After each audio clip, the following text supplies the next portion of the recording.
you can tell people anything you want to, and they will just yap it up, and you're just like, wow. Okay, let's get started here. Good afternoon, folks. Welcome to Smudcast number 283. This is part 2 of the video from yesterday, and oh boy, is it just like every sentence a pause. We gotta like stop and go, wait, okay, how wrong is this? How crazy is this? And we don't mean to harp on the guy, but it's just this is his shtick. This is what he does for. Oh no, I do. I mean to harp on him. Yeah. I mean to insult him constantly. You already I missed don't like the best him. part in the green room. I Again, really don't like you need this to- guy. So You don't believe in him? Believe? no, I just don't like. I don't him. think His this is a matter response- of faith. Well, the previous video, His brain is smaller than insulting. the previous video, His- out of all the crap he said, the one thing I couldn't take was that he was talking about a critic who is saying things logically and using logic instead of just using emotion. And you're sitting there going, what do you Yeah. do you think critics just go and feel stuff and write it down? And that's what they contemplate, their emotions? Are you sure about that? You don't think they have a They're thought? called bad critics. You don't think They're called bad critics if they do that. it's insane? Like even musicians who are music instructors think about what's happening. They don't just go, I heard something. It make me feel good. Like, no. They use their brains. They think about it. Yeah. And there is logic behind emotions. These people always say that, oh, but it's not, it's about emotions. You Yes. can't really, it's blah, blah, blah. There is And- a beautiful... No, but the emotions are facts, yes, but there is logic behind why you have a certain emotion. And sometimes you draw the wrong conclusions because something's fucked up in your brain, and then you do have an actual wrong emotion for the situation that really is, because your brain thought it's something else. It's this That's usually when wonderful people need therapy. interplay of the human mind to have a relationship between emotions and thoughts. They're interconnected. Does one create the other? It's a great mystery of our time. How do we get from A to B and B to A? What causes responses? What causes reactions and stimuli? All these wonderful things. We can talk about the physical elements. Those are obviously measurable and basic Punch stuff. needle in arm. Pain! Yes, we can use. Totally illogical reaction. There's nothing to do with the needle. It's just emotion. There's Right. no logic to emotion. There's all these things we can measure. So, but to equate everything to emotion is just insanity, and to rationalize emotion is just redundant. Why can't we use our brains? Why can't we think and go, this character doesn't make too much sense? Yeah, but because I we can do answer that. if we do apply can answer logic that, and actually. reason, then socialism falls apart, and we can't have that. Yeah, what Yeah, are you, a robot? My answer to why can't we use our brain is because these people don't have one. So Yeah, and when we try to reason with the irrational, we lose our own brains. yeah, exactly. So I'm gonna try like writing down. I do this before with other YouTubers, and it's just but those were guys we'd never covered before. So I thought, okay, I'm gonna give them all of our A chance. Yeah. Yeah, I write them all down. Thing is, I just got a quote from was the one about Batman. I couldn't remember all the problems with that video, and I wrote at least 3 or 4 pages worth, and put it. Wow. What the why 89 is a bad Batman movie? It was one of I removed it from my search report because it was so big. I was like, oh geez, I forgot what I wrote in that thing. It was so because that's why I write it down. I don't want to remember all this crap. And one guy says, Yeah. like Kind of supposed all of this. Like the first reply was all of this, yes, and then the second guy was like, gee, what did you do? Like, gee, like why'd you do that, or whatever it was. I was like, oh, you know what? The video is bad. We got to point it out. And no one else is pointing it out. I'm sure I posted it on Twitter. I occasionally. Yeah, no. The Batman video was his arguments was that they did advertisement and made money from the movie. Yeah. Okay. I was like, once that came up, people said like, "Oh, why are you moaning?" The guy's making up that because there was a Coca-Cola advert, it's a bad movie. I haven't got time to explain why that's wrong. because it should just be wrong automatically in your head. So it's just stupid. There's a lot of videos that are just stupid. Yeah, the guy liked the Spider-Man, but they did a Dr. Pepper ad. Is that okay? He liked the Dark Knight. There's no adverts for that, were there? Whatever, fucking tool. Okay. All right, so are we all on the watch together? We may as well get started. Yeah, I'm in the watch That's together, just one very, very ultra important thing. In the green room, I had to ask Hawk what these chocolate oranges even are, because I've never heard of that, and why he's collecting it. And Hawk told me it's just chocolate in the form of an orange. Yes, it's flavored orange as well. Okay, so it's orange flavored chocolate, and he's collecting it and letting it get old and rancid and ugh. The mold adds to the flavor. Why? I don't know. Why is this socialist wasting perfectly good chocolate? I don't know. He's English. I don't know everything about him. These are questions. I mean, it's bad. It's bad enough that these people cause famines all the time, but then they waste food. Wisp, here's a better question. Why is this guy's pinned tweet on Twitter a picture of him after he's in an ambulance after being beaten up at a football match? Questions we can never answer. Because you want sympathy. You get something from me, I laugh my ass off. But I mean, he looks like a guy who can't punch, but who draws fists to his face. I don't know. I don't care. This guy just talks fucking shit. So, solid is how I learnt about socialist history. Okay, you're obviously a retard. So, how I became a Democrat by playing GTA. Start the video. I mean, I understand when you learn something about ancient Egypt from games like Pharaoh, because there's a very extensive library in it. Yeah, but not history. But yeah. Oh well, there's a bit of history in when you play Pharaoh. From Metal Gear Solid. Yeah, but not in Metal Gear Solid. You don't learn socialist history from Metal Gear Solid. Snake. Grilling House Che Guevara. Does that include his appearance in the Super Smash Bros. Game? Fidel Castro has liberated Cuba. We must make the proletariat aware of its oppression.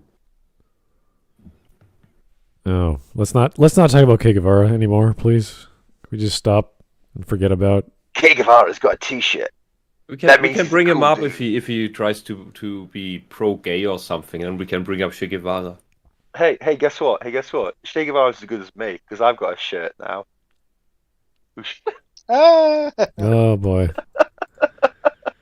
Hey, it's your merch. You know, I'm just doing this because you asked. I'm not making any money off it. No one's bought it. I'm just like, you want a shirt? It's there. Go pick it up yourself. I don't care. Hey, I'm saving money up to buy one. I'm gonna buy one. Okay. I'm gonna buy a shirt with me on it. If in a year that was the only shirt sold, Smart, please let us know. Yeah. I just take advice and go, oh, you want this stuff? I'll make it for you. And then we do it, and no one wants it. So, okay, forget it. Oh, boy. Keep it up. I will buy it.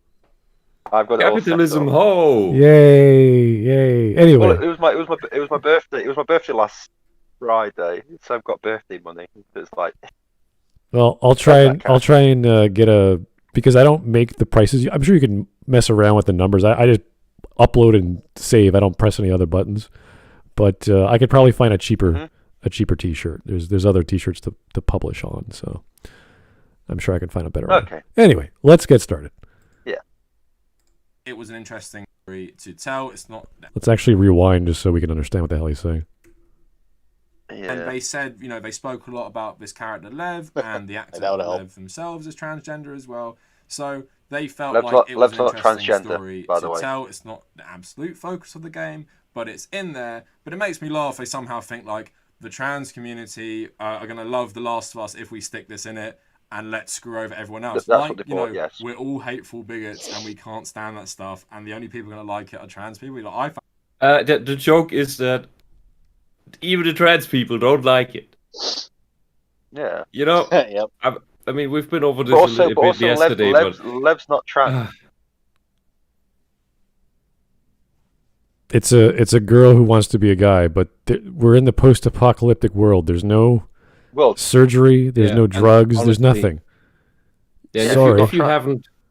If you have never heard of these. She just gets a haircut, right? That's about it. Yeah. Yeah, haircut. Yeah. If you never have heard of the trans stuff, during puberty, you can feel that you have issues with it, but it's very hard to put into words. And yeah, but I doubt that in the post-apocalypse, where civilization has broken down, and there's no one to tell you about this shit, that you are gonna somehow come up with this shit. You would need to be a really extreme case. And I doubt that the post-apocalypse just happens to be chock full of these people. Yeah, you got a society. You have more important things to do. Has been post-apocalypse for 25 years. Yeah, you know, when you have to deal with survival every fucking day in the post-apocalypse with zombies, you don't think so much about your subtle full-body phantom limb. You got enough distractions against that.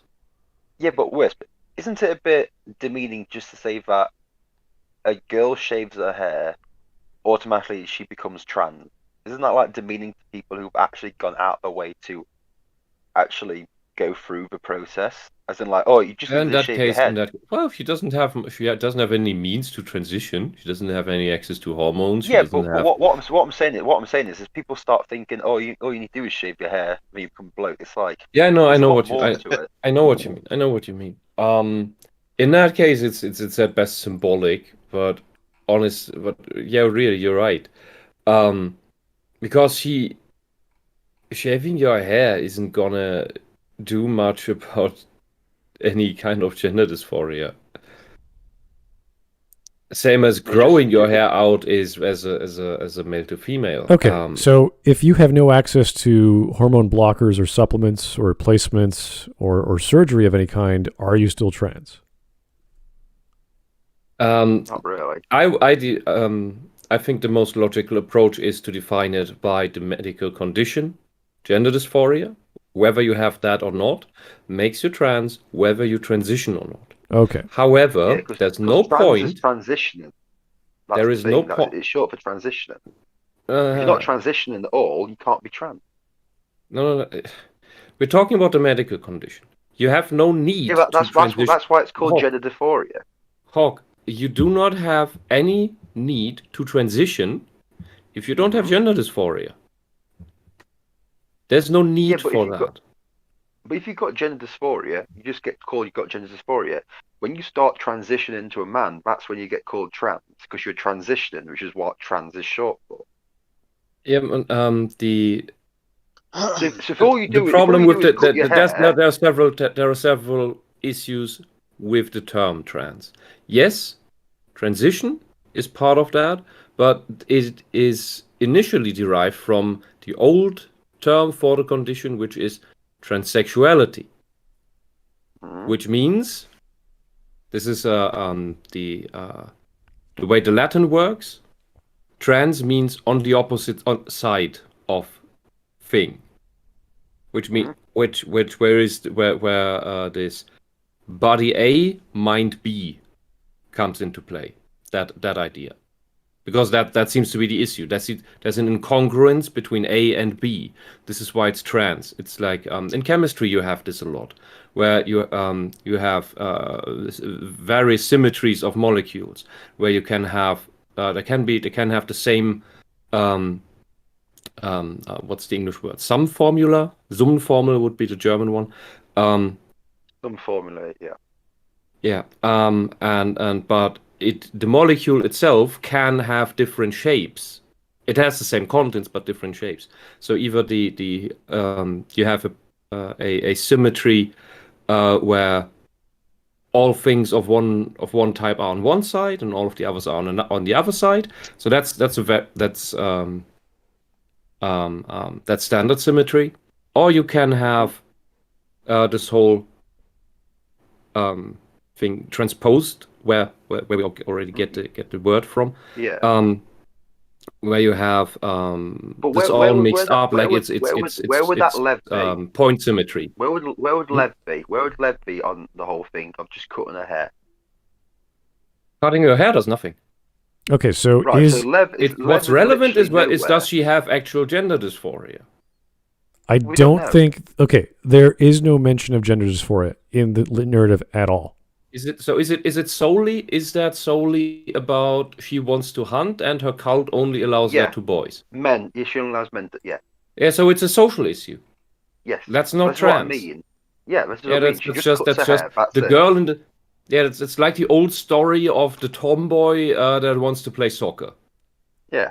The girl wanting to play soccer doesn't make her a girl. Doesn't make her a boy. You could also argue that because as a result of her being a female, she has to mate with an elder or an older man, and she might be doing this to get out of that. There's many reasons why she doesn't like this condition. That's still social. That's still social. Yeah, that's not gender. yeah, and that's also a good explanation. That's also a good reason. Mhm. But Sadie that also Adler, does the not make you. transsexual.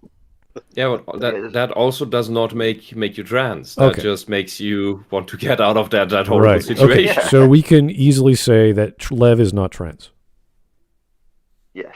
From what you're telling me about it, because I haven't played that part and not watched the. I Let's Play think of with that. your knowledge, you would agree. Yeah. It's- And on the basis of that telling, she's not trans. Okay. And this is what a good psychotherapist who doesn't give a shit about the Antifa mob coming after him or her has to figure out. Why are you claiming to be trans? Is it actual dysphoria, transsexuality, or is it some form of escapism? Are you projecting other issues of your life onto this thing, wherever you got the idea from, as a means of, if I just solve this, then all my other things problems magically go away, which they don't.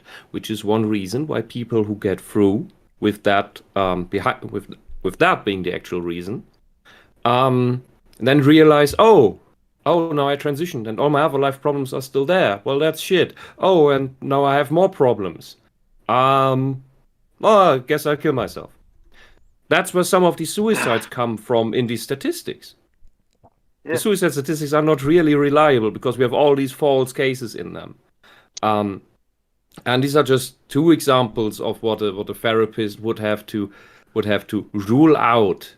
You have to, if you do this right, you have to do a lot of differential diagnosis. Okay. Well, let's sort of get away from this because this is really a nuanced topic, and I really don't remember the narrative being anywhere near as detailed and focused. Plus, we're talking about the post-apocalyptic world, Last of Us. where in the post-apocalypse, I will tell you, if I lived in the post-apocalypse, I would be suffering from this fucking condition, but I would have bigger troubles than deal with that. Yeah. All right. Let's keep going. Let's not get killed. First problem.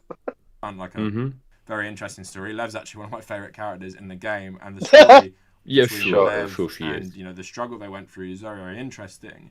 But this is just another part of it. It's where this sort of diversity is ruining. It's so interesting. Now, You for a lot of can't them, even it used explain to just it. be about racial diversity, and that's kind of gone away a tiny bit. When It's you still call things there, trans that but aren't, their that is focus more annoying. on That's not LGBT diversity. representation in these games, part of like their new grift and everything. But So It's not representation when you do not represent the thing properly. Then it's just tokenism or caricatures, and that is usually taken quite offensive or insulting.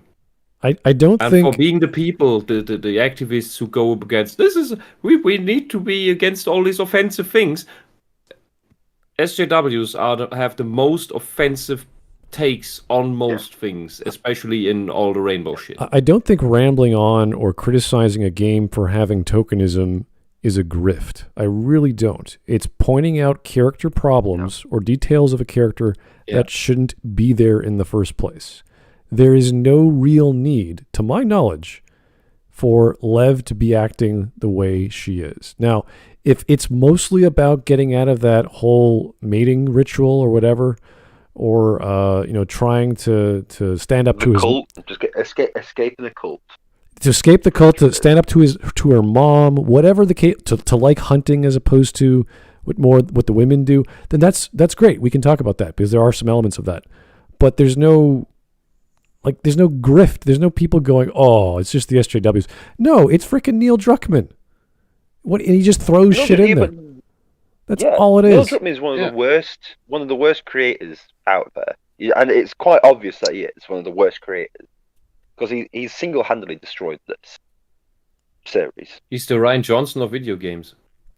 No, he's even worse than that because it's like he just Really?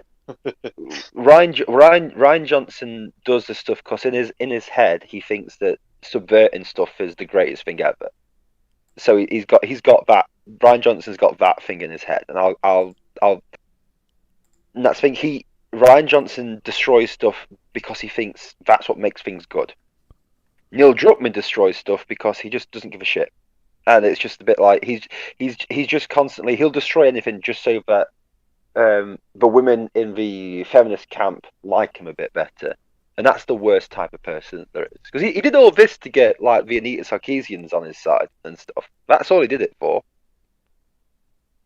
I don't know. I think you could make the same argument for Johnson. And what's annoying is that could be a full game if you really want to explore it, but instead he has to shove it into a revenge story where Ellie's the revenge story, but doesn't go anywhere.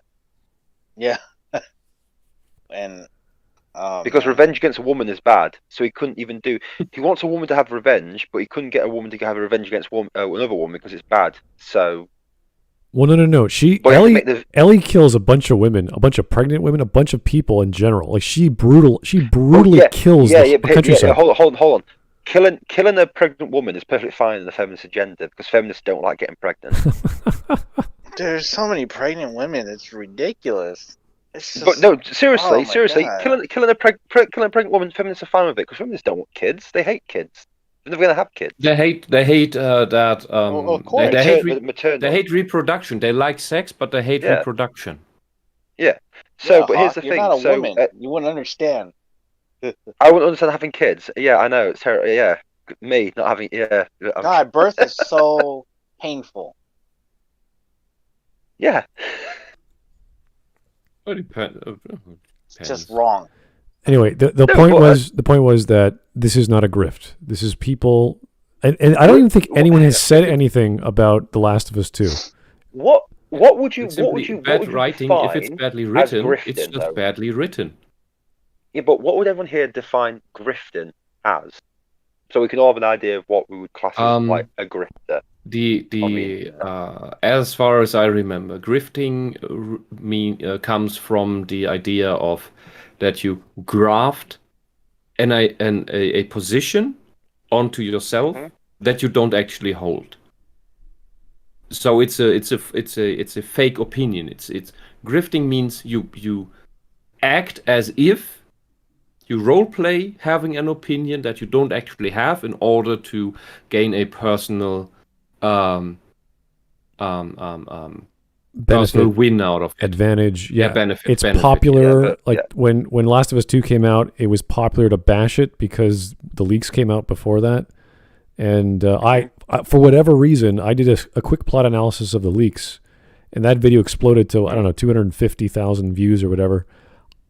I have no idea why. And I wasn't grifting. I do my stupid one hot take, and I upload it, and that's that. That's all I did. And there's lots of people who did their own takes on. It was the hot thing at the time. Yeah, that's but the thing is, doing that is that's not grifting because 99% of the people who said it would have had that opinion afterwards anyway. It's just the fact that they got leaked earlier. Yeah, and you believed in what you said there. It has nothing to do with me wanting to capitalize on what's popular because I was actually interested in what came out because what happened with Mass Effect, they had leaks as well.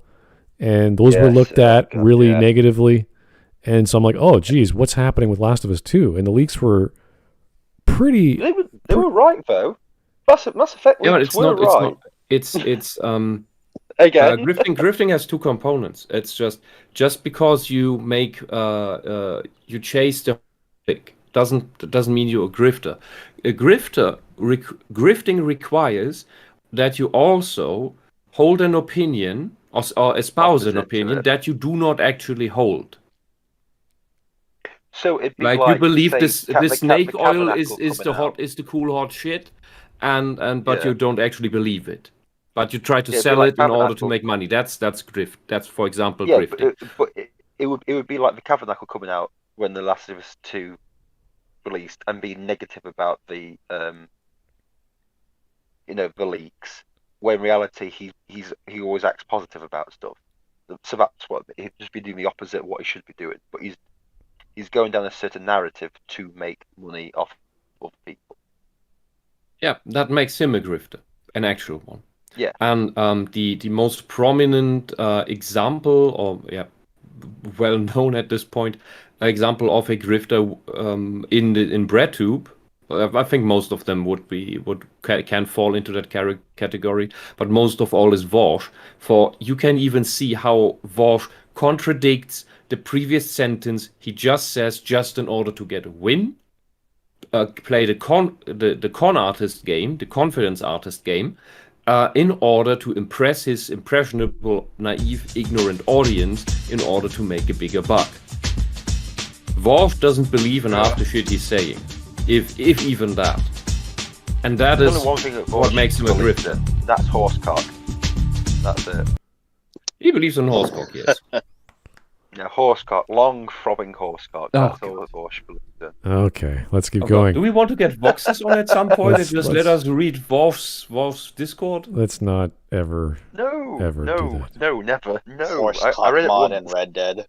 No. It's bad enough to imagine that there are other people that have Discords like the Kavernacle, and there are people there who enjoy conversations about economics. They don't have a goddamn idea what they're talking about. That frightens me. Anyway, have you seen the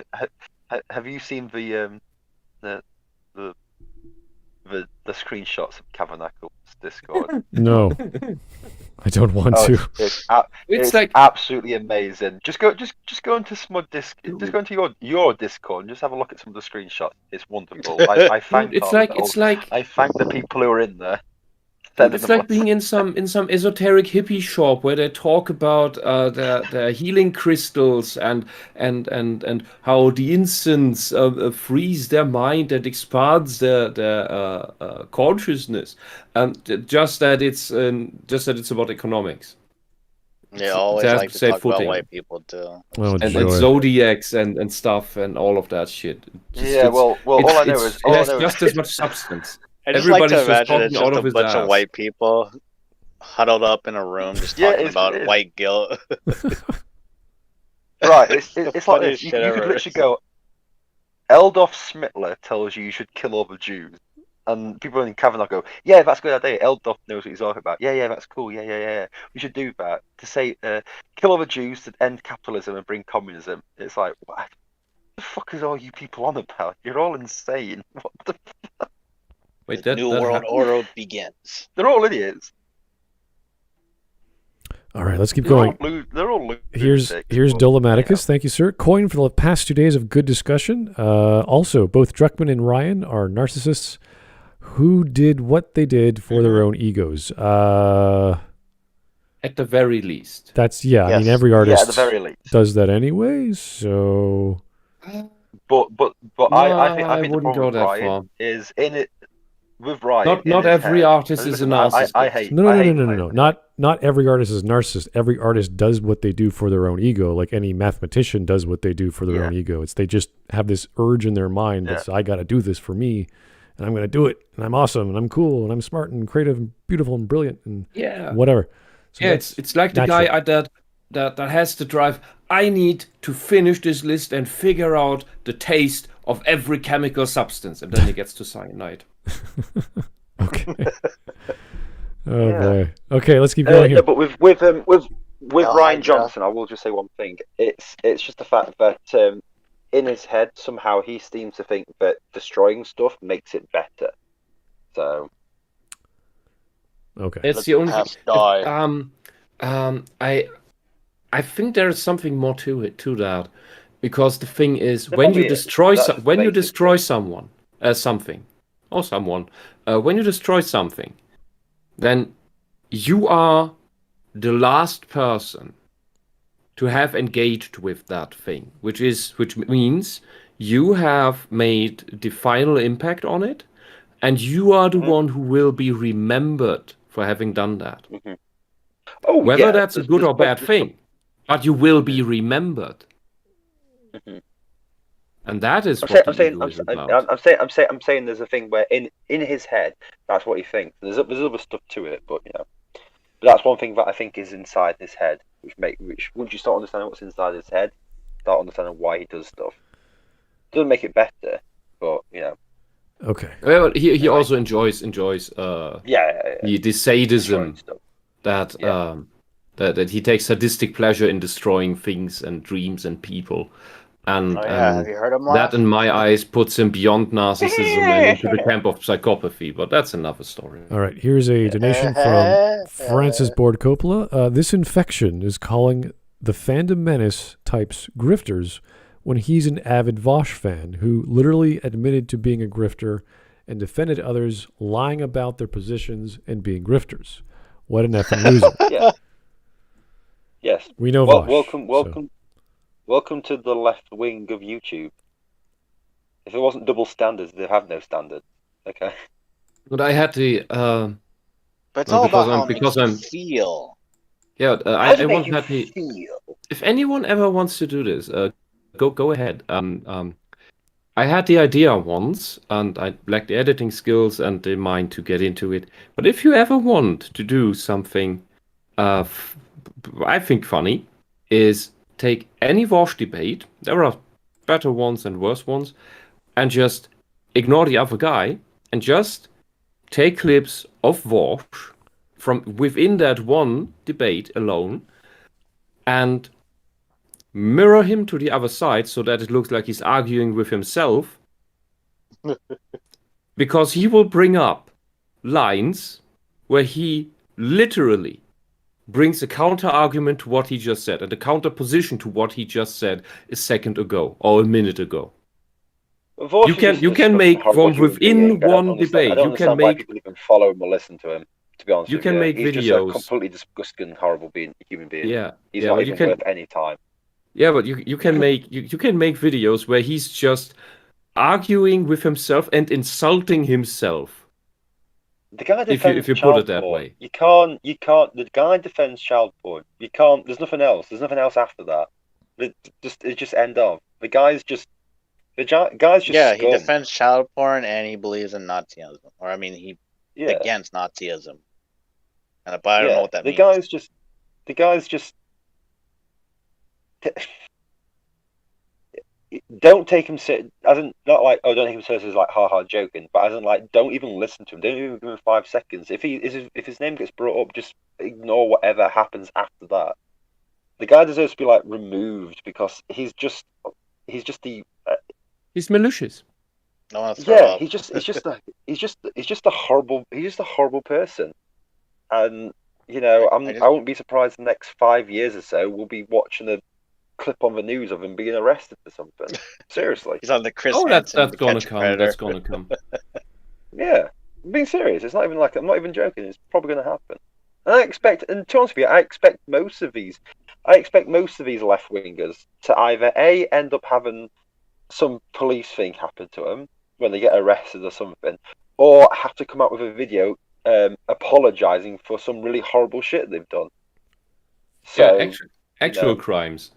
Not petty thought crime or not agreeing enough with the dogma, but actual atrocious, inhumane crimes. Actual crimes, yeah. And more each day, I see more and more left-wing people who have the same views of like Kavernacle and all these and everything come out and they're like they've got 6 months probation stuff here. They've had arrests here. They've had, the on tags and stuff. It all happens because at the end of the day, the people who shout the most about morals are usually the ones who have the least morals there, and that's all. That's something that's been true throughout my entire life. Yeah, and Age have is you just a heard social that construct. the second guy, the second crossdresser and organizer or inventor of this drag queen story hour bullshit, he's been arrested. got convicted of pedophilia? Yeah. Haven't we said it before? Yeah, this is why I always explain to people, I am the worst son of a bitch you'll ever meet. I am like, honestly, I'm terrible. I'm absolutely crap. But you get it all front and center, no problems after that.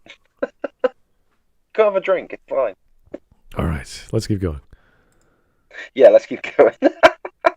A tiny bit, it's still there, but their focus more is on LGBT representation in these games, part of like their new grift and everything. But they say this with a lot of stuff. They say a lot of things are now getting ruined by turning woke, and it just makes me laugh because these people are so ignorant. Because like with Star Wars, the first Star Wars was woke. How many times I told you in this channel? No, it wasn't. How is it woke? Where the Empire or the Americans. The same with the original. What? You Americans. What? The Americans, because of Vietnam. What? No. I mean, is that his actual position? Or are you just making fun of? No. What he just said is A New Hope was woke because the Empire clearly was because it was based on Vietnam. Because the Empire was. He just said the Empire are the Americans, but how was it Vietnam? In Vietnam. He said Vietnam? Yeah, in Vietnam. Yeah. I didn't hear the Vietnam part. Thank God. That's silly. It's the Empire. It's a mix of the Nazis and the, I think, Netherlands Dutch. I always mix them up. The whole colonial business plus fascism. It's a space. That's what it's supposed to be. That was the inspiration from it to draw from. Yeah. It's not about Vietnam. He's just farting up shit. And what I find so eerie is that he has no facial movement ever. It's just the soft punchy face. No, what even Return of the Jedi? What do you mean Vietnam? Oh, they fight in the wood. Yeah. Well, no. I mean, because that's the inspiration. No, actually. But it's not. But it's not the inspiration. But I thought that's what he was saying. Vietnam. That's what he said. No, it wasn't. No, it wasn't. It was about a technologically weak civilization beating a technologically advanced civilization. Nothing to do with Vietnam.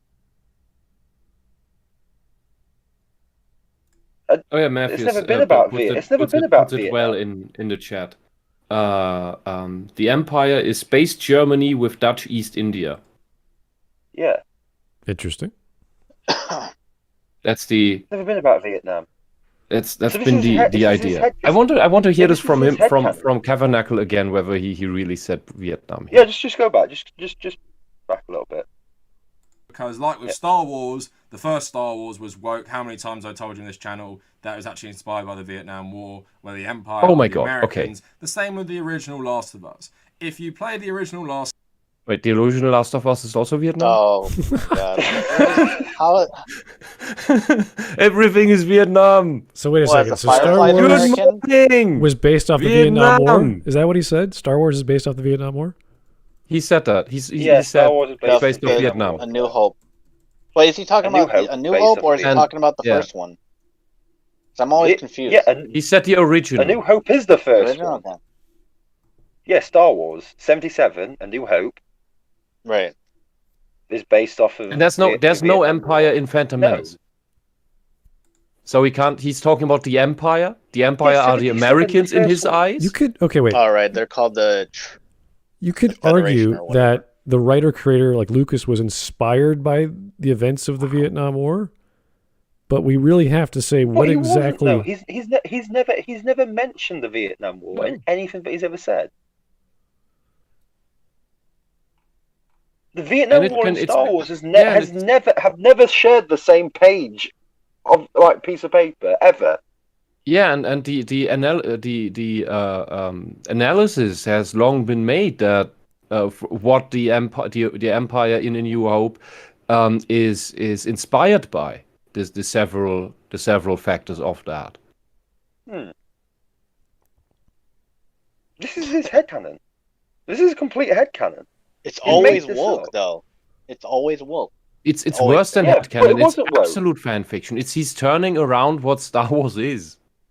Yeah, And just writing it into what he wants it to be. Star Wars has always been woke. Well, here's the problem: you don't understand what woke is. That's the problem. He doesn't understand what woke is. Okay, well, I can believe if he's an Lucas Doesn't understand what was grifting is either. inspired by like current events. I can understand that totally. But Well, it wasn't even current. It wasn't even current events though, Smud, because the Vietnam War ended in '73, pretty much. '73 petered out in '75, maybe. okay, but whatever, like inspiration is one thing, but being based off it is another. Like I can't really look at Yeah. Star Wars as this very technical and very sophisticated war story similar to any other war. I can't do that. So you'd have to actually say, oh, this happened in 1970 with the Vietnam whatever event, and it's like, oh, this mirrors what happens in the story. Like I need to do that. If it's just inspired, you could say anything. Lucas was inspired by his cornflakes that morning. It doesn't matter. Like just where did it come from? So I need to have a but connection. it's like oh, there's loads of things. It's like it was based on the Vietnam War. It's like, well, you look at Star Wars, and then you look at everything else that's based on Vietnam, and it's like it's completely different. Star Wars is just so like far away from being any. It's retroactive placing of Vietnam onto Star Wars. It's people who were born in the 90s now telling people in the 2020s that it must be Vietnam because Vietnam was the closest war to Star Wars. Even that doesn't make sense. No, but since that's they should be exposed to World War II in school. Yeah, but Vietnam's close to Star Wars than it is to World War II. I don't. Okay, maybe I'm But it's projecting close- no, here, but no, but but as in kids it's don't close- kids it's don't closer really in years. tend to have a No, it's sense closer, of time closer as in to years. where place thing as to No. where to If place you things. say and if you say that the Vietnam War ended in 1975 and Star Wars was released in 1977, they'll automatically believe, oh, it must have been based on this because Vietnam ended so soon before it happened. yeah, but that's a retarded interpretation and conclusion. Yeah, but that's what's that's Because- because the but- retard. Yeah. But I've honestly, I have yeah, never yeah, heard, yeah, I have no, never Wes, once yes, heard yes, this yes. claim before. Well, the no, but same. I'm trying to say that's probably what it is because that's what a lot of people do. They assume Yeah, because whatever's the closest war. It is is so what things are fucking based obvious. on. The Empire is if you go by visuals, inspired by fascist Germany. If you go by Stormtroopers. yes, they're even called stormtroopers for fuck's sake. You After the Sturmstaffel, and yeah. and in the many of their officers are British officers modeled after the old timies on the Great Seas. Empire. Yes, of the British Empire, where you have all the stuck up the stuck up attitude, and the accent gives it away, and and they control a vast amount of the galaxy. It's basic that is the actual colonial times, if you will, with resource drainage. The name Vader is that's where the Dutch influence comes from, I think, or whether that just was accidental, I don't remember. But in general, that's what you have here, a mix of the Nazis and the British Empire, and that makes up for and then you put that into space with interesting ship designs. Everything is designed to be menacing. The whole Star Destroyer design is just there to look menacing, and the rebels. That's your triangles. triangles are the sign of capitalism. Yeah, because fuck in off. communism you can't afford three sides. You can't afford triangles. Okay. The triangles only have two sides in communism. Probably. And the rebels are your standard rebel force, your insurrection. Whether that's rebels who want to restore the old order, or an insurrectionist force, or some guerrilla thing, that's all its own thing. But Vietnam, they do not resemble. This is a proper militia. And Vietnam was a completely different thing, completely different war than the one depicted in Star Wars. Vietnam had the North Vietnamese actually had a professional standing army, so it wasn't just guerrilla stuff. It was a professional paid standing army. I think that's why you've got a change between the Viet Cong and the I can't remember what the other ones were called. Well, if we were to draw a similarity between those two ideas, I think the closest we can say is the Ewoks were the natives of that area, and they knew the terrain better. The Ewoks were based on the Zulus against the British. Really? With technologically, Zulus and African tribes against the British. That's what it was based on when they used to win battles. That's what it was based on. Oh, the Ewoks are actually meant to be Wookiees, but they couldn't afford to make more outfits, so they had to do Ewoks. Oh, they wanted to make Wookiees actually? Yeah, that's why the Wookiees are in Revenge of the Sith. Oh, that would have been interesting. Because they could use CGI. Yeah. Yeah. Okay. Yeah. All right. If they're based on the Zulu, I haven't heard that bit before, but it kind of makes more sense than what Kavernacle is blabbering on. Yeah, it's based. They're the most famous ones, with obviously the victory against the British. Yeah, but it was based on like the African tribes in the colonial area beaten. Yeah, I don't remember the details of the EFAB meme, but that would mean that Ewoks are actually black people. Yes. All yes, right. Maybe, possibly. Let's keep going here. Francis Ford Coppola, the most aggravating thing about Marxists is that they don't understand that wealth and resources do not just exist, it has to be created.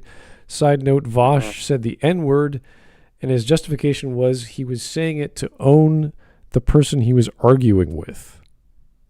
Oh, but that was Sargon's justification, for which he was thrown off of Patreon. Mm-hmm. Oh. Patreon, be consequent. Yeah, because he called him a white. Hey, you can't say the N-word. Cousin. He called him a white Nazi. Negotiator. Oh dear. All right. RSP in the chat also adds that Lucas used World War II dogfighting footage for the space battles. Yeah. We all know. Yeah. He was very into the World War II. Yeah. Okay, here's one more from Francis Ford Coppola. I guess Cav doesn't believe in death of the author. Like, if the man who made Triumph of the Will said it was about how fascism is bad, or the man who made Birth of a Nation was about how awesome black people are, would Cav agree? I doubt it. Well, this is what I think is kind of not really relevant. I'm sure that Lucas had lots of inspiration. And he could even say that, oh yeah, I totally based this whole Star Wars thing based off Vietnam War. I'd be like, okay, you could say that, but you have to actually show the connection. How? Because if it's just there was things that happened in the Vietnam War I didn't like, therefore, like you could say the same thing of any war or of any battle where people lose sides and lose lives or lose land. Trust me, you could easily say the newest episode, the newest movie of Winnie the Pooh was based on the Iraq War because I didn't like it when nothing happened in it to connect it. But because you say it, must mean it's true. It's like, okay, Eeyore is ISIS or something. I don't know. Well, I think the core of the issue here is that if you break these things down far enough, you get down to the most basic story, which is war, empire, rebels, with no aesthetics or any hint to any part in history, just the basic war, evil empire, good rebels. Also, That's the basic story. People And forget that the Vietnam War started because the Vietnamese rebelled against the French, not the Americans. yeah, I'm not fit enough on that. Because it's French. It was part of French Indonesia. Yeah, but So what I want to get at, that you have it broken down to the absolute basis of the story. Okay. Yeah. Then from that on, you can then begin to infer what the inspiration for this particular version of that story was. German word anhand. According to the aesthetics used in the story. Aesthetics, props, situations, references to history, and when you go by that, then you come out with Nazis and British Empire and East India Trading Company, but not with America and Vietnam. All right, let's keep going. Here's Mike Testa. Dang it, Wisp, you beat me to the punch. People don't know much. I have no idea what you're talking about, but okay, thank you. Awesome. Okay. It was probably like 5 minutes ago. My only thing is people's knowledge of Vietnam is very basic, and it's kind of embarrassing how little people know about Vietnam for how much it's talked about. How little people actually understand about it. I would argue even George Lucas's understanding of Vietnam was pretty basic if he ever described his inspiration for Vietnam in his movies. Like I want to know the connection because I just don't see it. Anyway, my main understanding from Vietnam comes from Robin Williams. Platoon. No, Good Robin morning, Williams, Vietnam. Forrest Gump, and one of the guys in the tea shop who had a wife there and keeps telling fables about Vietnam from the past 10, 20, 30 years. But that's because Vietnam has no relation to German history. It's a big event in world history, but it's not really a big one for the non-English world. So to you in Britain, all the stuff travels more easily because you don't have a language barrier. No, Vietnam means nothing in Britain at all. Mm-hmm.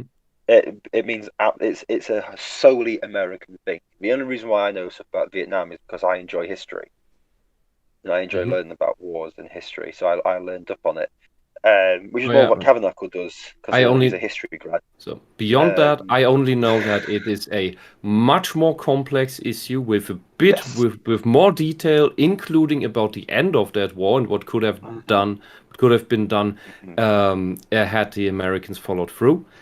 But that is all extra issues. And now that brings me back to and reminds me what I actually wanted to say about Kavernacle at this point.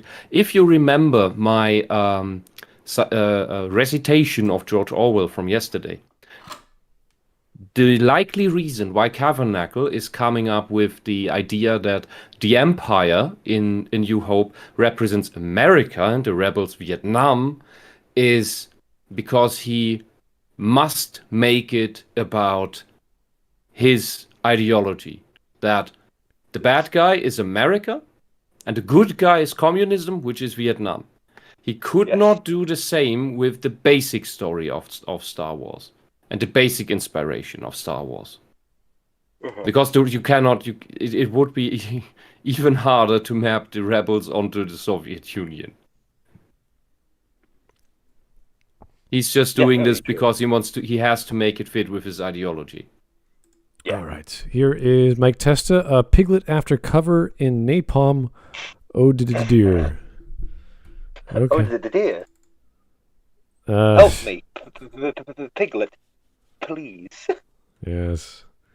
Mike Testa. That's actually a quote as well from Winnie the Pooh. I remember. Yes. With the napalm? No, there's a flood, and he writes a letter, and he goes, "Help me, piglet, please." It's just like puts it in a bottle and like shoves it out the window, but it comes back in because the flood water's that high.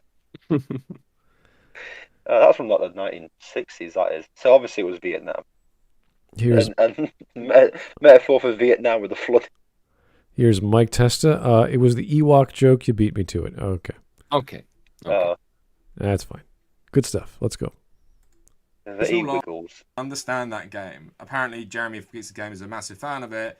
Then it would not be surprising that it might have some more representation in it of groups that maybe don't get much representation in mainstream video games. This wasn't Duke Nukem suddenly deciding to tell like a transgender story or something. It's not surprising. It's not like someone has some sort of agenda. It's just the narrative might be interesting. But a lot of the people I've shown you so far... We've went over this. These people admit they have agendas. Hold on, just press pause. It's not like someone had an agenda. Your Honour, I present to you Exhibit A, Neil Druckman. Need I say more? Need I say more, members of the jury? Look at this man. Does he not have an agenda? I rest my case. The man who fires an accomplished female writer from his company that is responsible for the better products of his company in order to superimpose his bullshit into the next game and likely into the DLC for the last, while simping for Anita Sarkeesian. Yes, this man has an agenda. Yes. He probably admitted it at some point more openly. I just don't remember. I don't remember it, but I would not be surprised if that was the case when he's at some podium thanking people and just... Oh God! When he starts, Johnson has an agenda. Kathleen Kennedy has an agenda. When he starts, let's say it out loud. Yeah, in his presentation, it was at GDC. I can't remember where it was. He gave his presentation, but he was looking at Lara Croft is not a good female role model. And you're like, is she supposed to be? Like, I don't know. Does it matter? Do we need 800 poly characters jumping around platforming games to be a role model? Because Abby is such a good role model for women. Yeah. Ellie is a great one too. Yeah, she's a story of revenge where you murder everyone you see, and you have to murder everyone you see to progress. Except your pregnant friend. You allow your pregnant friend to go into a dangerous area. You get your entire friends killed. You kill someone brutally and horribly, even spit on their body. You literally betray your own group of people and leave them, and then you literally. Try to strangle another pregnant woman to death because you think it'd be funny because another person who tried to kill you might have feelings for him. It's like, what a role model to be. Abby is a disgusting, horrible character. She kills absolutely everyone she randomly comes across on her revenge spree. At least you can do that. Just at the end. Spare the one person who would fucking deserve it. That's Ellie, yeah. Ellie gets gaslit by Abby to not murder Abby her. Also get butt slammed by the Owen guy or whatever? Yeah, who's in a relationship. Yeah. Wow, what a good role model. The whole story is fucking disgusting and is clearly written by people who are morally bankrupt. Bankrupt people who are trying to push morals onto others. Yeah. It's fucking disgusting. No wonder Kavernacle finds it interesting and fun. Bet the Tosspot fucking wanked off to it, didn't he? Yeah. Oh, it's got more representation. Oh, so much representation. Oh, stab that pregnant girl. Yeah, that's it. Oh, I'm Kavernacle with my oranges. It's like, I'm playing these people games only worship absolute psychopaths and as role models and superheroes and main characters. If you look at Lara Croft, she's probably not the nicest woman, but the point about her, the original Lara Croft, the original game, the original Lara Croft, the new trilogies, she's a bitch. I'm talking solely about the original Lara Croft because that's the one all these people have a problem with. That's why they're constantly giving her boob reductions and making her ever more into a weak emotional child. Her boobs were perfectly her boobs were cones. There weren't anything great. That's a thing of the technology at the time. But Yeah, I know. the point is, even the one on the cover, which had a higher least they're polygon real. count, there was the one in that you also saw in the cutscenes. That still looks okay. There are women who look like that, and Yeah. you need to win the genetic lottery, of course, to that if you train yourself out, that fat remains in that area, because usually for many women it just if they train their bodies and their fat goes down, their cup size also deflates a bit. Yeah. For some women, the cup size isn't affected by that. They are very lucky. And then there are women who can get fat all they want, but no fat accumulates in their cup size. That doesn't increase for them, which is probably the saddest variant. But the point about Lara Croft is she looked fine, and she had a spine. She was strong-willed. She was a strong female character. She didn't fuss around. If she wanted something, she would get it, because she would fight for it and she would be competent at it. And that is something that feminists and all the other SJWs actually despise. They secretly adore it, they secretly want it. But since they know they can't ever have it because they're too weak and too ugly, they sabotage it and destroy it out of jealousy. And the same is with Samus Aran. The same is with Bayonetta. They do not mention these characters. They do not mention these strong female characters that also overcome their weaknesses. And women love Bayonetta because she's fun. She's over the top ridiculous in what she does. But her attitude, her character is just fun to watch. But they don't talk about that because they think, displaying sexuality is bad unless we do it ourselves with being ugly and disgusting and make cartoons like Big Mouth. Yeah, no, they want to cherry pick their problem, like Princess Peach. She always needs a man to help her. It's like, okay, that's just one example. Like all the SJW women, they also all need men to help them. Yeah. They say they don't want white knights, but they all gather a flock of them around themselves like drones. We don't want white knights, but they're there with the little wanted poster for white knights. Anyway, here's Mike Testa. Yes, this man has the agenda of a Clip-On Johnson. I'm not sure. I don't know what's going on. Clip-On Johnson. I don't think Kavernacle has an actual position. I was going to say, I don't think Kavernacle has a Johnson. Spouting the typical BS. His position is at best the communism good, and anything he says talks about will be twisted in a way that works with this magical reality he has in his head. This is magical thinking. Yeah, this is the stuff I recited yesterday. Yeah, listen. As someone who I only said yes to this video because I wanted to laugh at him. I can't stand this guy because he literally is just a one-trick pony of communism good, and that's it. Everything that comes out of his mouth is just communism good. Hence why he thinks that Metal Gear Solid is socialist history.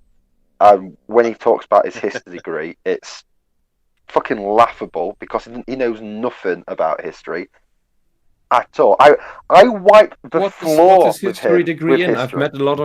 I've seen a lot of these history degree people, and then I hear that what they actually majored in is something like what is it? The wool trade. Civil War clothing. Yeah.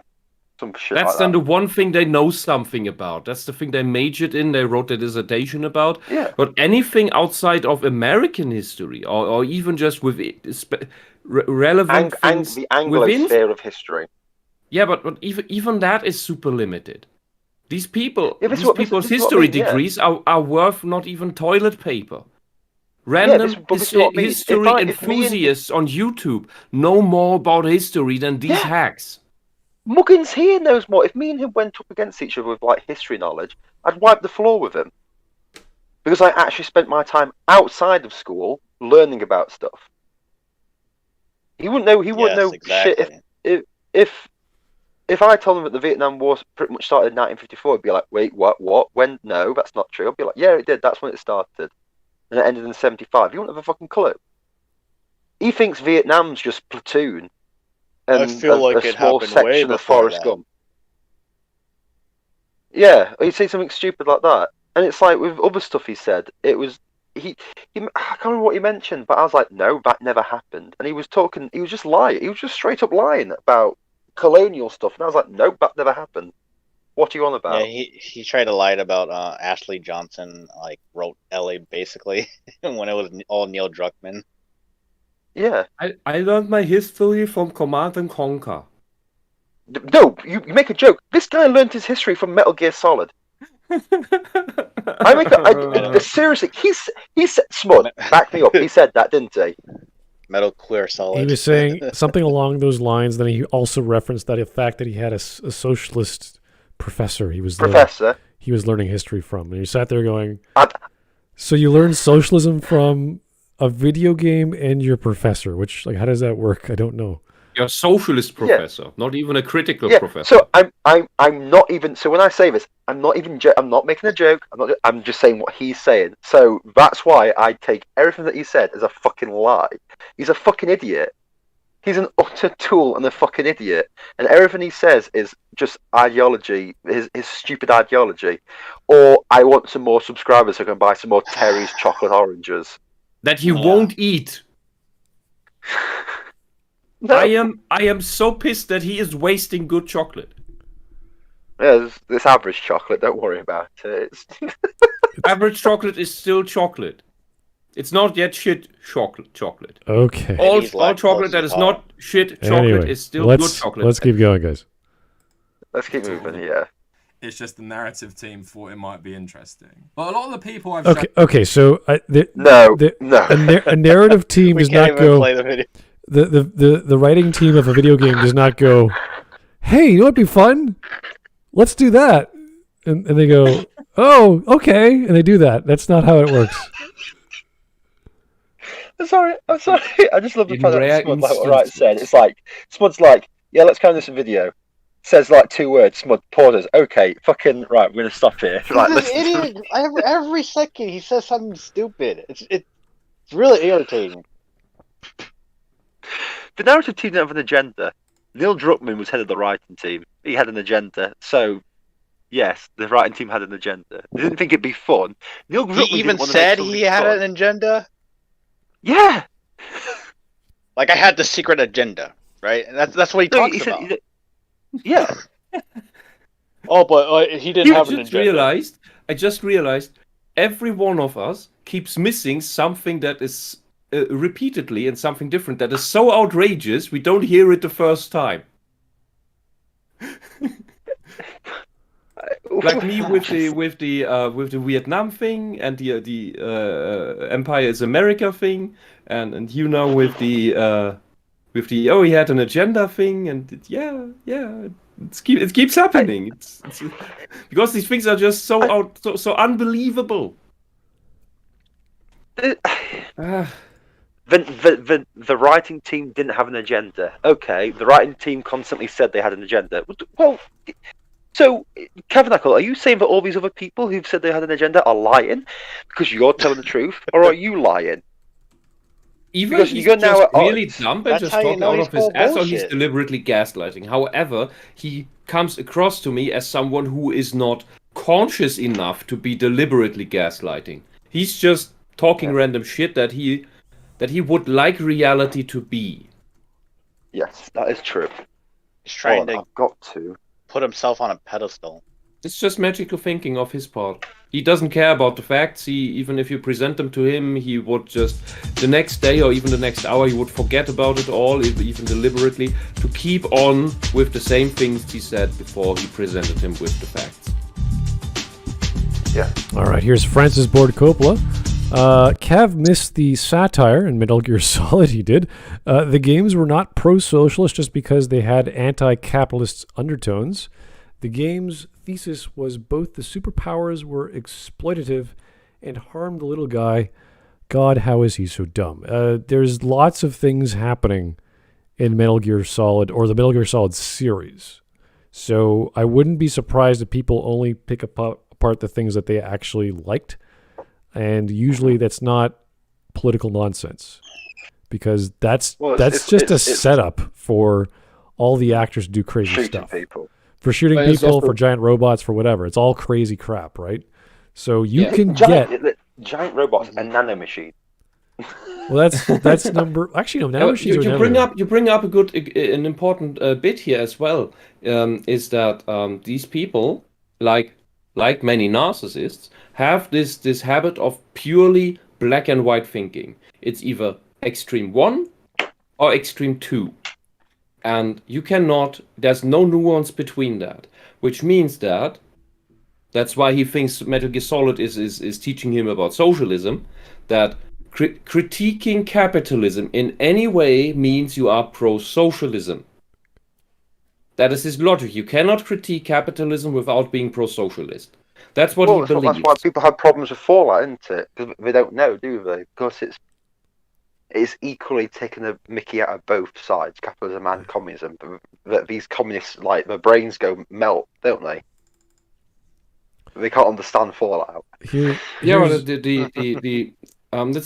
what I explained yesterday. By the Orwellian definition, the nationalist about communism, so the communist nationalist about the idea of communism, will in Fallout see all the critique about capitalism and all the bits about communism. He will ignore everything bad, or twist it into something actually good, or only perceive the good of it, and then come up with the conclusion that Fallout is a communist game, is a pro-communist game. That's how it works. It's just a mental filter in order to keep the internal consistency of communism good, and wherever I encounter it, that's what the thing that I encounter says. Mm-hmm. All right, here's Mike Testa. K, being a herald, is to make big boss's ego big. What? Mike, I know you're always saying interesting things, but I can't make sense of that. I'm sorry. It's just, we're just like, we're sorry, Mike. We're just. What was that? K. What did he say? Being herald is to make big boss's ego big.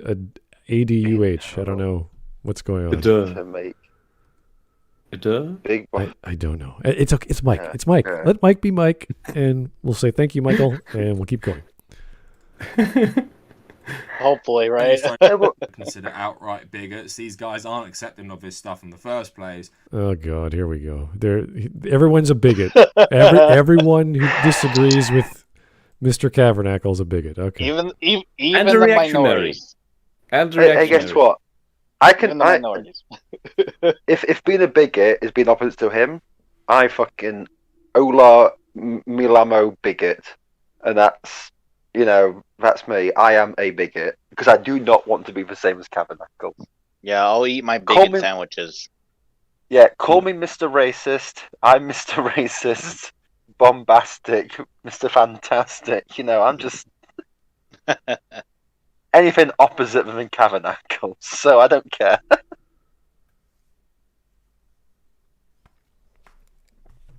He's Misogynistic, just a bombastic, hypocrite, Mr. Bigotistic. So here's Mike Test again. It's been a while since I heard that. Mentioning Peace Walker.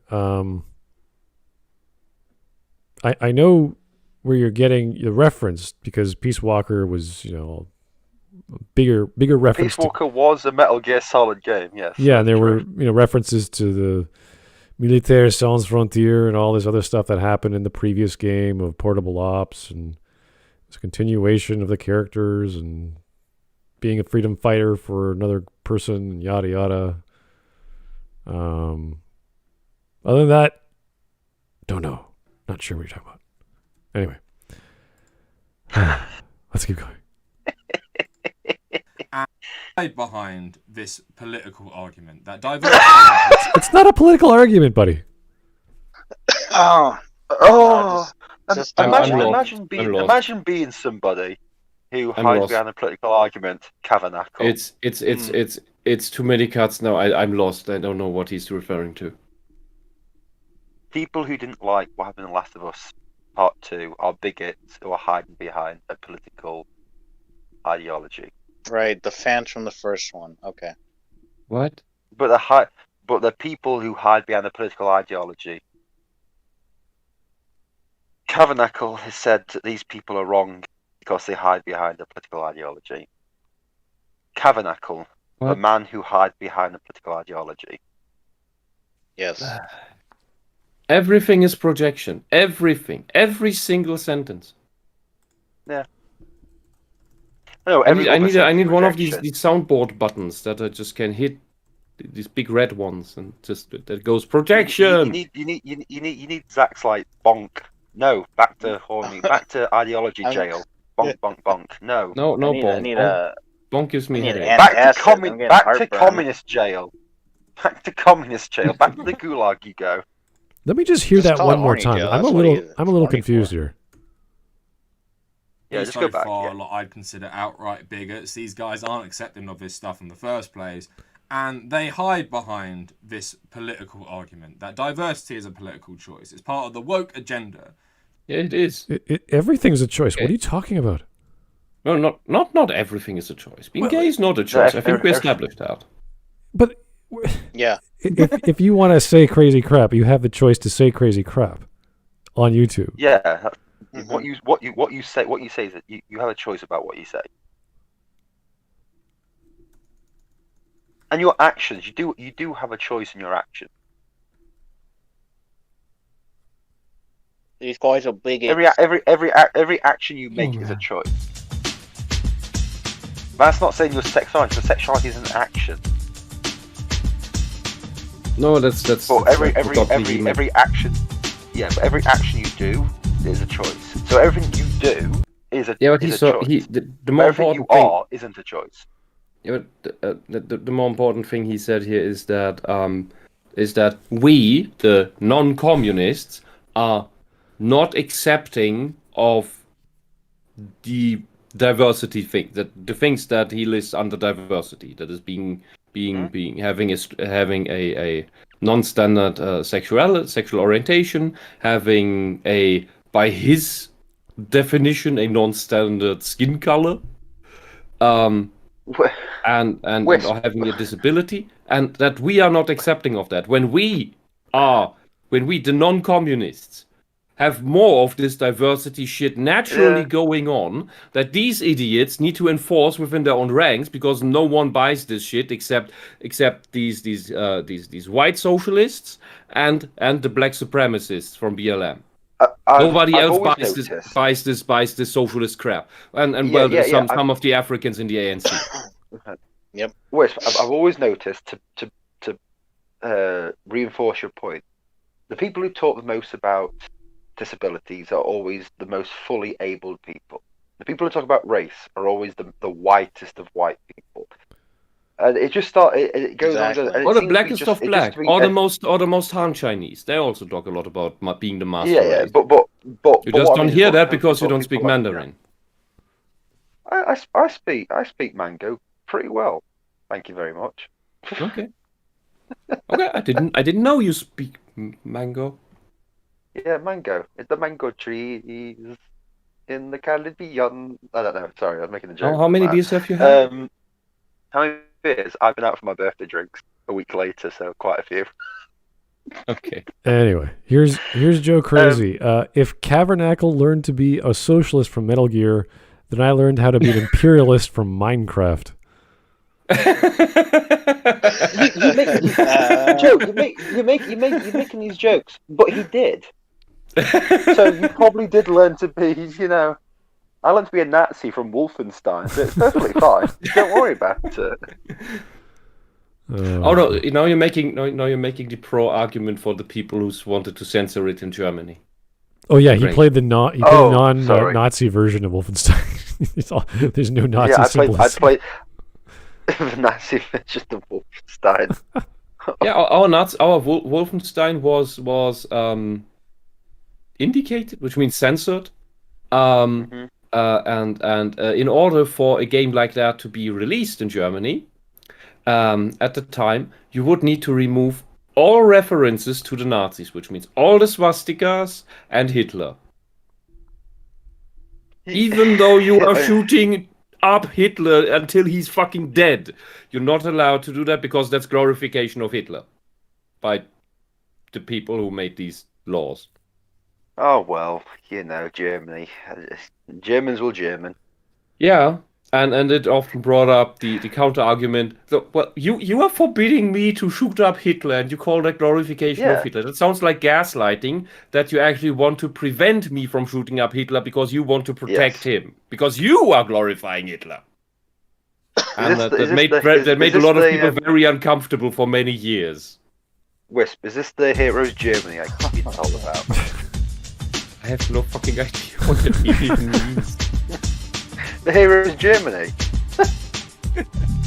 Here's Francis Ford Coppola again. This man's painstakingly manicured beard makes him look like a kid in Jumanji who turned into a monkey. I don't know the reference. Yeah, no, it does as well. You've seen Jumanji, haven't you? The original? Yeah. Yes, but that was a while ago. He gets turned into a monkey. He looks a bit like. Oh, that one. Okay. Yeah. Not the one with The Rock. No, not the one with The Rock. The one with Robin Williams. Yeah, okay. Yeah, I've seen that one. But Robin Williams essentially is a monkey, so, Yeah, but the little kid monkey. is in it. The kid in it, because there's the two kids, isn't there? Oh, okay. And because he cheats, he gets turned into a monkey. Yes, okay. Yeah. Here's another one from Francis Ford Coppola. Metal Gear made Cav a socialist, and Mario Kart made me racist. Oh. Yeah, that makes sense. That's. I like that. I like that. You know what made me racist? I'm using Pong. that. Pong made me racist because it taught me that the white pieces are always on the move because we're better than the black background. Okay. Alrighty. I don't know. We're only at 18 minutes and 20 seconds. We can push along. Yeah, we can keep going. Yeah, don't worry. Hopefully. To ruin American values or ruin Western values, it's cultural Marxism. It's not surprising coming from these people, because if you look at their politics, it is conservative American, which I've said constantly on a normal political spectrum is far-right politics. If you spoke a lot like these people in, for example, European politics. So wait a second. If I criticize Star Wars, I'm a politically right activist, person. Yeah. On YouTube or whatever. Yeah. I'm Canadian, yet I'm conservative or something. Yeah, you're a conservative piece of shit. This is such spaghetti coming out of his mouth. I'm sorry, I need to hear this again. Well, if you said this in Europe, if we said it in Europe, we'd probably win an election like the right wing's been doing because the left wing's fucking crap. Sorry, outside of universities and the big cities where all your university students go, everyone feels the exact same way. Yeah. How did Labour do? Your left-wing buddies do in the last local elections? Oh, you got absolutely hammered because no one voted for you. That's a shame. The monster raving loony party got more votes than many Labour. And this positions. is even true for That's embarrassing. This is even true for Finland, where barely anyone lives. All the socialist crap is all concentrated in Helsinki. That's where you got the woke shit. Outside of that, you don't get that. In all the rest of Finland. And that's the same thing everywhere. It's just the big cities. All the big cities fall for this bullshit. And it's its own several hours long topic to figure out and explore and explain why that is.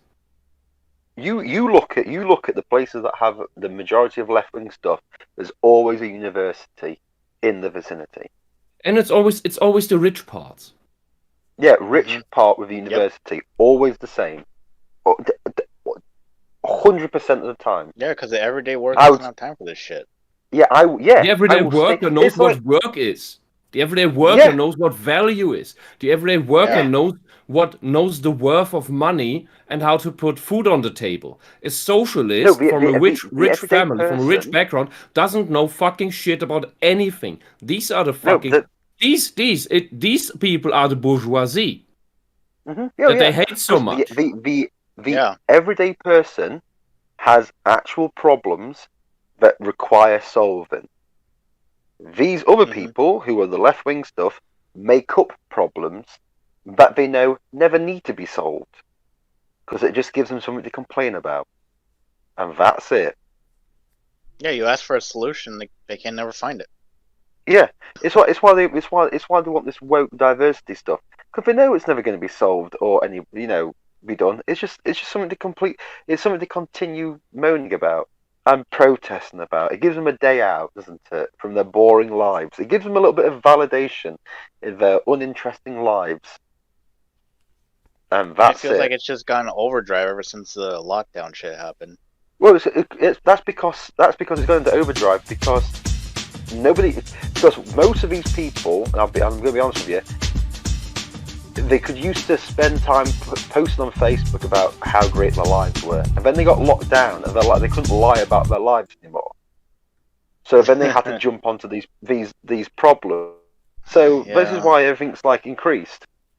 The number of left-wing friends I know who after 2 weeks couldn't keep posting about their fucking banana bread and yoga, and have to start going about clapping for the NHS and fighting for rights and fighting for equality. You just sat there going, yeah, I get it. Yeah, your life's boring. You need something to do. It's I'm just seeing the same whatever. effects too. It's just my friends would always go on about how great their lives were, and now it's all this political bullshit that they barely have an understanding of. Yeah, during the summer, when they're usually posting about their holidays and boasting about their holidays, wasn't happening last year. So they jumped onto this Black Lives Matter stuff because there was nothing else to do. And this is the problem. Nothing else to do and no meaning in their lives. Yeah. Yeah. And that's why they latch on to these causes. Yeah, it doesn't even matter what the cause is, as long as it's a cause, because they need meaning in their lives. And that's why that is the reason. Anyone's against it is right-wing and evil. That's that is the core reason why. That's the core reason why these communists hate and want to destroy Jordan Peterson so much, because he gives people a manual of how to create meaning in their lives for themselves. And once people have that, they do not need these fraudulent causes anymore. Right, I'll give you an example. Yeah. Does everyone remember a couple of months ago when they were talking about in Britain about the curfew for men? About the what? A young girl called Sarah Everard got killed by a police officer in London, and everyone jumped onto it, shouting and screaming about it, how it was wrong, and they were asking for a 6 p.m. curfew for men. So all men in the country would have to be indoors, right? Because a police officer fucked up. So yeah. So all the left-wing activists and all the upper-class, middle-class tosspots went up onto it and all this sort of stuff. Anyway, if you mention her today, and this is about 3 months ago, no one remembers it. Because all it was a bunch of middle-class people who had who were bored out of their schools because they couldn't lie about their lives, joined onto a cause just to look important about, pretend they were important about stuff, and that's the problem. That's what most of these flipping SJWs are. They're just boring people trying to make their lives worthwhile for 5 minutes. They don't care about what they're saying. It's just something for a couple of Facebook likes or a couple of Twitter likes. They forget about it within a week. It means nothing. Yeah, that's why these mob mentalities start to form. And they cause riots. But people like Kavernacle grifts on these people. This is why he can lie so often, because the people who watch his videos probably don't watch the next one because they've moved on. They're not interested. So he knows he's going to get a pretty much. And they don't know anything. They don't know anything about the actual topics he's talking about. He's basically like a newscaster. He doesn't present anything relevant. You can't check it. Either because it's not easily available, or because you just don't have the time or interest in going after it. So you take his word for the truth. Yeah. Well, let's and that's how the propaganda spreads. Star Wars is based on Vietnam. Why? Because I said so. He's not provided any proof that it is. I've said repeatedly on this show that it's based on Vietnam. Doesn't mean it's true. You can say anything. You could say Star Wars is based on cheese and butter. It doesn't mean it's true. What? It's not? Well, even if exactly. Even if George Lucas said something like that, I'd still be like, where did George, where are you going with this? If he said that now, it would come off like a rolling. Yeah, it would come off of like retroactive, Yeah. Retroactive. This character's gay. That's what it would come off like. So this is what I mean. He's just saying stuff, and the reason why we know it's like lies is because, unfortunately, due to democracy on Smud's Discord, we still get these videos voted up, so we see his lies constantly. But most people who watch his video probably just watch his video once, think it's great, and then like 3-4 weeks later, we'll probably watch another one and have completely forgotten what he said beforehand. But, I couldn't. I can't understand why people would stick with him in the first place, because he's talking like a sleeping pill. He's talking like he's on Valium. Let me get my words out. Whoa, okay, he's just one level above Renegade Cut in levels of being true. asleep. Yeah, his way of speaking is very. He's uninterested in what he's actually saying because he thinks he's so right. He's low. He's absolutely low energy. It's like he has no energy in him. Do I have to explain it to you? No energy, no passion. Why anyway, I am right. let's get on with the video.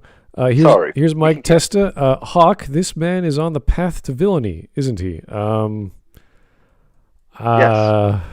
If he's trying to emulate, if he's trying to emulate Guy Fawkes with that mask thing, I don't think he's an English Catholic trying to overthrow the government at all. So no, I don't. He wouldn't agree with Guy Fawkes anyway. No, he wouldn't. So, but if he wants, what is it? What does he want? I can't remember what these guys want. Is it anarchy, communism? Like what is they? Anarcho-communism. Something like that. I don't know. That's what it is. Anarcho-communism. It's too silly to consider. So I don't even. Where everybody is on. Everyone is on their own, but everyone agrees to work together. Or something. I don't know. It doesn't make sense. Yeah, something like that. Yeah, I zoned out after I was told anarcho-communism. I'm like, that doesn't work. As we've said, it's a contradiction in terms. It doesn't make sense. Yeah. So it's like I know one person who's a capitalistic communist. Okay, really? That is. I would even say that is what it in practice always is. Just look at Fidel Castro. It's a very good example. Oh yeah, I know, but he wants to destroy capitalism to then build a capitalist society that is also communist. And I was like, okay, good luck with that anyway. Okay. Maybe you're a communist within your family. I was just like, I'm not talking politics with you, man. It's perfectly fine. Don't worry. How's the football? How's your wife and kids? Oh yeah, that's good. Okay, cool. She left you? Oh, that's a shame. Anyway. Okay, here's one more donation from died. Francis Board Coppola. You don't get it, Smud. They decide what your politics are. They decide what labels apply to you and what words mean. And also remember that they are not the fascists you are for not liking a product that could only exist because of capitalism. Oh yes, the joys of capitalism. It's all the evil capitalists' fault. I love the fact I love the fact that people I've never met and never interacted with tell me who I am and what I should know. Yeah, and that's why they ostracize the gays and the gender dysphorics from the rainbow shit, because when they do not agree with socialism. And you get your gay card and your trans card revoked, which I still haven't gotten. Yeah. But my thing is, Kavernacle told me exactly what I am and what I thought. He did it when he was talking to Zach. Exactly. That he told all. He has a third eye. So I think that's just a wrinkle on his forehead. Oh yeah, that's a good point. Oh. All right, let's keep going. We're only 18 and a half minutes in. Yeah, it's fine. We can keep going. Politics is conservative American, which I've said constantly on a normal political spectrum is far-right politics. If you spoke a lot like these people Okay, guys, far-right politics is far-right politics. It's not conservative American, okay? That's dumb. That's like saying if I'm a member of Canadian Conservative Party or whatever, I'm far-right. That's retarded. It's like saying people who want free healthcare are... All right, I remember what I wanted to say like an hour ago. when he talks about what he thinks woke is or means, he is using the same definition, the same identification when he sees things that the alt-right does, which is way too low resolution, way too all-encompassing. And I don't know whether he uses it as a straw man, but he also says the alt-right uses it as a straw man. Just because you see a woman somewhere, that doesn't mean it's forced diversity. But he at the same time says that it's woke when you have that somewhere, and that is not how we use the terms. Yeah. We use it much more nuanced, but nuance is not possible, is not available in the mind of an extremist, of a fanatic, of a narcissist. There is no nuance there. At best, they role play it for the moment of a direct debate, but outside of that, you will not see any of that, and they will flip away from it very quickly. It's only ever to confuse you in that they have nuance within a debate, within a conversation, but not Also, in a context like this where he just rambles into the camera. You will not hear any single iota of nuance. He's also about to say that conservative Americans classed as far right in Europe when it's not classed as far right in Europe. I'm just going to say that. Well, in Europe is a lot further right. In Europe, we don't have anything resembling even the right-wing level of the Republican Party of the United States. That is something that would be considered here unthinkable. We don't have a proper right wing in Europe. At least in Germany, we don't. In the UK, we could, because we have a thing called the BNP over here. That's quite far right, really far right. That is quite close to being. But he's talking about major parties. Yeah, he's talking about major parties. The BNP gets quite a lot of votes every year. Okay, how many percent do they get? It's low, but it's one of those where it's a bit like outside of the big three. It was one of the biggest outside of the big three in the UK, which is quite difficult to do. Is it still single digit? It was single digit stuff, but it's still one of those things where it was getting traction in the late noughties, early 2010s. But my point is, there is that party that still gets votes, still is on the thing, and still is classed as an actual proper. It's not like a laugh, thing, but that is right wing. But the Republicans are so not anywhere near that. So it's like, so it makes me laugh because obviously the UK is different to mainland Europe. We've always had a different style of doing things. It's why we've never really integrated well with Europe. But yeah, when he's talking about right wing stuff, the Republicans aren't that right wing compared to like the UK stuff. It's a bit laughable, to be honest. That's me coming from as a British lad, so mainland Europe might be different. So anyway, yeah. So I know Wisp wants to say something. Go on. Yeah.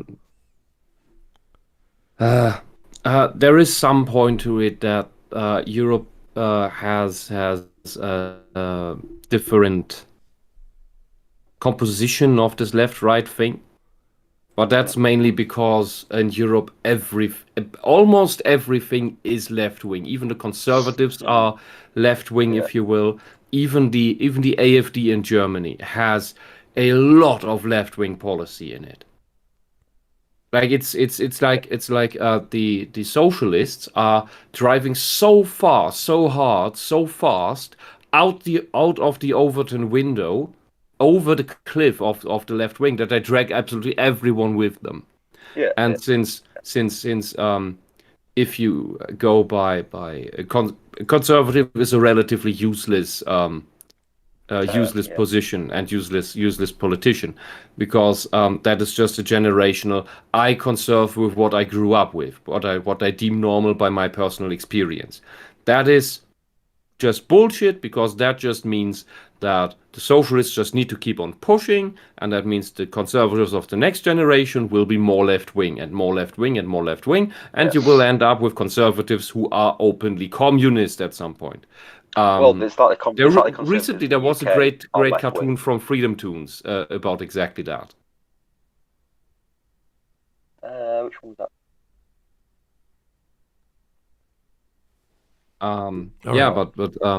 We don't. Even the Republican Party of the United States would be considered far right in Germany.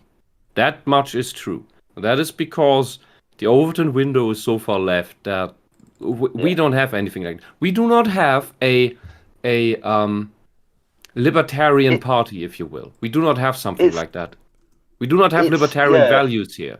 The concept, the term is unknown to Germans.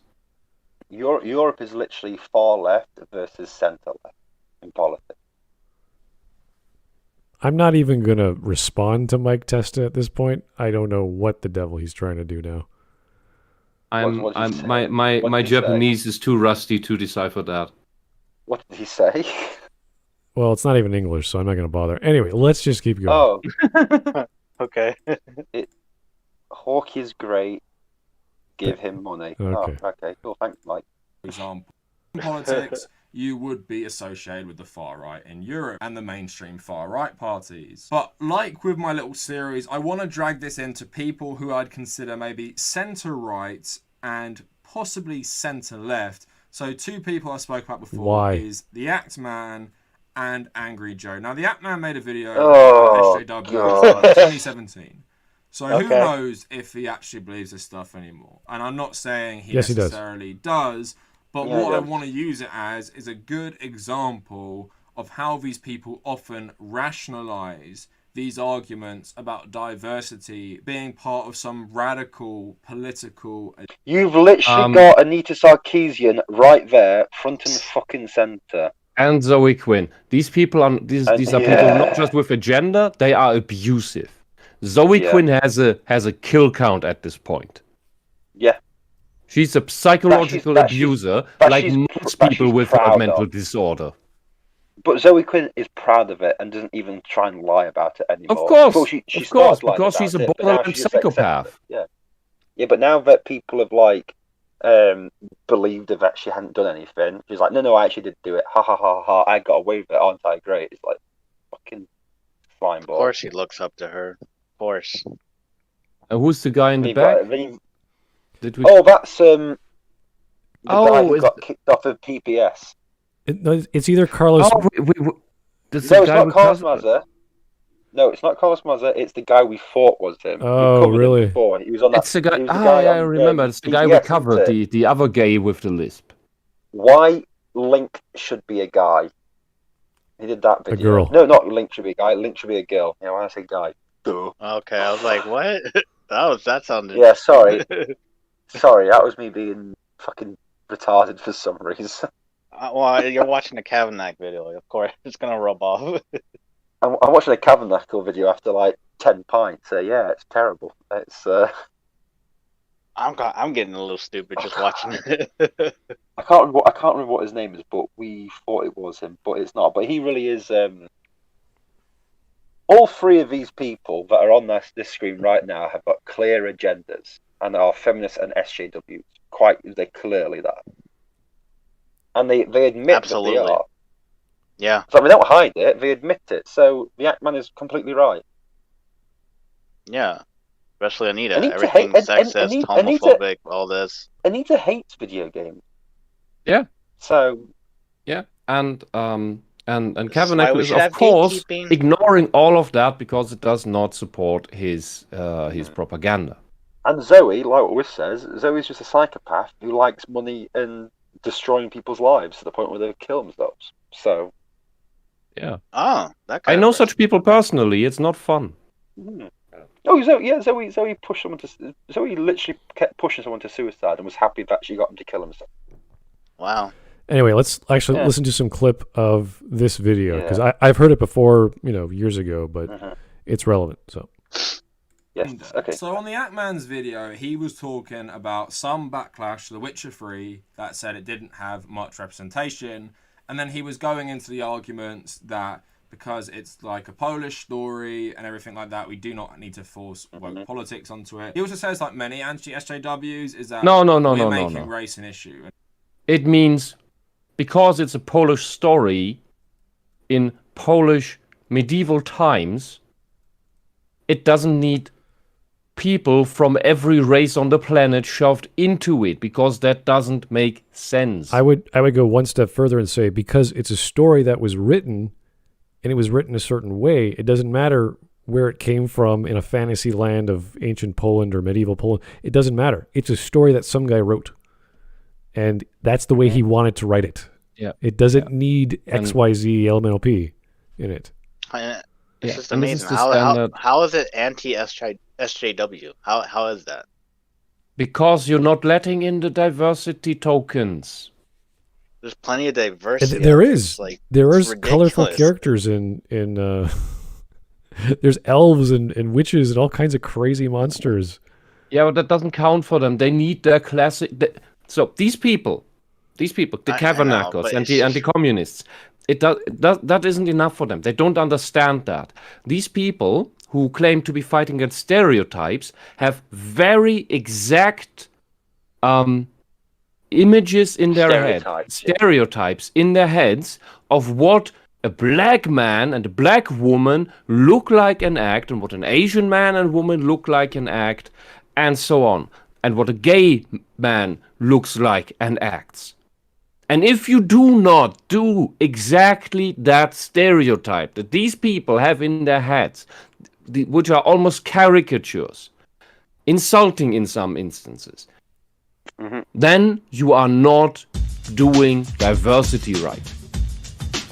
You need to replay the same stereotypes everywhere all the time. That's why all their characters, when they make their own shit, always are the same stereotypes, always look exactly the same and always act exactly the same. These people are such extreme racists and sexists that is what they accuse us of being. Because we do not give them their stereotypes. They think we are the racists because we do not believe in their image of them. While they accuse us of just thinking in stereotypes. This is the absolute insanity. This is the peak projection of these people, and why they are so close to the actual Nazis. Even black people don't care about this, and somehow they're racist. It's like, okay. Yeah, I'm also just going to point out that Smud was waiting for a clip of that video, and I didn't want to say it, but he's not going to play a clip of this video because it wouldn't prove his point. So he's going to say stuff about this video which might be lies. So. I mean, I don't know. We can cover that thing at some point. What I actually wanted to say is this example of the Polish story, whether it's a mythological setting or not, but it's in that general area.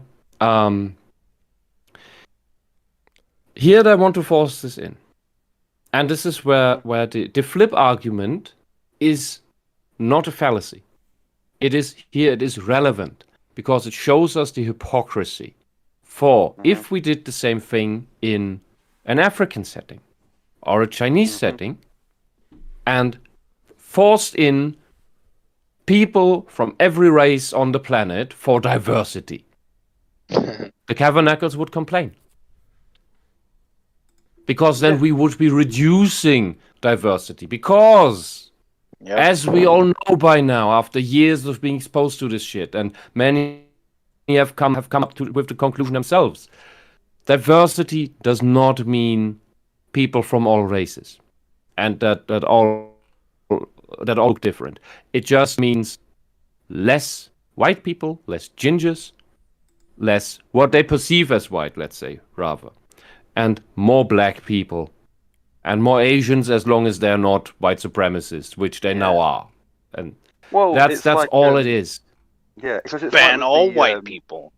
It's like with the Henry VIII thing when they made Anne Boleyn black, and you're like, why? Oh, diversity. But why? You know Anne Boleyn wasn't black. Well, it's nothing to do with historical accuracy. When they went later on Should I go? Where was this? Yeah. BBC Should I get? I Oh, can't they remember- made. I can't remember who did. They made Anne Oh, they Boleyn. made Achilles black. They made Zeus black, or Zeus as you pronounce him. Yeah, and yeah. They make everyone But black. and yet they bitch and moan that who was it was going to play Cleopatra? Gal Gadot? Gal Gal Gadot. Gadot. Yeah, was going to play Cleopatra because she's not black enough to play an African. It's like Egyptian, and it's like Egypt. She was Sub-Sahara. Cleopatra at the very was it least the fourth one, but probably the Macedonia? others two was Yeah. Macedonian, I think. Yeah, I know. I think my But favorite my- has to my- be Idris Elba. Macedonian, isn't black Greek, enough. whatever. She had red hair. Oh Idris Elba. The BBC said Idris Elba wasn't black enough because he doesn't eat fried chicken and doesn't have It's black like, friends. holy on That's what shit. I'm talking Like, about. where They're is the absolute- insanity they have the stuff? They have the horrible racist stereotype. Yeah, but this was from a black woman. And I was just like, wait, what? I know. was like, It's what? oh my god. It's just I remember just 2 I years just- prior, they complained when on some special black people day in some fast food chain, they gave out free fried chicken for black people, and it was, oh, that's racist. You assume that all black people eat fried chicken, and now if you don't eat fried chicken, then Idris Elba isn't black enough for you. Fucking listen oh to my yourselves. God. It never But stops. but we have the bad stereotypes, yeah. Yeah, because it never stops because these people are constantly looking for arguments, and that's the problem. The SJWs. They're are a miserable. society- They want us to be miserable as well. Why Yeah, not? That's the thing. Everyone's got to be miserable because they're that miserable, and instead of solving their problems, because the minute they solve their problems, they stop being SJWs. It's really weird that. All It's right. like I was talking to my granddad today about stuff. You find that once most people get to be like a normal life, they stop doing half the stuff that are crazy. Yeah. It's Yeah. really weird that. Yeah, and when I look Anyway. at Kavernacle, I don't know how old he is, but even so my brother Does it was. matter? was He's a child. yeah. Let me get to that. But even No, my I brother was understand, yeah. deployed and worked hard, so he even in his early 20s he looked a bit weathered. This guy looks like he never worked a day in his life. He looks like a puffy little kid. He quit his He's job. never worked. because I of don't think he's COVID ever worked restrictions. hard labor. I don't think he's ever pulled a week of night shifts, let alone a month. Oh. And Nope. And yeah, if he had done any of that, he would know the value of hard work, not just babbling into YouTube. Yeah. Yeah. He quit his job halfway through the pandemic because his job wanted him to go back into the office. Oh, that was him? Yeah. Oh, wait, no, I'm mixing him up with Philosophy Tube now. Because that had some similar bullshit story that sounded half Yeah, made up because it was inconsistent. He said, oh no, I had to leave because my job wanted me to go back into the office, and they weren't doing the best with COVID restrictions. And I was like, mate, be happy that you're going back into a job. So whatever. So now please give me free money, you people who do work for your Yeah, money. Yeah. So here's Alex Halo. I don't know what this has to do with anything, Alex, but thanks anyway. When the weeb empire raises, they take care of the political parties of the world and bring anime to all. I don't know what the hell you're talking Yes. That's Thank okay. God. It's okay. Just say yes. about. Have some cartoons. Yes. Thanks. Smudge. You have Death Smudge. Note. When the weeb empire rises, there's nothing you can do about it. You can kick and scream and you can fight, but they'll get you. You'll just have to accept it. Yeah, Well, Yeah, you I will need to vote the start net learning how to party, and speak that's Japanese. it. And that's all you need to do. That's As long as they don't and have everything will be constant fine. Neptunia references, I'm okay with that. No, Yeah, it's and all the constant. It's and Canada. on the radio Canada it will just be called constant free- Neptunia songs. Yeah, There's in songs? Canada, it just be yeah. Neptune. Dude, watch the intros to those games. Woo, woo, Neptunia. Woo, woo. Like that, I don't know. Okay. Anyway, back to listening to whatever Kavernacle is trying to say. Yeah.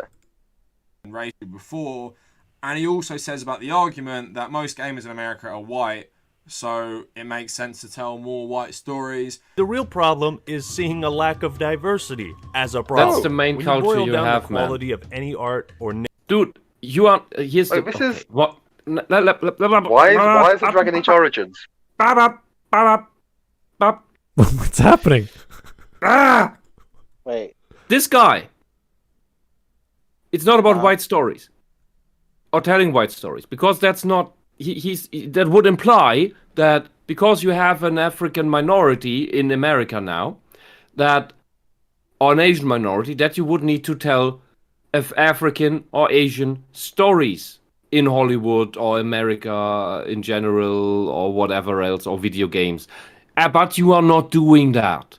You are just injecting these races into the European type stories. You did not have a medieval time in America. That was long over before you got there, or at least you didn't. That type of culture didn't get over there. Yeah. Like the stuff we have in Dragon Age, that's mapped after medieval Europe. Yeah. There weren't a lot of black people there. Ferelden is based on England and Scotland. Yeah, Hyrule is based after Germany. Orlais is based off of France with their stinky cheeses and stuff. So. Anyway, here is Francis Ford Coppola again. This is reference to the thumbnail. In the Actman's thumbnail, the gentleman from PBS's name is Jamin Warren, and he was mercilessly clowned on, and then he disappeared into the ether. I thought he had his own show now. He did his own thing.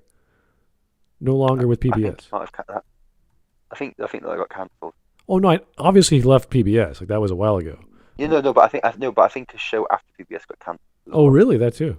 Huh. Yeah, I got after we covered him again. I think someone sent a super chat about him being cancelled again. Oh, all right. Anyway, let's keep watching this video because I want to for the better. I want to hear what the Actman has to say because I liked this video a long time ago and I enjoyed it. or narrative with gender or percentage of skin tones, you are making the diversity quota an issue. Now, Witcher 3 came under fire and criticism because it features an all-white cast. But this article by Polygon seems to think otherwise. Are they Slavs? Reviews have lavished praise, perfect scores, and awards on it, while some reviews have mentioned issues such as sexism. None I read mentioned another crucial misstep. Not a single human in the game is a person of color. And it's tied to a central issue here that gaming as a whole needs to face. I need to give an update on this, because the SJWs have now sided with the old Nazi classification of race, in that Slavs are now people of color. Slavs are not white people anymore. Again, they are subhuman because they're lazy and had a hard time integrating into America. According to, because that is now how they judged, how they made the judgment that Slavs are people of color, because due to the language barrier, they had a harder time integrating in America. And of course, because white supremacy is defined by meritocracy, the implication is that Slavs are not meritocratic and lazy, therefore they're not white people. That is what SJWs think. So in retrospect, The Witcher is now, and by extension, what was it called? Kingdom Come Deliverance as well, is now games full of people of color. They're just very light-skinned people of color, but they're people of color now. So the problem is solved. Okay. Hooray! The horrible thing is that I'm not making this shit up. Oh yeah, no. I know it sounds like you are, but I know you're not. It's insane. It's just, this is why aliens don't want to visit us. Yeah, and also we just Then again, we also There's no stick stuff up our intelligence. asses nowadays. Anyway, we don't need a probe anymore. So Mike Testa, this man loves calling people colored, don't he? I don't know if that's a thing that he likes doing. I'm assuming you're referring to Kavernacle. I don't know about the Axeman. I will say that's one thing that's really awkward in Britain, because in America you can call them African Americans. In Britain, you can't really call them Afro-British. It's not really something that happens.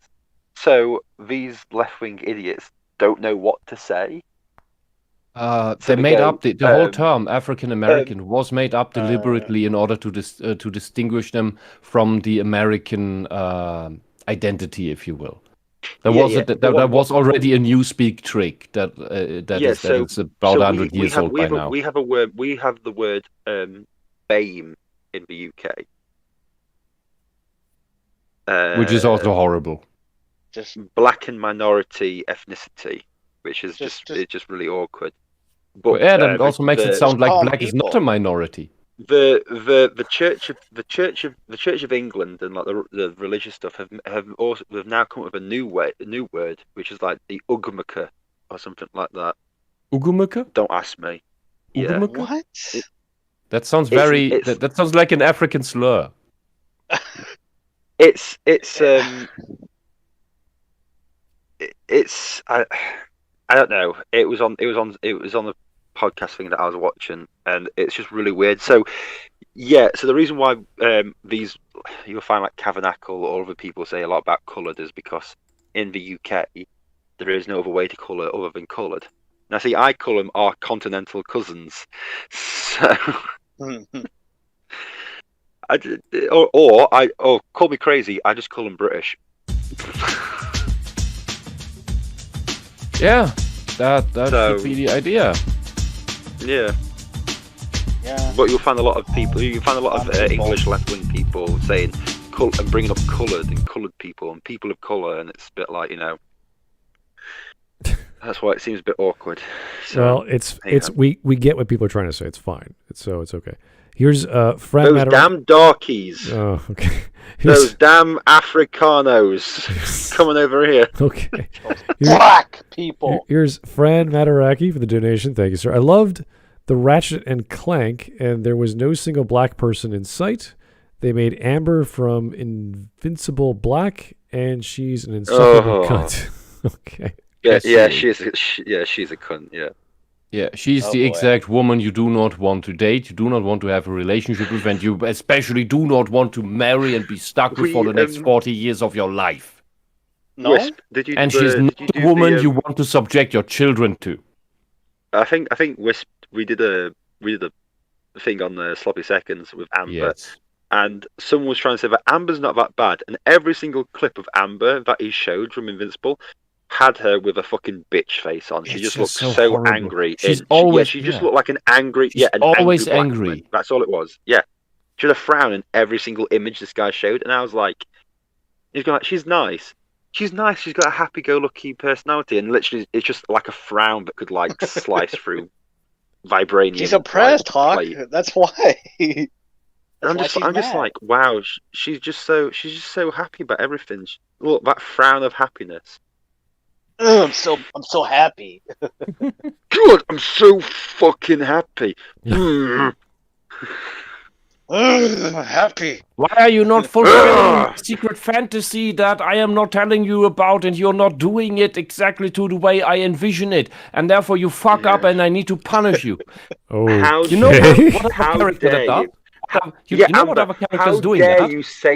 How dare you save the planet and everyone on it, and then not come and deliver soup with me, bitch? If I came and did soup, everyone would die. Worse than that. She has she probably had her personal fantasy of how he would disclose to her that he was the superhero, and if he wouldn't fully fit that fantasy, that romantic fantasy she had for that, she would be upset with him. And if you have watched Scrubs, especially the early seasons, Dr. Elliot Reed, is doing this constantly. She even admits to that later on, that she's crazy like that. That she has these fantasies and everybody and she's only happy if everybody plays along to this fantasy she has in her head. And that's how her the making up after a broken relationship has to go. That's how her what's it called? Her wedding needs to go, where everything goes exactly as she's laid it out, and she gave everyone scripts at what they need to do. And this is what narcissistic girls and borderline girls especially have going on in their heads all the fucking time.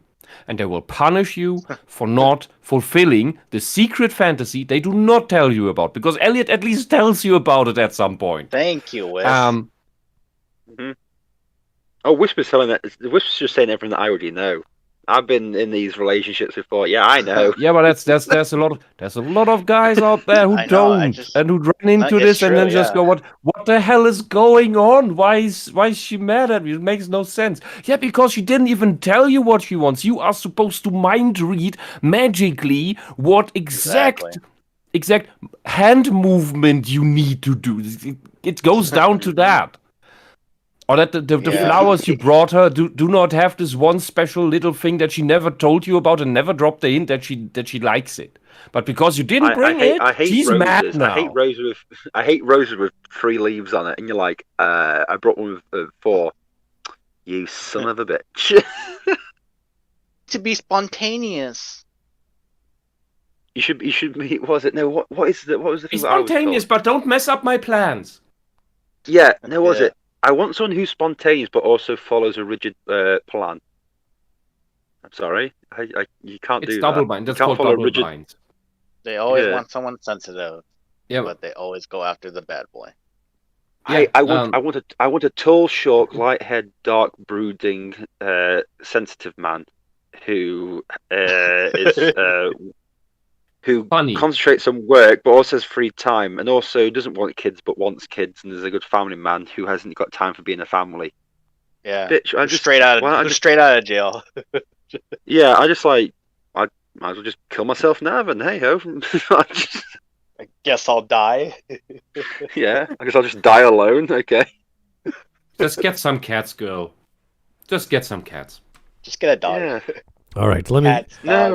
Here's Mike Test again, because of course Mike is always here. Let me guess, you call them Ooga Booga too, Hawk? Oh. Yes, I do call them Ooga Boogas. But in the old days, you used to say Ooga Booga, give us your country, click click, bang bang, plant flag. Anyway, let's get back to the video. Yeah, we're going. Good idea, Smud. Good idea. Minority groups are not only ignored, they're so often not even considered. America has a big history with race because we are a very diverse country. But as Morgan Freeman wisely said, how are we going to get rid of racism and stop talking about it?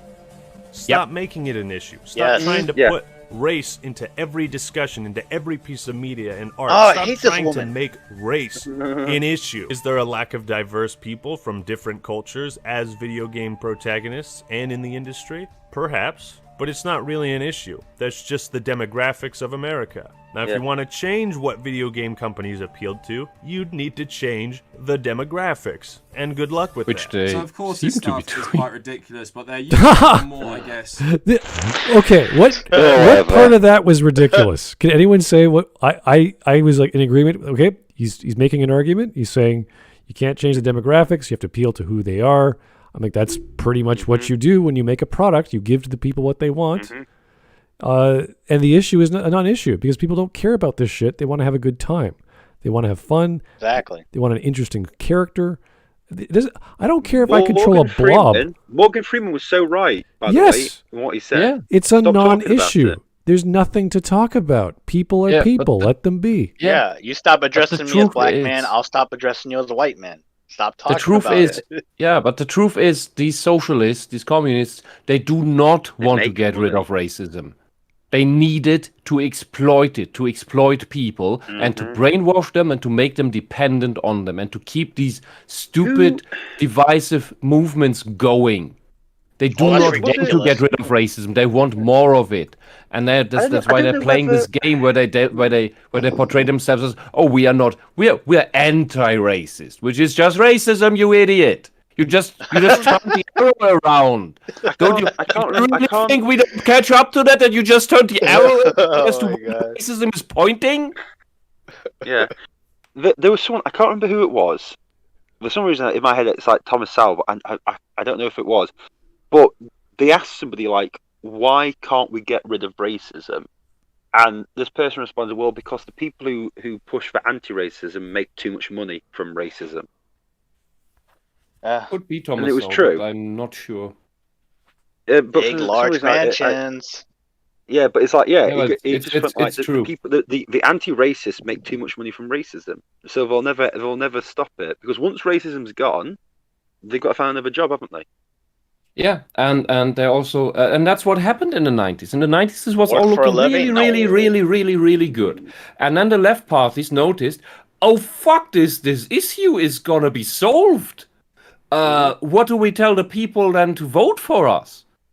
Because we already lost the workers, because we keep screwing them over. The rainbow demographic isn't actually very big, so that doesn't help. The Green parties at least have the environmentalists, but they keep screwing them over all the fucking time. So that's not gonna work for long.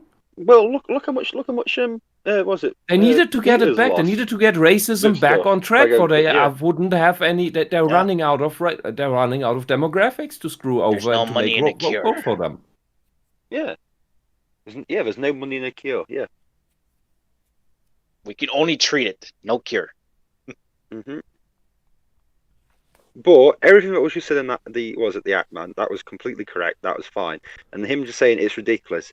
What's ridiculous? That we can't change the population density of the United States. That's So what happening, he's and saying- the left what is he's saying- gloating what he- over yeah. it.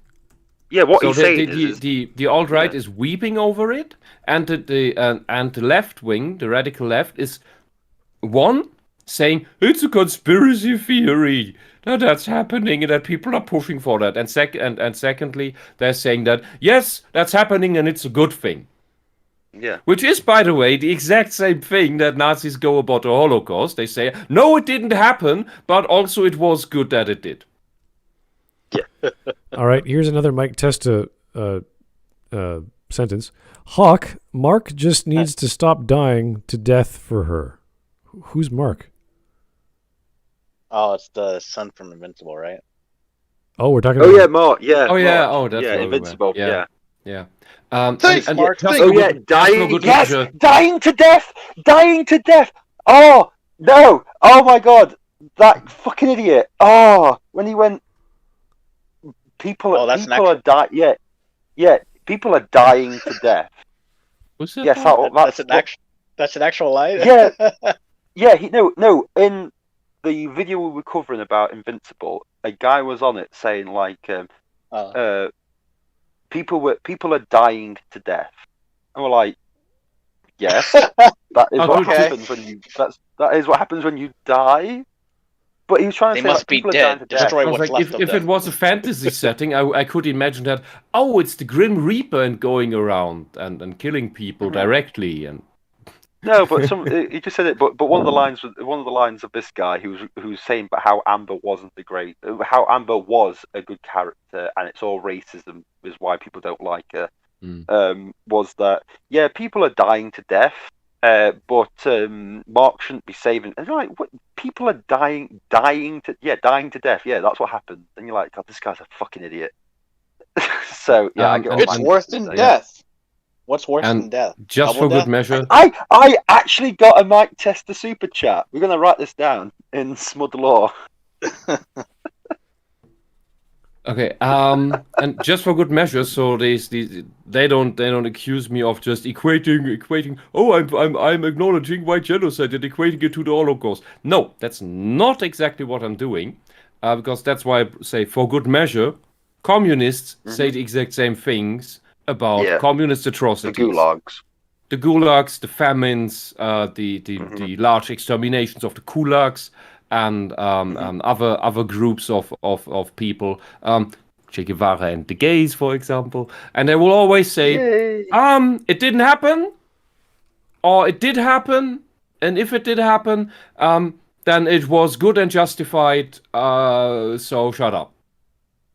Well, Wisp, what was It's the same thing. And that is what, again, what I cited yesterday from George Orwell's Notes on Nationalism.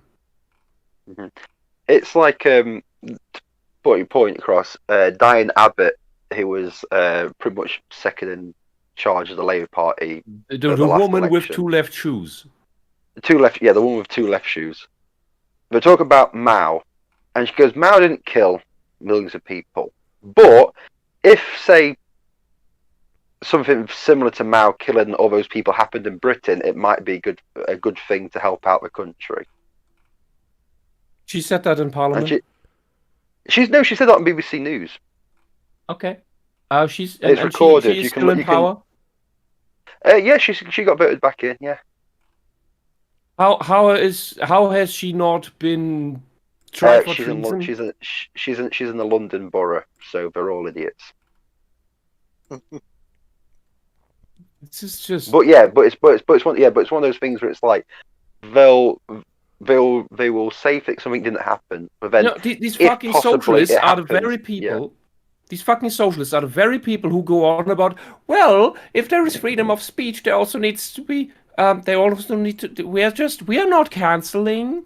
It's just consequences for speech. Where are the fucking consequences for assholes, genocidal assholes like Diane Abbott? Racist genocidal assholes like Diane Abbott. Where's that? Where are the consequences? We've still got David Lammy. We've still got Femi. We've still got the entire Labour Party. To be honest, I know that's the entire thing. Where are the consequences for these inhumane, anti-human trash bags of genocidal maniacs? Wisp, they say sorry on Twitter. Yeah. Are you sure? They apologise and they will learn from their mistakes. And then they say the same fucking thing again, like the fucking psychopathic children. And they will move forward, and they will plan to move forward. We're all human. We make mistakes. Yeah. But moving forward, they plan political agenda. Yeah, moving forward, we plan to learn from our mistakes and grow as people, and hopefully solve the errors of our past.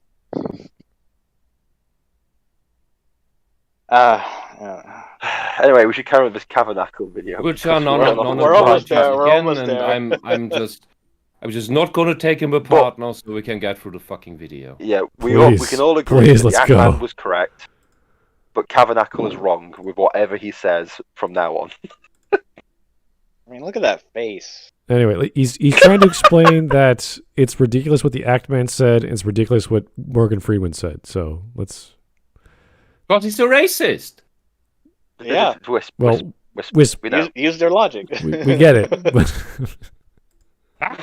We've got to try and finish at some point. Arguments try and make their point. But you wouldn't really make the same argument for movies. Like... Wait, let me just rewind it. So, of course, this stuff is quite ridiculous, but they're using a more, I guess, structured argument to try and make their point. But you wouldn't really make... Okay, wait a second. So they're making a structured argument, but I'm not going to address it. Let's just keep going. Now he's starting to smile. It's the first time I see him starting to smile. So that means he's up to something.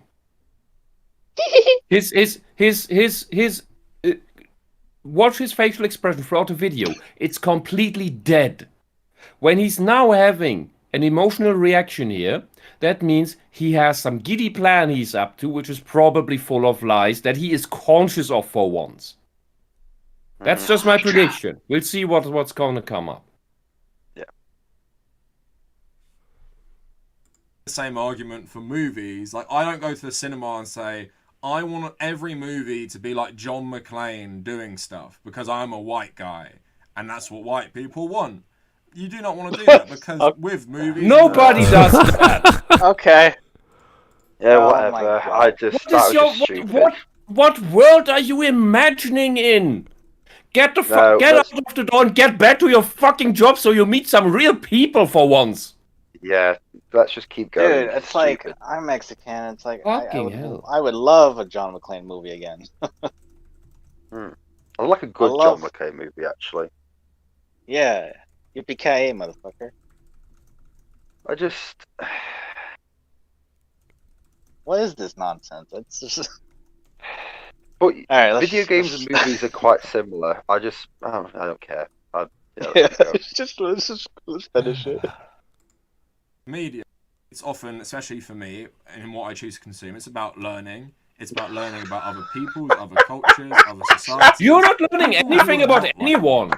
Because I live my own life. I get to see my experience every day. No, Oh, you God. don't. I can't hear what bullshit he's saying. Sorry, I'm hold on. Sorry. Let me It's mute up. okay. It's okay. But I mean, I'm shouting at this point too. So Yeah, no, I was just laughing. Consume. It was just stupid. It's about learning about other peoples, other cultures, other societies, people who are not like me. Because I live my own life, I get to see my experience every day. Sometimes I like, films about countries I'm from. I like Dunkirk, for example. It's an interesting perspective from, British people during the war, and that's fine.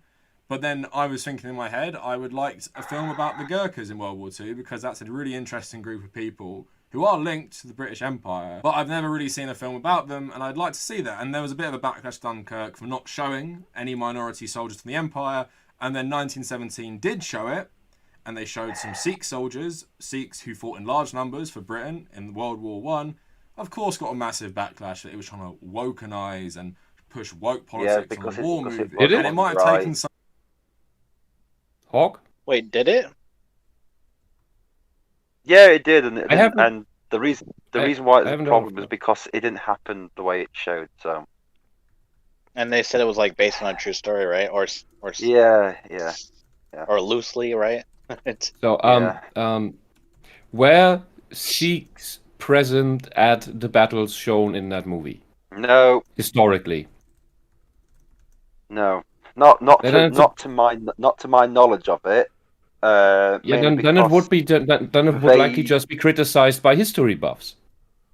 yeah, because Because usually when you make war movies that are relatively down to earth, history buffs tend to muck about them when there is something majorly historically incorrect. yeah. Small infractions always happen, but when you do something like that, like the people from I don't know, Teleopolis were not present at this battle. What is this depiction? Like, that's the problem. It's not that it's something against the race or some ethno shit. It's about if these troops were not present at that battle, then that's a problem for people who care about history. The thing about the Western Front was that it was mainly white Europeans fighting against each other, because you still had the view of empire back then in the 1910.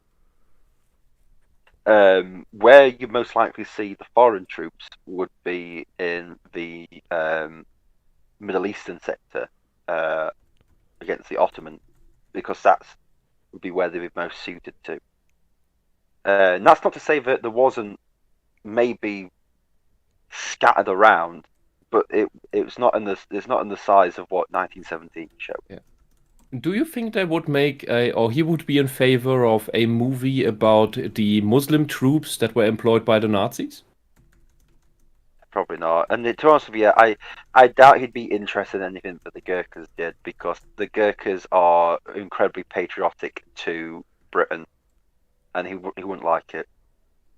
Yeah, but they are not white, so he likes them. Yeah, but the Gurkhas are ridiculously patriotic to Britain, as in like they even go above what I would be as patriotic. That's how patriotic they are. He just brings to a nation. I bet he doesn't know that. But bear in mind, the Gurkhas are patriotic to Britain, but they don't need to be, because Britain never conquered the Gurkhas. The Gurkhas beat the British. We never conquered them, but we made a deal with them, and they fought for us, and they're that patriotic and want to be with the fighting for the Brits. So it's something that communists hate, because they scream and shout about them constantly. Sorry. Yeah, but look, Kavernacle doesn't know anything.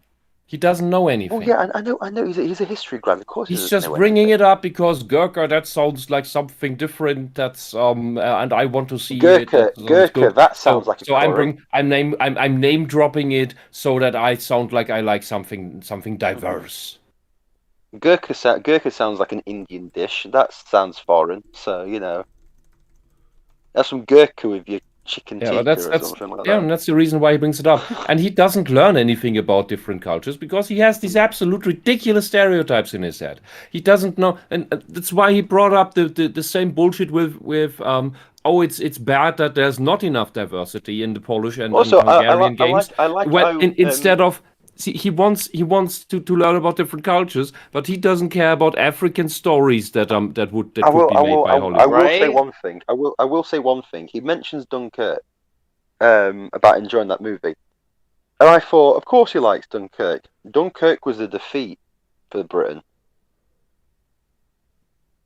Dunkirk is a military defeat because it's an evacuation. We lost the Battle of France. We had to evacuate France, or else we'd lose hundreds of thousands of men. So it's a military defeat. It was an absolute embarrassment. The Battle of France was just an absolute complete embarrassment. The Germans absolutely pasted us. So I thought, no wonder he likes that as a That's a movie. good point. That is something that George Orwell also brings up in Notes on Nationalism, in the very beginning of it, that this is called negative nationalism. That negative nationalism does not require that you are for anything. In his case, he's for communism. But negative nationalism only requires a hatred towards a specific thing, whether that's a nation or an idea or ideology, and it thrives simply on enjoying every denigration, every loss, every negative event that befalls that. So the Nazis winning against the British at some point fuels the negative nationalism that the communist has for the country he resides in that case Britain. The anti-Germans in Germany have a negative nationalism towards Germany. They're also communists. You could say they're the mirror image of the anti-British communists. And that's where he can get the enjoyment from, despite that actually being a Nazi win. He would never say that he wants the Nazis to win something, but he enjoys the British losing. And that's something Orwell explained exactly like that. This is what they do, and this is what they did during the war.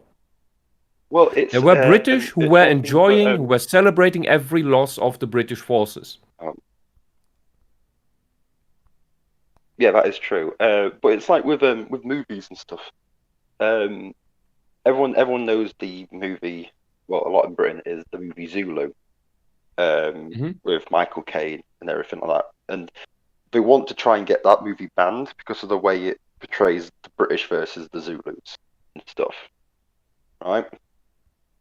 It's prequel film. The Zulu as pretty brave and courageous in their charges. But because the Brits shoot Zulus and win, it's classed as racist and imperialistic. But it's just a historical depiction. Yeah, but the prequel film Zulu Dawn gets no mention, even though it shows worse atrocities. But because the British lose the battle in the film and get wiped out, it gets forgotten and overlooked. That's a good. Yeah, and that's a good counterexample. They hate every win of the British, no matter the context, and they love every loss, every defeat of the British, no matter the context. All right, let's try and keep going here. Mike Testa, here's another super chat from Mike Testa. How cute! Thank you, Mike. It's always nice to mirror my thoughts. Isn't that beautiful? Here's Mark in 3D. I remember Captain Kirk fighting the Gorn on D-Day. Oh, interesting. It could happen to you. You could watch that episode on D-Day. It's possible, but these things happen. 6th of June. All right. 22 minutes and a half. Let's keep... How long have we got? Almost there. We have 8 minutes left. How much longer have we got? 8 minutes. Oh, that's I'm I'll not just the mute only one myself and shut tangenting up. today. Hopefully the other half or the other minute of the video is just him talking about money or getting money.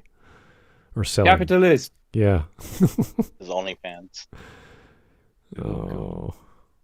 Some liberty, historical accuracy, because it had mixed units and stuff. But the point of the film was just to show you these guys actually did stuff in the war. And that is where representation. Wait a second. Is 1917 historically accurate or not? Which one is it?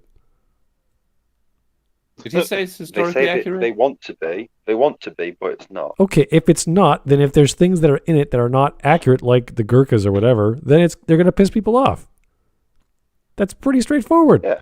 But it's not even but it's not even the Gurkhas. It's the Sikhs, which is a completely different group of people. Oh, you're kidding. Oh. Yeah. So the fact that he's stupid enough to class the Gurkhas and the Sikhs in the same group of people is kind of racist. Anyway, fine. This is such a silly argument. You either have a genre or you don't. You fit it, the bill, or you don't. That's why people are angry. Nothing to do with them hating race or expecting this or that. It's either accurate or it isn't. That's all it is. Just for clarification, because I seem to have missed it again. Did he say the movie's historically accurate? Sikhs who fought in large numbers for Britain in World War One, of course, got a massive backlash that it was trying to wokenize and push woke politics on a war movie. And it might have taken some liberties with historical accuracy because it had mixed units and stuff. But the point of the film was just to show you these guys. Yeah, because there's no such thing as mixed units because of racism. Okay, so he says it took liberties with historical accuracy. Yeah, so it means they shoved it in for wokeism then, because when people take liberties, it's for an agenda. Yeah, exactly. Because when you just want to show that the Sikhs fought for Britain, then make a movie where the Sikhs fought for Britain in a battle where the Sikhs fought for Britain, and not some other battle where they didn't. That's all. That's all. But the thing is, he's even saying right now that they took some liberty. So what happened in the movie wasn't like he's just lying. He's just making shit up. Yeah. So. For these guys, they might get mad about it, but for me, it's like you have one chance to show this stuff. You have this one movie. No, you don't. You can't get a movie. Multiple chances, you asshole. Anyway, you can make any I find movie. that sort of argument pretty ridiculous. I don't think it necessarily comes from a place of, real vitriolic bigotry, but it might show a lot about. Wait a second. Let's just rewind that. This guy is absolute. This guy is retarded. I'm autistic. This guy's retarded. I don't think it necessarily comes from a place of, real vitriolic bigotry, but it might show a lot about the society they grow up in. And, stop talking about race, they say. Yeah, how are we ever going to get anything done if we stop talking about it? Oh my god. Just go. How are we going? What do you want to get done? What is it that you want to get done? You want to get rid of racism? Then start treating people as individuals and judge them by their fucking character. Yes. But if people did that, they would put you in a trash bag, Kavernacle. Because you don't have character. At best, you don't have character. Oh my god, this idiot. If we stop talking about racism, where would we get? I know exactly. Where would you get your money from? What would you grift? What would you fucking grift, you fucking grifter? Yeah. I'm waiting for him to talk about Angry Joe. We societies. We live in a society. We live in a society. And stop talking about race, they say. How are we ever going to get anything done if we stop talking about it? We live in societies that are extremely racist to various different groups. If I just stop you are racist. About it, what do you think is going to happen? People are just going to hold on to their prejudices for much, much longer. It's going to be. Yeah, you are doing that. And you grow up in a society that is a rich-ass bourgeoisie that has all the fucking problems that you accuse everyone else of having. You are full of that shit. You, Kavernacle. You and your ilk. It's just not it's just the so people you hilarious to go, accuse of it. Yeah, but it's just one of those things where you're just a bit like, God, everyone keeps mentioning racism. If only they'd stop mentioning racism. But now we can't stop mentioning racism because how can we solve racism without mentioning it? Like it's a non-end. It's a perpetually non-ending problem. That's what it's about. That's why this is crafted. This is engineered. This is not a natural comeuppance of this issue. This is deliberately crafted exactly this way so that it will be a perpetual problem forever, so that they will not run out of racism again as they did in the 90s. Yeah. That's the whole point of it. Yeah. I'm surprised he hasn't brought up institutional racism or any of these buzzwords about how it's a real thing. And this is he's not bright enough to bring up. Oh yeah, He could barely say bigotry. To be honest with you, he's at level 1. When he gets to level 2, then he'll start bringing up those buzzwords. Oh. Passed down to generation to generation. Oh, fuck off. And it does in many countries, like the United States, like Britain, places like India as well. These places have problems. What, India is institutionally racist? Okay. Is that what he said? Generation after generation. It's passed down. He said, he says India is like racist. The United States, the UK, as and India. well. All right. India is racist as So well what? because Racist there too it is to passed what? down from generation to generation to be Yes. racist. Yeah, those white Indians. Well, technically, we are the Indo-European, Indo-Germanic people. We are related. Wait, hold on. Technically, technically we are very closely related people. Hold Indians on, are Wisp, not. hold on. Indians are not black. Wisp, hold on. So, if Indians are racist, why was he okay with Sikhs being in 1917? Because he doesn't fucking understand anything and probably Because thinks religions are Sikhs- racist. Sikhs are also from India. Yeah. So, are they? Sikhs are also Yeah. have their dagger solely to Yeah. defend themselves against Muslims. That's the only Yeah, situation where they're allowed to draw it. yeah. Oh. So, But they never talk about that. The socialists never talk yeah, about that. even I knew that because I learned that in religious studies at school. About the little, I can't remember what it is, but it's a very small little dagger. But it's got to be specifically shaped and designed. Why they can't have it? But if you draw it, you've got to draw blood as well. Yeah, but it's the rules like that exist so that you don't draw it in just for funsies and or to scare people, but that you only do it for a very serious situation. Issue. But my makes it point actually is, it sounds like a brutal rule, but it's actually a good rule to prevent unnecessary bloodshed. But with him saying this, it's like the Indians are racist. It's like, so everyone's. Yeah, Who are of the course. Indians He brought racist up to, the then? Indians only as one example. He does believe that everyone is racist. Yeah, He apart is, from black. and this is the big projection thing that. Oh, I know that I am racist because, for example, my ideology told me, or because I actually noticed that I do believe in certain racist things. But if I make the assertion, the claim that just everyone is racist or everyone is insane, then my racism and my insanity is less of a bad thing because everyone is, right? Yeah, That's what the mindset here is. I'm confused. It's like, okay, if everyone's racist, what's the problem then? I don't know. No, if everyone's racist, Problem the is that is allegedly they want to racist. get rid of racism, but that They want to get rid doesn't of work. racism. But if And it everyone's can't work. Everyone racist, they is. can't get rid of So racism. Under their what are you supposed to framework. do? Under the framework that they set up for how racism works, under the intersectional bullshit that the communists came up with, you can never get rid of racism in the first place. It's impossible. And that makes that does raise the question: why not keep on going with the Morgan Freeman approach and the Right. Martin Luther King approach? Why not keep going with those? Because you don't make money. Because it solves the problem, and they do not want to solve the problem. Yeah, it solves the problem. You can't make money from it.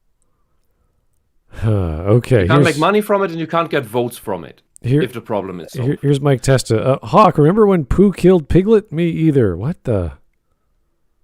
Yeah, What? Yeah. Well, did anyone watch that episode of Winnie the Pooh? Pooh brutally fucked up Piglet. Honestly, it was shocking, but Piglet had said he did vote for Trump, so Pooh had. I'm gonna look that up. That's no way. All right. Here's another Mike Testa. Did you not watch it? New Adventures of Winnie the Pooh Bear. You mean Latin H Jose or pissed Jose? He will. What? What do we? Wait, Mike, what? Mike, are you watching the same thing as we do? No, Oh, Mike's watching a completely different thing. Oh, South Park? Is that what it is? I don't know. I don't know the reference. And anyway, let's keep going. Things because of people, like I've mentioned in the video. There is such pushback to this stuff. You know, I get called a self-hating white man all the time because I talk about You this are. stuff. And a self-hating. You are. You are, You know, my family dumbass. being And a originally racist. from Ireland and stuff, so I know how bad Britain can be to different countries. But the only way we move forward is talk about this stuff and have an open dialogue. What exactly is the conversation going to be like, though? Okay, let's talk about race. What's the problem? Well, I don't have a problem. I don't really care about race. How about you? I don't have a problem either. Okay, great.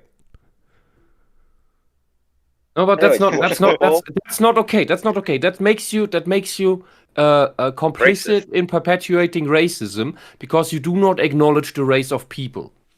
You in their eyes, you fight racism by judging people on the basis of their race, by recognizing their race. But why? And Well, this is I'll- based on their alleged and on their so-called critical race theory, which is just race theory with the arrows turned around, just like I said before, which is the most pathetic magic trick ever performed, and it is even more pathetic that people are falling for it. The only people I remember having race theories in the last century were the fucking Nazis. Just because you put another word in front of the race theory doesn't just make it not a racist race theory, you fucking racist. I'm so done But with I will- race. It's like I I will just want to also- get through the next day. Can I do that? Yeah. I will also point out he's mentioning the stuff that Britain did to other countries. I'm like, bro, you know nothing about history at all. I bet you couldn't tell me anything about anything that happened in colonial. Oh The man, I colonial want to time. see you debate him. Yeah. Kavernacle, do we want to talk about the Islamic conquests, murders, rapes, and slavery? Yeah. Including what they did in Europe. Yeah. But with like the stuff that Britain did to all these countries, I'm like, okay, name stuff. Well, they invaded them, right? And but that was bad. Well, okay, and we should have stopped it. Well, maybe next time, maybe those grass skirt wearing pygmies should learn to make guns. Not my fault. They went against rifles with sharpened mangoes. You know, tough luck, innit? Gun beats spear, buckaroo. But that was the way that things happened back then. We don't invade countries now. So what's that mean? Oh, we've learnt from stuff. Yeah, but we're still as racist as we were beforehand. No, because we don't invade other countries. Yeah, China is doing that. Yeah. Oh, China gets a free pass with it. It's perfectly fine. And certain parts of Islam are trying to do that. Take over countries, spread to others, take over Zimbabwe. more. Turkey is trying to push the Greek border again. Yeah, but here's the thing though. Zimbabwe kicked all the white farmers out back in the 70s and 80s. Right? Get all the whiteys. They begged white farmers to come back in the last 5 years so that they could actually grow crops. Because they were starving after Robert Mugabe died. And when the first lot of white farmers came back, they just literally threw everything at these white farmers and gave them like red carpet welcomes and everything. It's like, oh yeah, colonialism.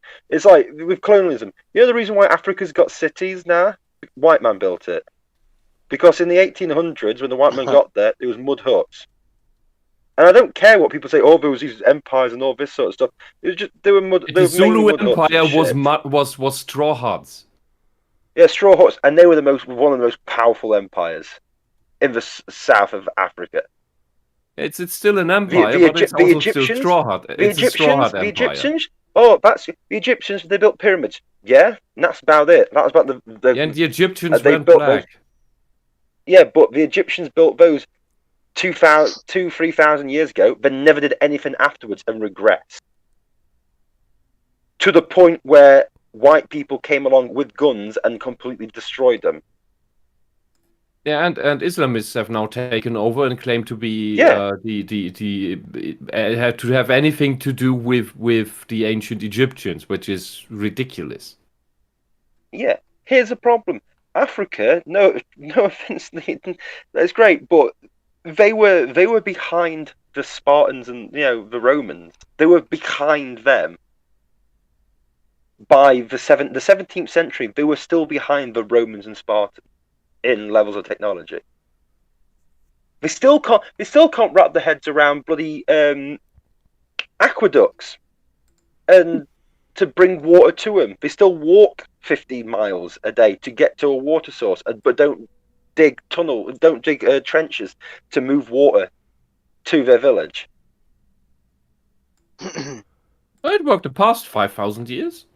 Necessity breeds invention. Well, for some reason, the African cultures, necessity never happened. It wasn't until the white man, unfortunately, or fortunately, the white man got there. And I'm not saying British. I'm talking about all sorts of it's not until conquerors got to Africa that it moved along. So sorry, you do have inventions in such societies. It is just unbelievably slow. It takes millennia to get to something new. But it's so slow compared to what the Europeans and even the Chinese and stuff were doing. It is so slow. Ridiculously slow. Well, it's a combination of lack of resources and not enough treasure. They were throwing spears at Italian tanks in 1936. Throwing spears at tanks in 1936. Yeah, Empire of. One player forgot to tag up. Yeah, but that's Ethiopia, nation that had not been invaded by Europeans. In 1936, a free nation of Africa who were given money and resources was still throwing spears at tanks. Sorry, that's not me being horrible. That's me reading history and reading stuff about it, and it's not like an agenda. It's just what happened. I can't lie about what happened. But this guy, he wouldn't know anything about that. He just goes, Britain bad because we had empire. Yeah, whatever. Sure. You are a whiny little white boy. I just don't give a shit about you. So, anyway, we can continue. All right. Just ignore it and be like, well, most gamers in the US are white dudes, so let's just make Duke Nukem forever. And also, the point in the world is that no one is making this reductionist argument. No one. Yeah.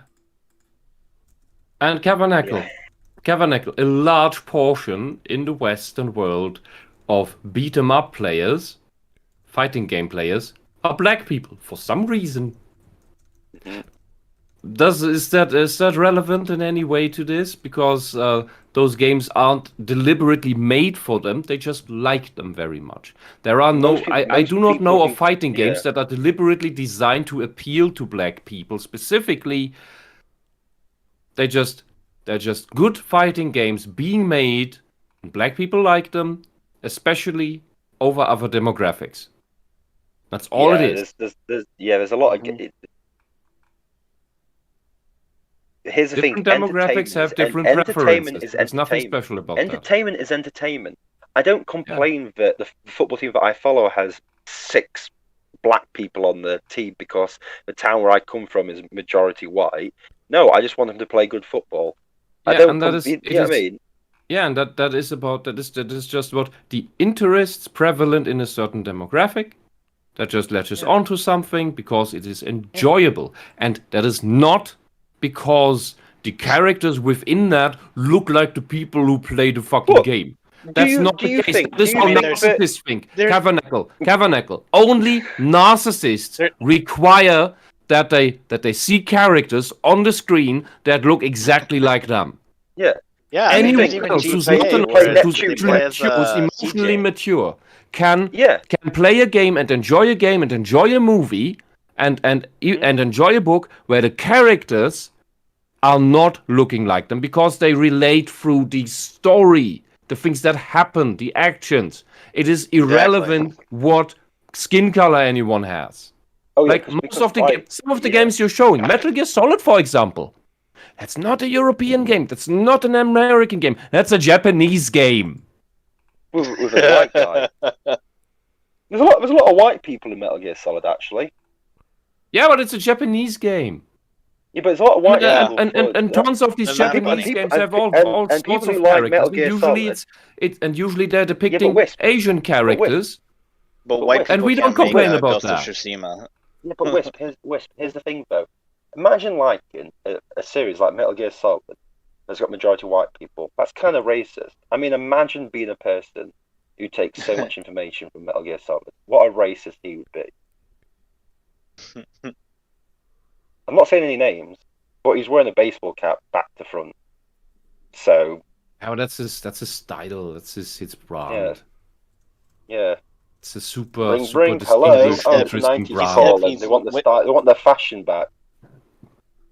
That and Wow, his stupid orange chocolate pyramid thing that he's Orange wasting. chocolate. Yeah. Maybe Anyway. he did eat it. Maybe they're empty. Never full. He's quite pleased with their full. I'm just trying to give him the benefit of the doubt. Don't give him anything of anything. That was dumb. I think we can continue because I feel like Smud's brain's melting right now. Let's try and get to some arguments here. Generally now are really diverse. Probably the biggest games market is in Asia now, with Japanese and South Korean people. Has that not been the case? Wait a second. Do you think the South Koreans' marketplace is diverse? Yeah, it's seriously, when has that not been the case about video games? Smud, don't you know all those northern South Korean gamers playing video games? I mean, I'm sure there's some South Korean games that make it out of South Korea, but there's a ton we don't get. There's a whole whack that don't get translated. Oh yeah. We at best get the cherry pick top layer of Japanese video games. Yeah. There's so much If you're crap lucky. out there. If you're lucky. Holy fuck, man. But yeah, and when has the Asian market, especially the Japanese market, not been one of the biggest video game markets? Also, can I just say something? How can you say that the Asian market is so diverse, and yet I'm sure I've seen videos by this tool saying, the Japanese video thing is like so like anti-SJW. It's like not. Yeah. It's like, well, what is it? Is it diverse or not diverse? Make your mind up.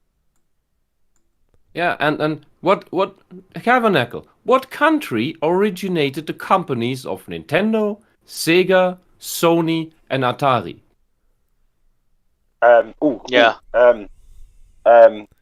Paraguay. Ah, fuck! You knew it. Yes. Okay, let's 10 go. points Let's for go. Gryffindor. Let's go. So you could even make the argument that white gamers are in the minority now. So Oh, Ah! Who makes that argument? Dude, I don't care. What the fuck? Let's just keep going. I This want guy to see an just, Angry Joe point. he's just straw manning out of his ass now. These are not straw men, these are shit men. White players are the majority.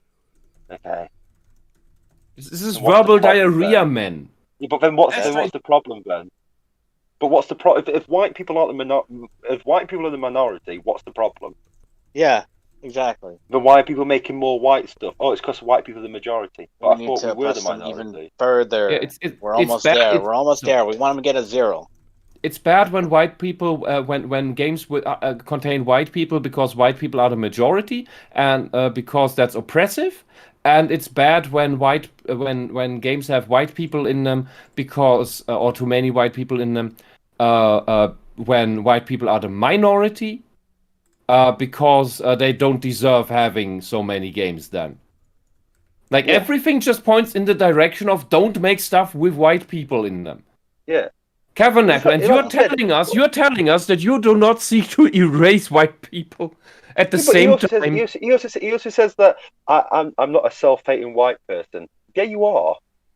So clearly that you are. Yeah, why are you talking You shit hate about that your you're race? you hate that you're white because I'll put it this way: Most white people in Britain don't turn their cap like that unless they want to be black. So,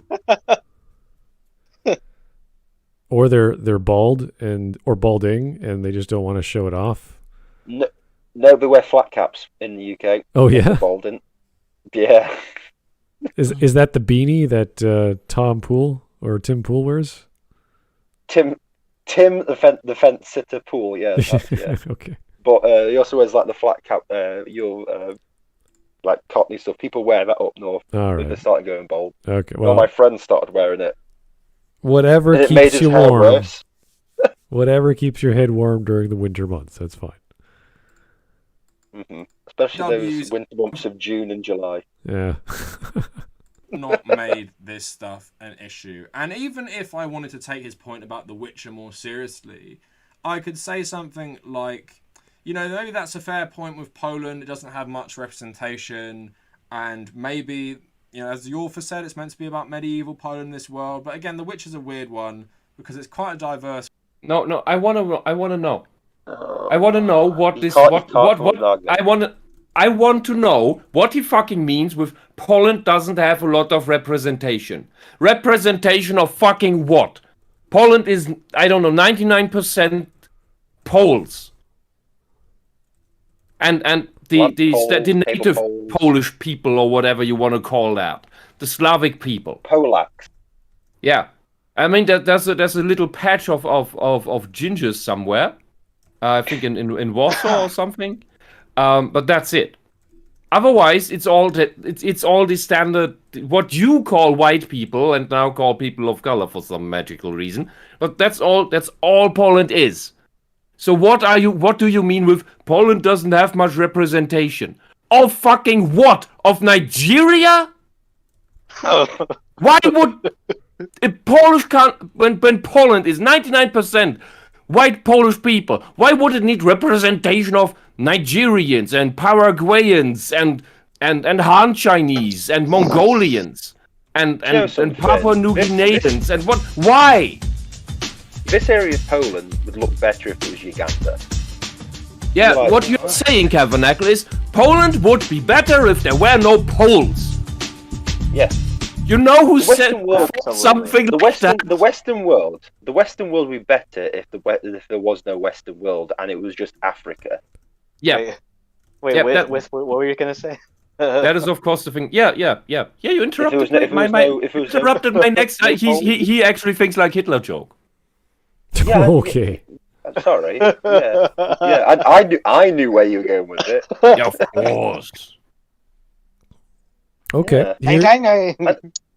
I knew the Jim would bring up Hitler. It just has to happen. Here's Yeah, France. I'm just going dude. I have a.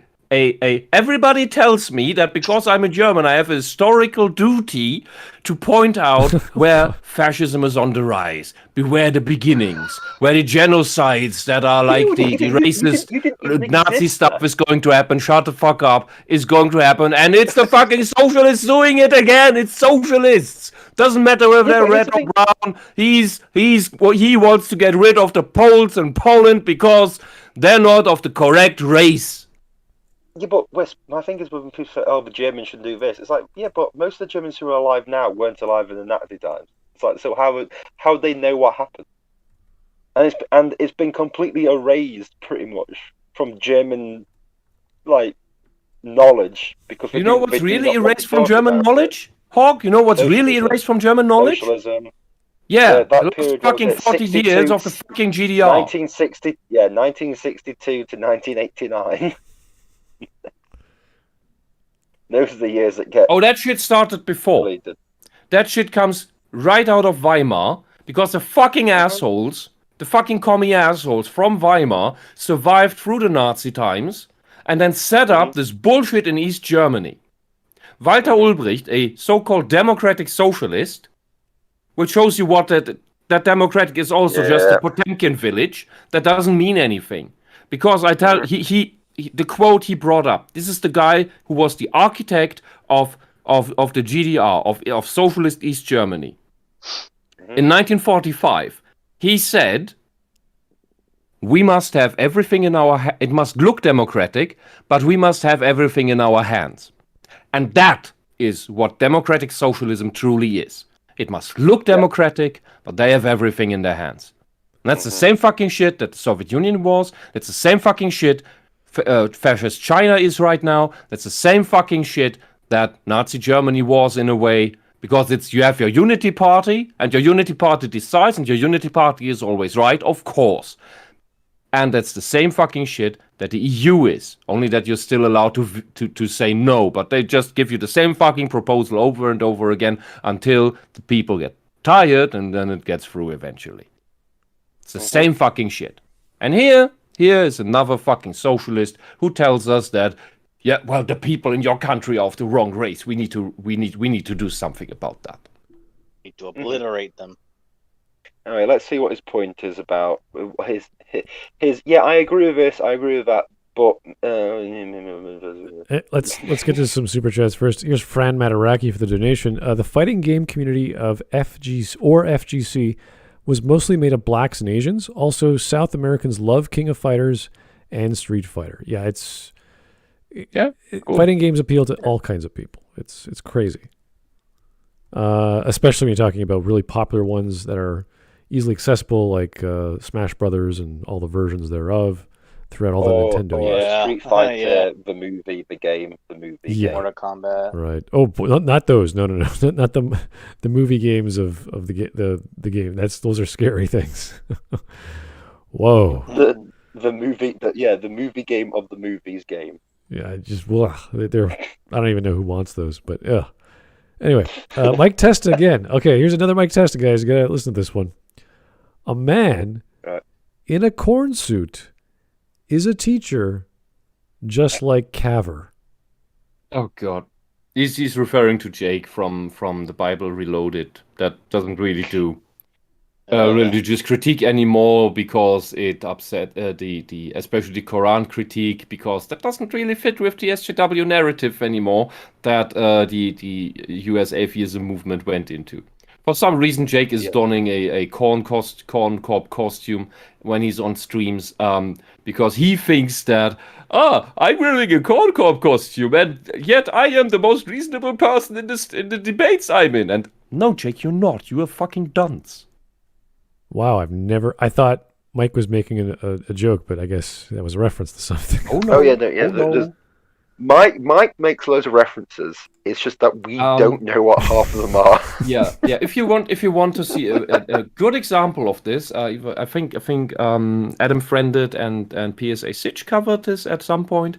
But you can also, I think I even covered the thing I mean, there was a debate between Sargon and V on one side, and Jake and I forgot the name, some really obnoxious gay guy who had also no not even peaceful brain on the other side, who was mainly just making jokes and derailing, which is the common thing when people have no arguments. And that's a I don't know which channel that is. Just look it up, and that is I think you have at least beer for a brain. Look up that thing. It's quite entertaining, a debate to watch, and it gives you an idea of the true intellectual capacity of Jake. Yeah. Okay. Jake's a bit of a moron. Yeah. All right, let's go. First world, and like Star Wars in terms of like different mythical races, and then the show where the author was involved is actually pretty diverse. But people like Ackman's point is that we're just ruining stuff. We're trying to put politics into everything. Put diversity into things that do not need it, do not want it, and the only reason what we want is authenticity. Is to be, a token signal to people like myself who are really woke and would be outraged if The Witcher didn't have any black people in it, for example. So then people like this, that's what you are. That's what you. Why are you complaining? What's the problem? Yeah. So. Why are you ranting for half an hour about that when now making the argument that, they accuse me of not being happy if that wasn't in there? That's what you are. That's why you complain about this sort of fucking. That's all your arguments. All right, that's just. I'll just keep going. That was a bad take. Who believes this fucking idiot? Thing like this, any push for Fucking idiots. diversity as something bad, as part of this woke agenda. Now, the Ant-Man, of course, isn't the worst person in this regard. But now I want to get to Angry Joe, who I guess could be considered centre-left, even though he has some like real chud takes, especially about like the... Oh my god. Oh, he's a Oh, chud. chud. Yeah. Oh. He says something, he's a chud. Okay. I disagree with him, No, he's a chud. That term No, went past me. Kavernacle. Can you chud is, explain for a moment? He's a center Chud left, is- okay. Chud, there's a movie called Chud in the 1980s. Cannibalistic humanoid underground dweller or something like that. What? So you meant... Yes. But so when you say... And it's also like a play on the Chad meme. You get called a chud. So the Oh, so opposite. it's a horror. You mean it's a horrible, monstrous chat? No. The chad is the ideal, and the chud is the opposite. Mm-hmm. Yeah. But there's an acronym for chud? Yeah, cannibalistic humanoid underground dweller. Okay. That That's what the is movie quite is the dehumanizing slur. If you Well, yeah, I've been Yeah, called why that think by socialists all use it? sorts of socialists, and I just Yeah. don't know what they were referring to, and so you're like, whatever, buddy. I My mean, my response is, if anyone calls me chud, I go, no, it's called Chad. So yeah, this is a good anyway, this is a stop good interrupting example me. of I'm on my way to your mama's house. So bye bye, guys. all right. And but this is a great example of when socialists complain about this is dehumanizing this or that. No, you don't get to you don't get that. You don't get that. You are the people dehumanizing others all the fucking time for not agreeing with you. Also, I just want to point out, That's how you he's about to justify your call Angry fucking Joe genocide. right wing. He's also about to call Angry Joe right wing. Yeah. Even though he's like a freaking huge lefty, man. I mean, just go look at his this guy was Twitter. so extreme. Wow. yeah, well, saying it was like one of the worst games of last year because you play as It Abby. was. I do not understand how a game critic would have some ridiculous take like that. But basically, gee, How is, how is that a ridiculous take? He provided an argument.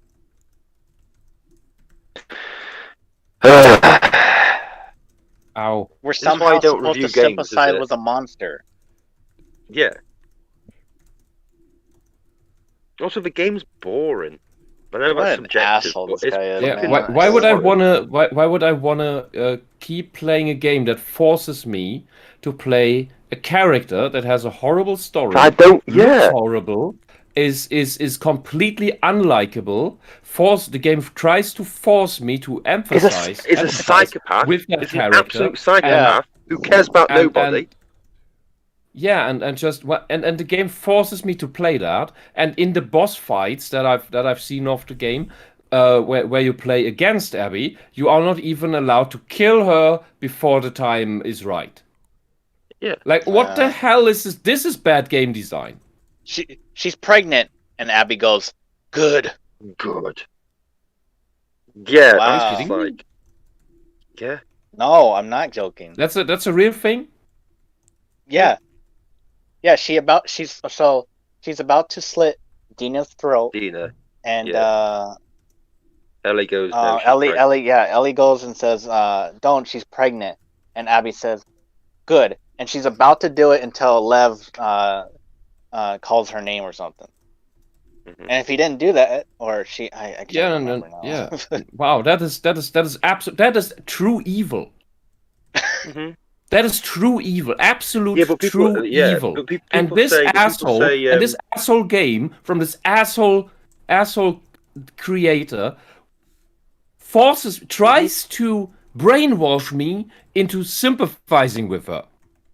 Oh yeah, Abby is quite clearly the face of the series now. Yep. I don't know why. She is where The Last of Us is going, regardless Yeah. of what the critical reception is. Abby is the future of The Last of Us series. Sorry to say that to people. The way that all that stuff looks to me is like Abby is the sexual fantasy of Neil Druckman. Yes. Oh yeah. Let's not go that. That explains. Let's not go down that route. Let's not even think about because that. it's a horrible, disgusting. Instead, it's a silly it's place. true. He likes to get butt sucked. Instead, let's talk about Mike Testa's super chat. He stole my lawnmower. Yeah. He stole my lawnmower. That Chud Jose strikes again. It's like poetry, Mike Testa. Everything you say is this one amazing line of what is that profound message you're sharing with us? I think I'm starting to remember the South Park episode.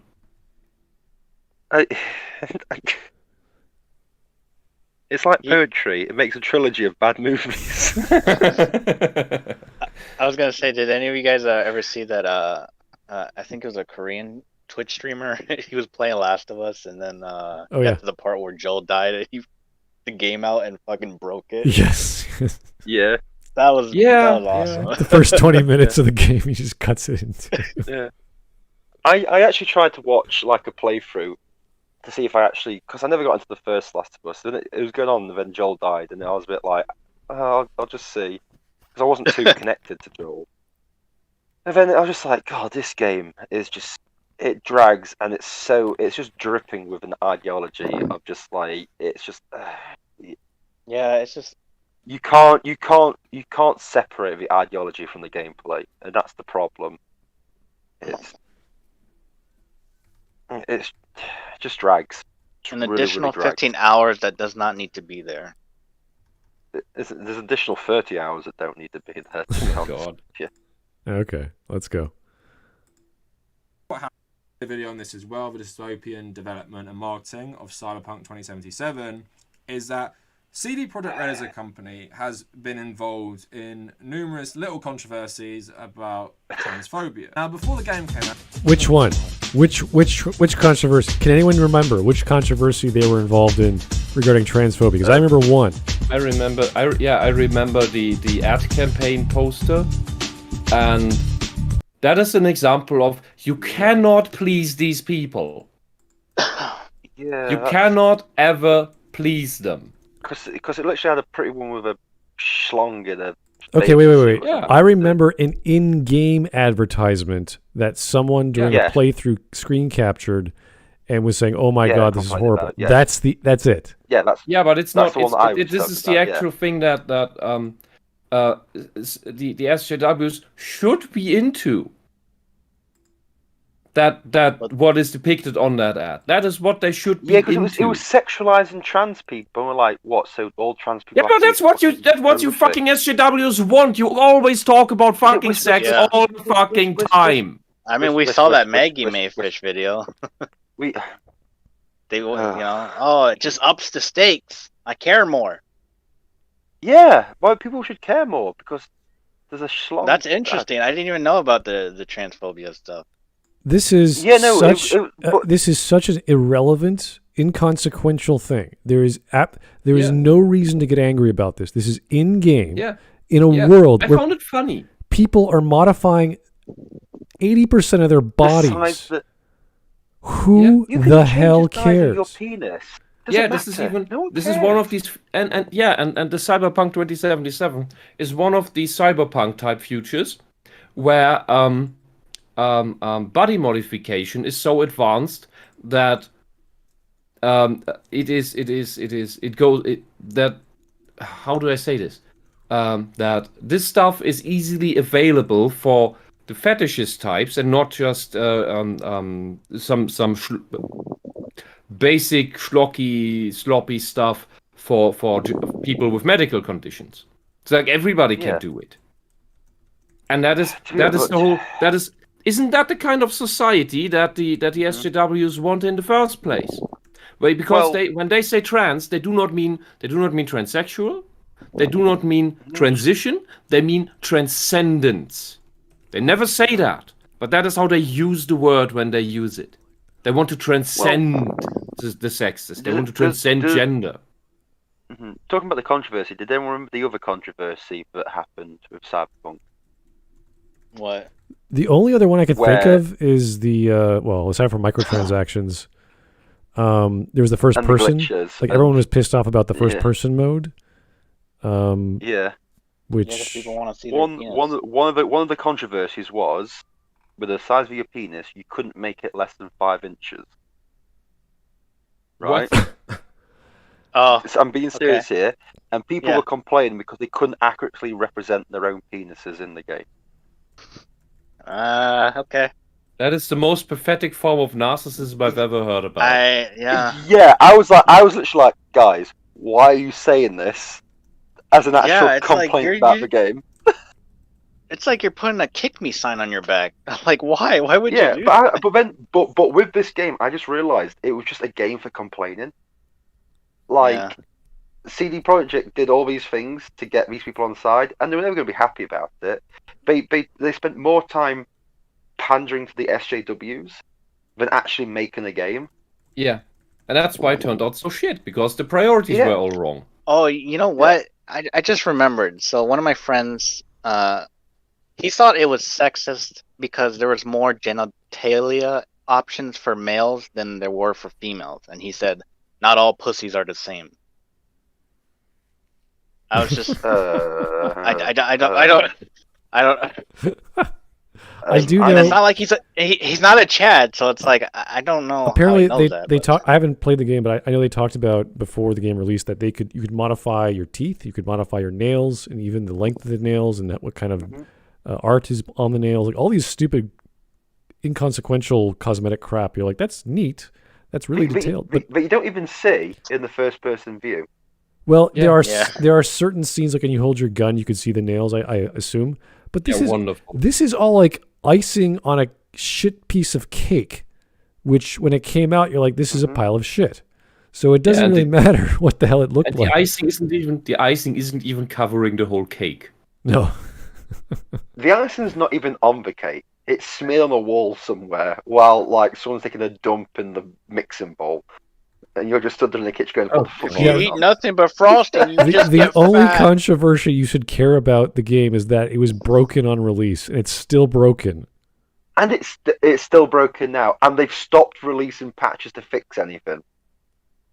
They have? Why? Have they Yeah, just because given it's up? fixed. No, it's fixed in their eyes. Okay. So I guess I'll just never buy this game then. They're moving on to DLC now. Okay. Wow. All right. Yeah, What and that's not me scummy. being like you can read that up. That's literally what they've said. They've stopped sending fixes. It's all fine. It's all been fixed. All right, here's a Oh, donation. just as just one thing. You know a game that Is it did one this thing better? with- That did this whole character creation shit for random bullshit better? Saints Row 4. Which one? Well, Yes. Yeah. Saints Row is its own beast. yeah, that's so. its own creature, so you can pretty much go, yeah, it's the Saints Row series. Fine, whatever, it's fine. You're in the Matrix or whatever. It's Yep. fine. It's fine. You could fly. It's fine. Yeah, okay. Yeah, but it Saints did the whole Row, character, I'll random say- character, sexuality, mix up, bullshit. It already did all Yeah, that. but Doesn't the matter. major problem with Saints Row is like it peaked at Saints Row 2, and then afterwards it didn't know what to do with itself. So it went Like more the Fast and crazy. Furious. That's okay. It's okay. Otherwise, it would just be a GTA clone. Saints Row 2 is the best. All right. Anyway, let's keep going with Francis Ford Coppola. If they were going to make Abby a butt-ugly sociopath, could they at least given her some charisma? Like Revy from Black Lagoon is also a violent psychopath, but she's infinitely more likable. Hell, Garth Ennis's character, at their edgiest, are more likable. Okay, well, there's lots of Hell yeah. characters in Garth Ennis's works that are likable. Revy had to become more of a person by communicating through rock, and Abby was trying to She's just humanize herself boring. through Lev, and it If only never she'd save more zebras. it never really got far between asking like, why did you come back? It's like, I had to lighten the load, and you're like, what load? What load did you have to lighten, Abby? What The is load off her face. what is bothering? Like, that's it. It's just this one little casual like conversation they're having while they're scaling that crazy building to get from here to there to the hospital or whatever. It's like, that's it. That's the only Oh, interaction. that trip over the skyline to get to the hospital when it would be quicker just to walk on the streets. Well, the reason why they were using that is because it's the only place the rest of the groups didn't know of, so they were invisible to them. That's why they used those crazy whatever construction towers that were still standing. And the good thing about that scene is because Abby is scared of heights. So she's freaking the hell out as she's going through that. And it like these are the actual good scenes in the game where the characters has a conflict and they have to, or a personal problem they have to deal with, like a fear of heights, which is completely understandable, especially when you're freaking, 50 floors up and you can see the clouds and you're just like, oh my God, oh my God, oh my God. Yeah, and you're walking across cranes that are the only reason they're there is because they crash into buildings. Right, and they're made and they're supported by like wooden bamboo or whatever nets, and they're not even properly held on, and the wind's pushing everything, and you're like, this would be crazy even for someone who's not scared of heights. Like, this would be nuts. So there are some moments where they actually do bother to deal with her character, but it happens too late. I don't care about her as a character to say, oh, I care what happens to her. I still want her to die. People are purposely throwing her off the building or throwing her off ledges because they hate the character, and they repeatedly keep doing it. Like when the fight scene with Ellie, they continuously get Abby killed because that's what they want. Not because it's hard. That was great. It's because that's what they want to happen. Which should tell you something about the game itself. But Smud, you got to throw a ball for a dog. Hey. So you know you do and you helped the zebra. Yeah, help the zebra. Yeah. Wonderful. What more do you need, Smud, as a character? You're just too picky. An actual functioning plot would be really, really nice at some point. Yeah, I know. A story. One plot, like, hey, good Abby. Gameplay. Yeah, Abby's section ends up becoming, go over here to do this. It's like, why? Because I asked you. Okay, go over here to do that. Why? Because I don't want to do it anyway. I'm going to go over here now. It's like, why? Because I want to help some people. It's like, why? I don't know. Yeah. That's just random. I just want to help some people. It's like, why? If I'm asking why after everything that I do, there's a problem. It's why? If you want to have why? And if you want to have bad characters that either have redemption arcs or are simply characters that you can somewhat empathize with them, although they have turned batshit insane evil, is the thing I mentioned yesterday with Amalthus from Xenoblade 2, or better with who doesn't have a redemption arc. Character that does have a redemption arc would be Yasha from Asura's Wrath, who sets up Asura, his best friend and husband to his sister, and sets Asura up, helps kill Asura's wife, which is Yasha's sister, to then steal Asura's daughter and frame Asura for the crime. Yasha helps with that because of some big greater good plot that he believes in, the cause. And 10,000 years later, after beating each other to death a couple of times, they make up because Yasha realizes the error of what he has done. Abby never realizes anything wrong with what she did, as far as I could see. Yeah, this is this crazy setup of this guy who's been your friend all along, backstabbed you so hard that he helped kill your wife and steal your daughter. And the story is so well written that you forgive him because he helps you through the hell that created this and get rid of the evil that did facilitate all of this in the first place. That's how you do this. That's how you sympathize with someone who is initially a villain. Because that setup is, I would say, equal to the whole killing Joel thing. On an emotional level. Like, what the fuck? And that's even it's even worse. It's even worse because that is his beloved sister that he helps kill. Yeah. Okay. All right. We got 6 minutes left. Let's yawn there for a second. I wasn't getting. Play the game. Anyway, let's go.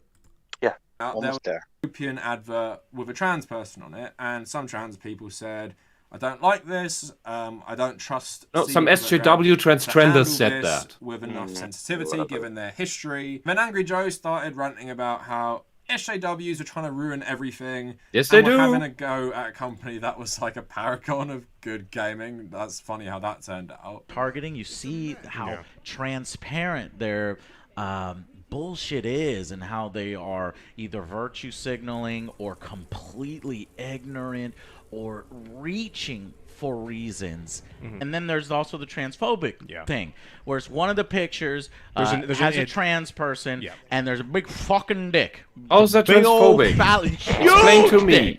How is it transphobic? And Explain it to me. Because research that I read, the artist has a lot of artwork, and this artist loves the body. Doesn't matter if it's male, female, trans, but you do put that out there in some way, and then somebody thinks it's offensive on behalf of somebody else. From my perspective, social justice is not a negative thing. It wasn't a negative thing until it it's always being was a negative co-opted thing. by vapid morons who... No, this is something I need to comment on. Social justice always had these very rules.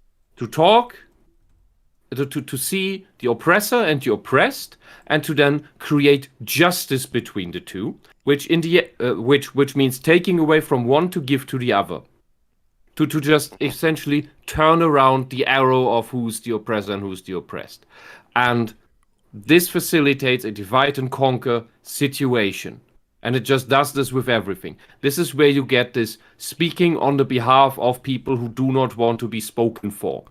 From all the time. That's what it's been. That's what it's always been. And when people like Angry Joe say this, or Tim Pool say this, that, oh, it's been a good thing at some point. It was a good thing. It never was. It was always this. Always. It was never different. If you want justice, you have justice. You do not have a mutator before it. You do not have a prefix for it. The only one allowable might be if you want to go with words like real justice or true justice or something like that to make the contrast to social justice. Because if you put a mutator before justice, you corrupt justice. You always get corrupted justice. Yeah, but the thing is, it's like, people seem to forget what SJW stands for. It's Social Justice Warrior. So they're always looking for the fight. Yeah. For social and justice. I can't believe they decide what it is.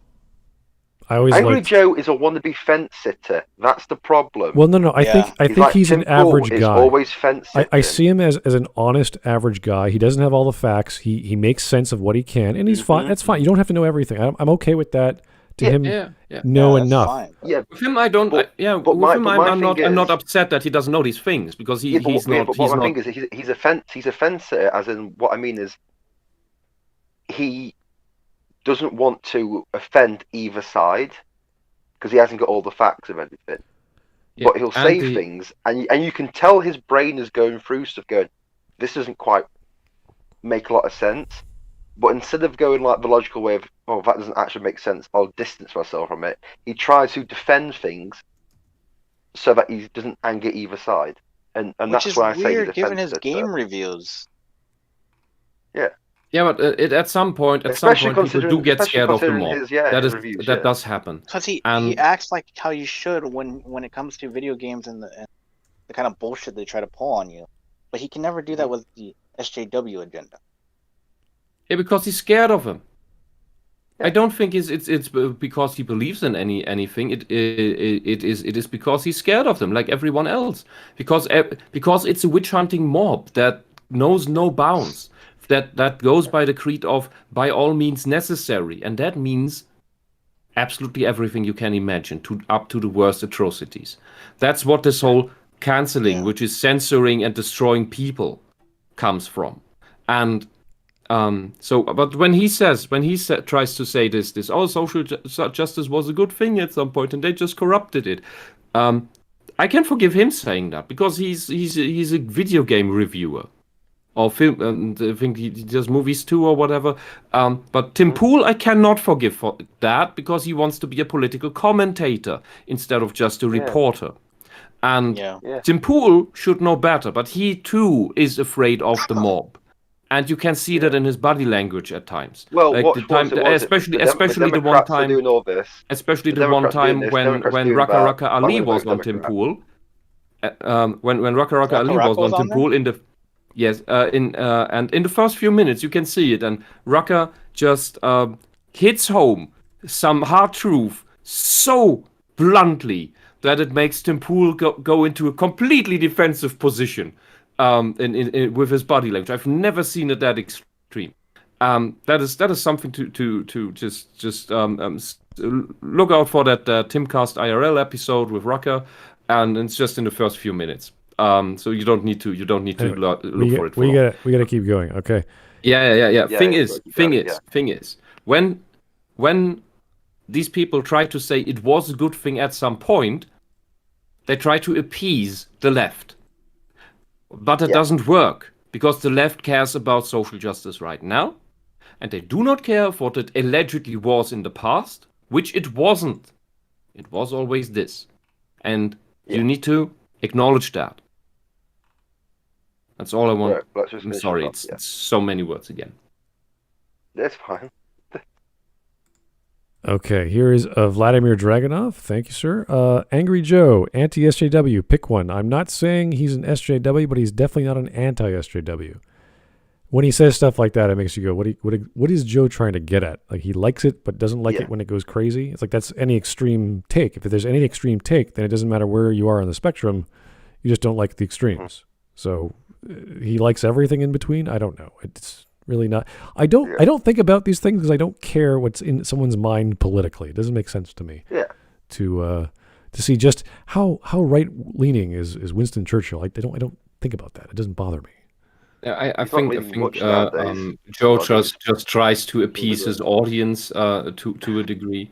Which Ken Konecki says in the chat to that. Angry Joe said Trump supporters are uneducated and said Battlefield 5 isn't woke. He only started making arguments like this one here after he got called out on Battlefield 5. Which means he got a big upset part of his audience, then tries to pander to it, appease it, and then the SJWs come up and they get riled up and everything. And now he's in this weird position, in this weird limbo where he doesn't know what really to do because no matter what he says, someone will get upset. I understand his dilemma. Yeah. Mm-hmm. Yeah. Mass Effect and he is probably not smart enough to figure out what to do and to just have a fucking spine. Because his career depends on this. He doesn't do this for a hobby. He does this full time. Yeah. All right. Here's Mike Testa. Tim Pool is a loser who is a double D wannabe. What is a double D wannabe? I don't know. Fake tits? He wants what? I don't know. I don't know what it is. But Mike, Tim Pool is a bit of a. Mike is always gonna. I mean, he spent. We're confused mostly by what the videos we watch, but Mike is always there to remind us that we're just confused in general. The reason why Tim Pool's a loser is because for 7 months of last year, he was bitching about the Democrats and how bad they were, and he still voted Democrat. Because he just didn't like it. Yeah. Fucking idiot. I thought he voted Trump this time. Hey, that's offensive. He says he voted Trump. Anyway, let's. How do you know he didn't? Let's get back to Kavernacle's undertaking of the Angry Joe. I put quotation marks around what I said.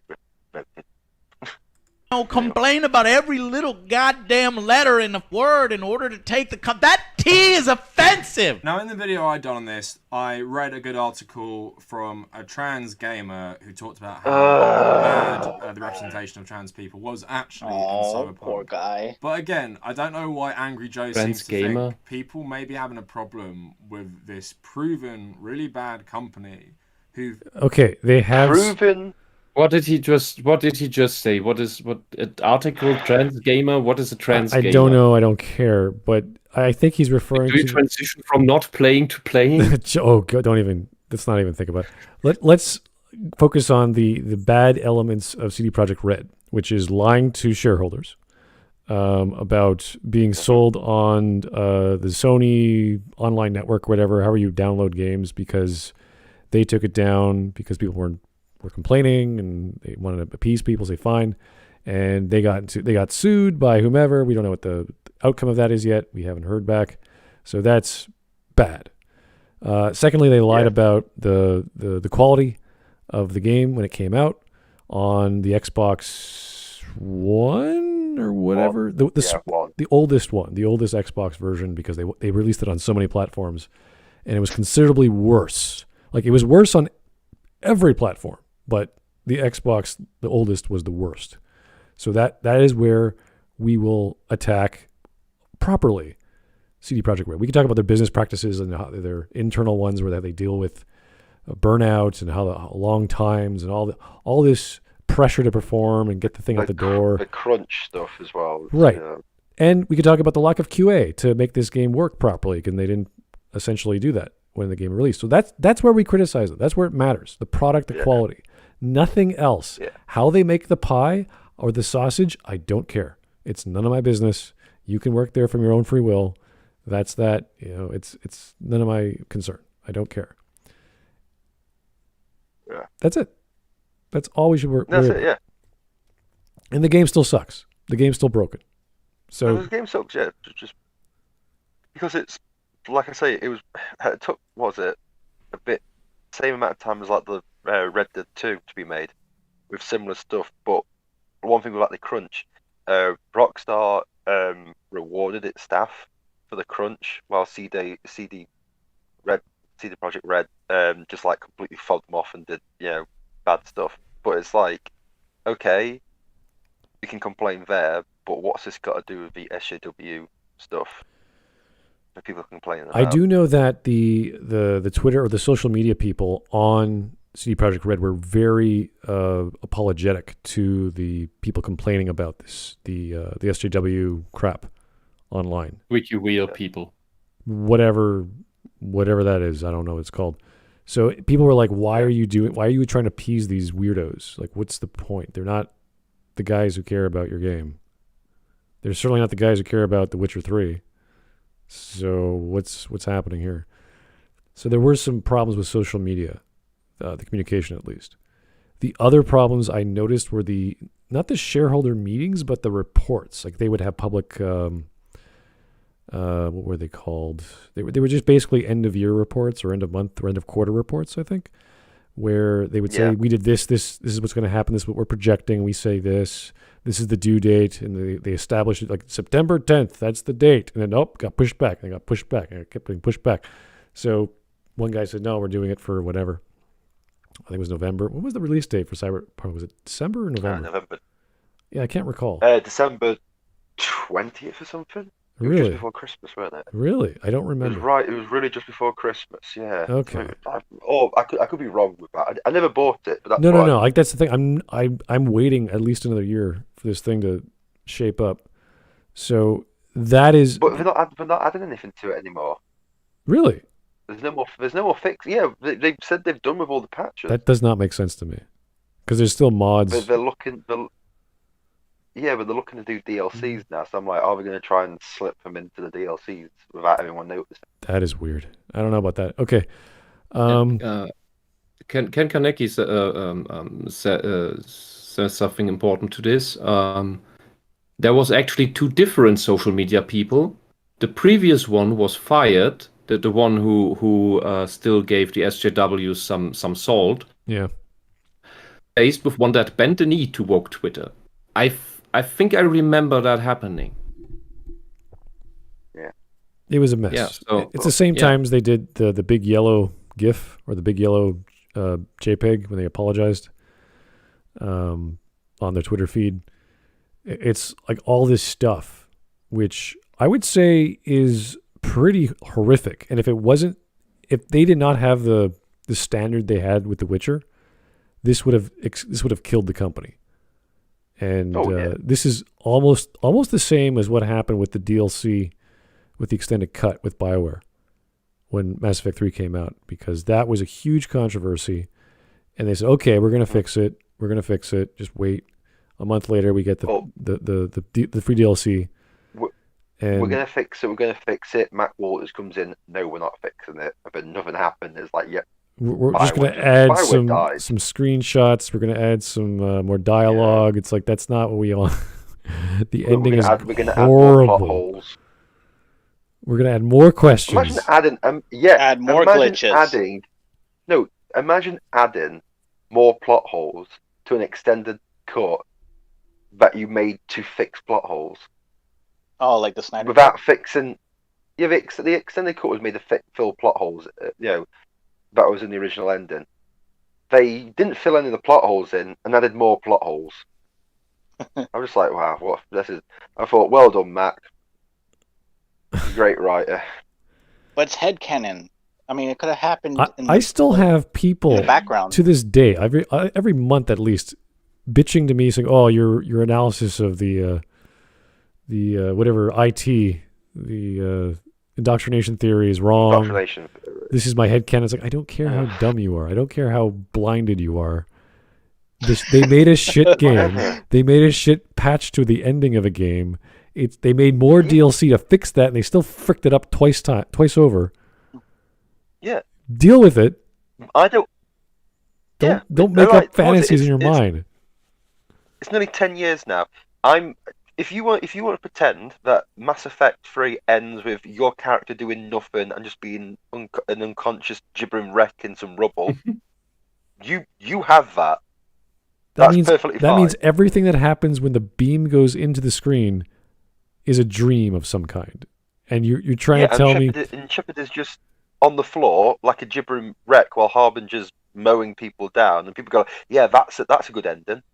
What the fuck are you on about? Dreams are one of the worst things you could do. Dreams are what happen in an ending when the writer is out of ideas. They don't know what to do. That doesn't mean they secretly didn't do it. They don't know how to finish the story. They never planned it out, and they're like, "It's a dream.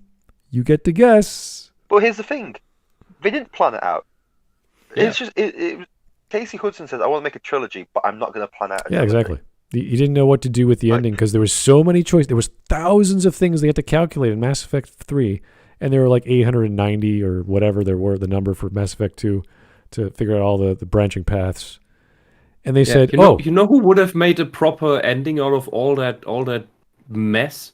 All these thousands of options and given you individual endings for the choices you made along the way.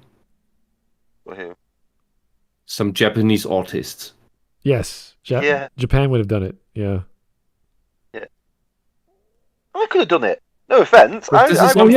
Yeah, I could plan it out. This is something you would have needed to build from the very beginning. As you plan out the fucking trilogy with the ending, and you build the game, you have the first game, you are already building the whole ending screen generator stuff. Because if you just start that when you start with the third game, you have the other two games of content that you have to build all this decision tree into. Wisp, here's the thing. You could give me the entire Mass Effect trilogy with the last hour removed, and I could write you a better ending. Of course, most people can do that. Most people can do that. Yeah. That's just like the 8th season of Game of Thrones or the Disney trilogy. Almost everyone can write a better thing than that crap. In fact, I could give you. You could give me until Shepard wakes up in front of a the Star Child, and I still could write a better ending with just that little bit of time. Yeah, most people can write part 2 better.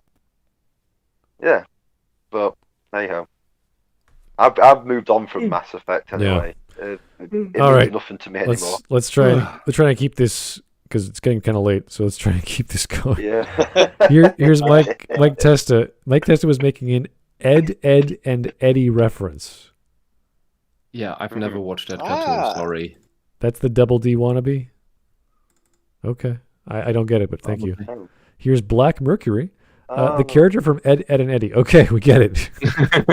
Yeah. Sorry, I mainly skipped these cartoons because I just didn't like the aesthetic, so I never watched them. Yeah, okay. Here's Mad Ghost 4. Hey, how you doing? Hey, Wisp, what is the proper way to eat a pretzel in Germany? I don't know. Ask a Bavarian. That's a weird question to ask a German. Come on. Yeah, ask a Bavarian, not a German. No. Yeah. Gotta know your bagels and buns and pretzels and scones and come on, guys. You got to know your Bavarian from The important part is Bavarians are not German. Germans are not Bavarians. There we go. Period. Bavarians are the pretzel people. Here's Mike Testa. Tears matter more than actual evidence. Simpson. And then he has Yes. Sorry, what? It is true. What are we talking about? Tears matter more than evidence. Tears matters more than actual evidence. And it's who's Simpson? Your tears say more than actual evidence ever could. It's a quote from The Simpsons on a show where it's like, it's where Is that the Homer episode with the Simpson's, gummy bear Venus? Yeah, the Season was gummy it? bear where he gets accused of sexual assault, and people are just making up things about Homer, and this woman just bursts into tears just randomly, and it's like, there, your tears say more than actual evidence ever could. All right. Anyway, we What got an interesting prediction we of got where we are now. 4 minutes. 4 minutes, guys. We've got 4 minutes. Oh, great. Oh man. Clearly not very sensitive about trans issues, have tried to appeal to like edgier gamers. Maybe will not handle this stuff well, especially when they're showing this dystopian art where they're really sexualizing a trans person. People. Okay, is it? Oh, what? So fucking what? Hi, you fucking idiot. Do you have any idea what cyberpunk aesthetic is about? Whether it's in the actual thing called cyberpunk, whether it's in Shadowrun, whether it's in Eclipse Phase, whether it's in Netrunner. It doesn't. This is futuristic, hyper-capitalist stuff. Whatever Also, product can be imagined will be advertised, and most of that is sexualizing sex. trans people. Yeah, but sexualizing trans people, why is that wrong? Yeah, that's a good question. But that's because Why is these people sexualizing think trans because people wrong? because idiots because this self-contradictory, idiotic, ably abusive ideology at the same time says sexualizing women and trans people by extension is wrong, but you need to look at my body and find me attractive. Yeah. That's the whole issue here. What this one problem is probably that the woman with a penis that was depicted on that ad was drawn in an attractive manner. Yeah, It's an attractive woman and has a big schlong. And that is playing into or against the narcissism of SJWs who always look like shit. Or tend to. Because they don't take care of their bodies, and we see a similar thing going on with actual trans women, for example. I For would those like to with real dysphoria go into efforts into passing, and the SJW trenders don't. I would like to think the actual female just has a really cool cybernetic attachment, which happens to be phallic in shape. It's not because she herself is actually trans. Yeah, which is entirely possible. Yeah. It also seemed I remember it also seems to be attached a bit too high. Yeah, I think that might be the point. I don't know, but yeah, who knows? Yeah, it was just one poster in the game, and it's flashed on screen for like 5 seconds, and another ad pops up, and another ad pops. Yeah, it's so silly. Yeah, while at the same time, they try to praise the game for, you can mix up your sex and gender and voice and genitals, blah de blah de blah. Yeah. To have and then to have various sexual relationships with different characters of different sexes and mix-ups and blah de blah de blah. But this advertisement is bad. It's really weird. It's just pure hypocrisy. It's almost just like her just trying to find any reason to moan about it. Do not take these people apart, but do not listen to them. Do not think anything they say is in any way reasonable. This is pure irrationality. It is. They'll moan about that, but they'll moan about that advert, bitch and bitch and bitch. But you actually bring up actual complaints about the gameplay, the graphics, how it's done. They'll soon jump down your throat. It's really weird, but hey ho, let's just finish this video off because yeah. All right. It's starting to it's really starting to drain me now. I'm getting annoyed looking at his face. Well, I stopped looking at his face a long time. I just listen because he doesn't show us anything. So. I just stare. I just stare Don't lie, Smud. into the. How else stare could into you the chocolate oranges. The play button. I was closing my eyes yesterday. I had a headache listening to this guy. Now I'm okay. So I'm used to it.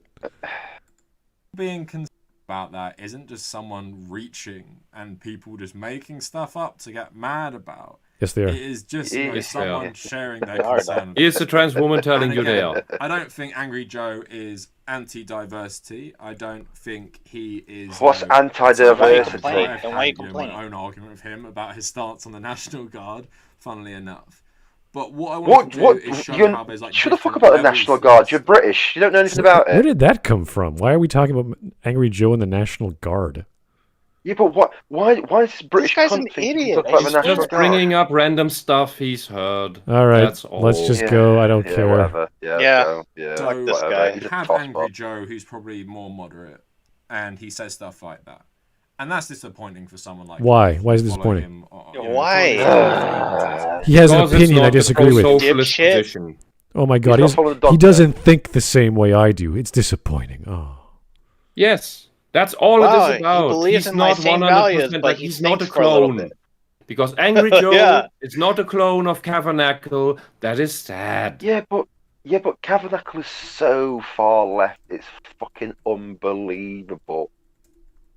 I'm surprised he even calls Angry Joe centre. I know. What a. The left eats their own. Yeah, but he's just pretending to be civil here. That's why he says that. He's not a civil bloke, so. Yeah, what he really wants to say. That's why I'm saying he's pretending we need to be murder him. civil. Yes, all right, we got it. Let's go. Don't worry, Wisp. It's disappointing because he just thinks people are reaching for stuff. They're trying to be offended. You know, social justice isn't a bad thing, as he said, but these social justice warriors are bad because they just want to be mad about things. Yes. Whereas they're tries Karens. to say that like we're trying to force it in. They're the Karens of the next generation. And diversity maybe is a positive thing, but because most Americans are white dudes who play video games, most Americans doesn't really make sense in the context. Now, there's two guys there who I don't think are totally bigoted, and I don't think they hate this stuff necessarily because they are overtly bigoted. Maybe they do hold, you know, some. Oh, shut the fuck up. Most people do when you grow up in a racist country. Okay, what? Oh what? my No. Kavernacle, of all the things I've accused you of being just projecting, bigotry is one of them. That is one of the biggest ones. Can I just say something? I find it fucking hilarious that a bloke from London is telling other people that America is racist. Yeah, despite interracial couples. No, but as in like, how dare he live in, by his own words, live in a different country, and they say what he thinks another country is. That's quite bigoted. Yeah, putting a stereotype on him. Yeah, he doesn't know. The bloke barely knows what it's like outside of London.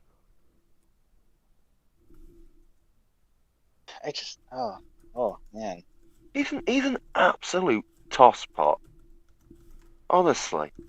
He's honest. Look, I mean, the pause we've got now, that stupid fucking dude, someone grin take a picture of that. That is such a weird face. I swear. Like he's Has crazy. this guy ever listened to Kavernacle? Have you ever listened to speeches of what's his name? Forgot his first name. Farrakhan. This whole Nation of Islam stuff, which doesn't have much to do with Islam really. It's mainly black people who are absolutely racist against Jews.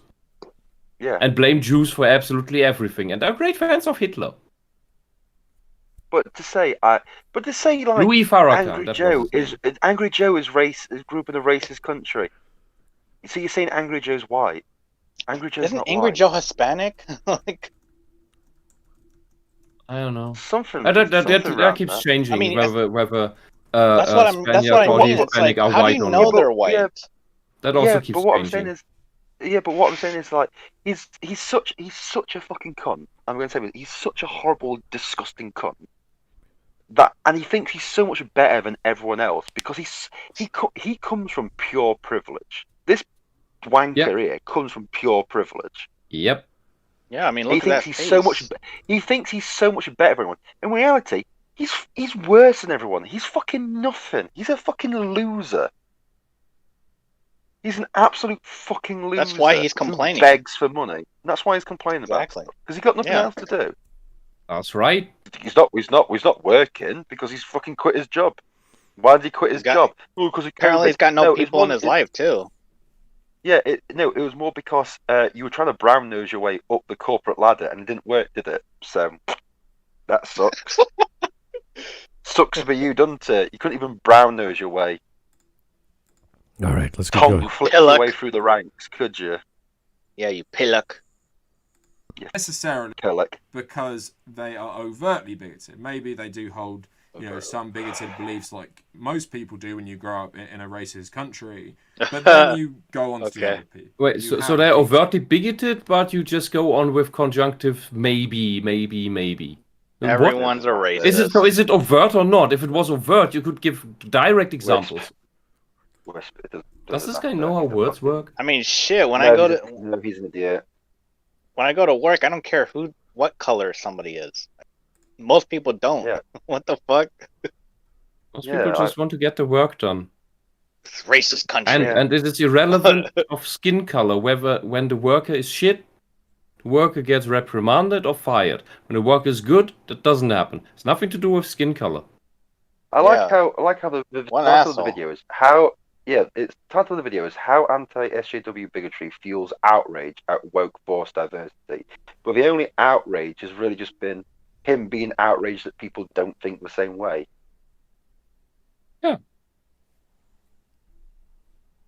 He wants his mind virus to spread, and he's frustrated it doesn't reflect perfectly with the people he covers. Yeah. That's why I do think this is some need to put on my tinfoil hat here. That this whole ideological demon it behaves as if it was a metaphysical life form that just latches on from individual to spread.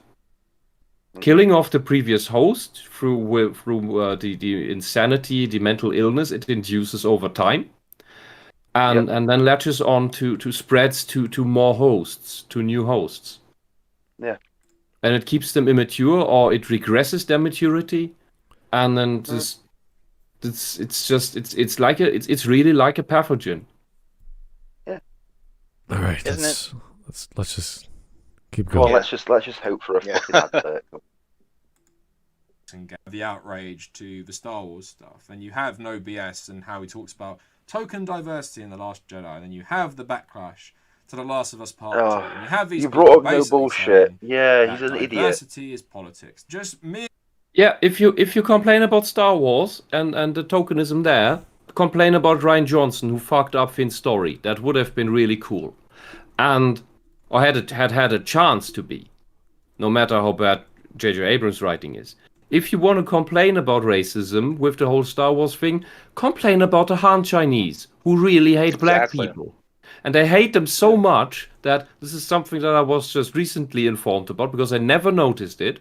You know how the Chinese poster for TFA, for Force Awakens, has Finn made much smaller, BB-8 made bigger, and then some other things. I think Gross Tico also made smaller or something, and then just put more spaceships on it.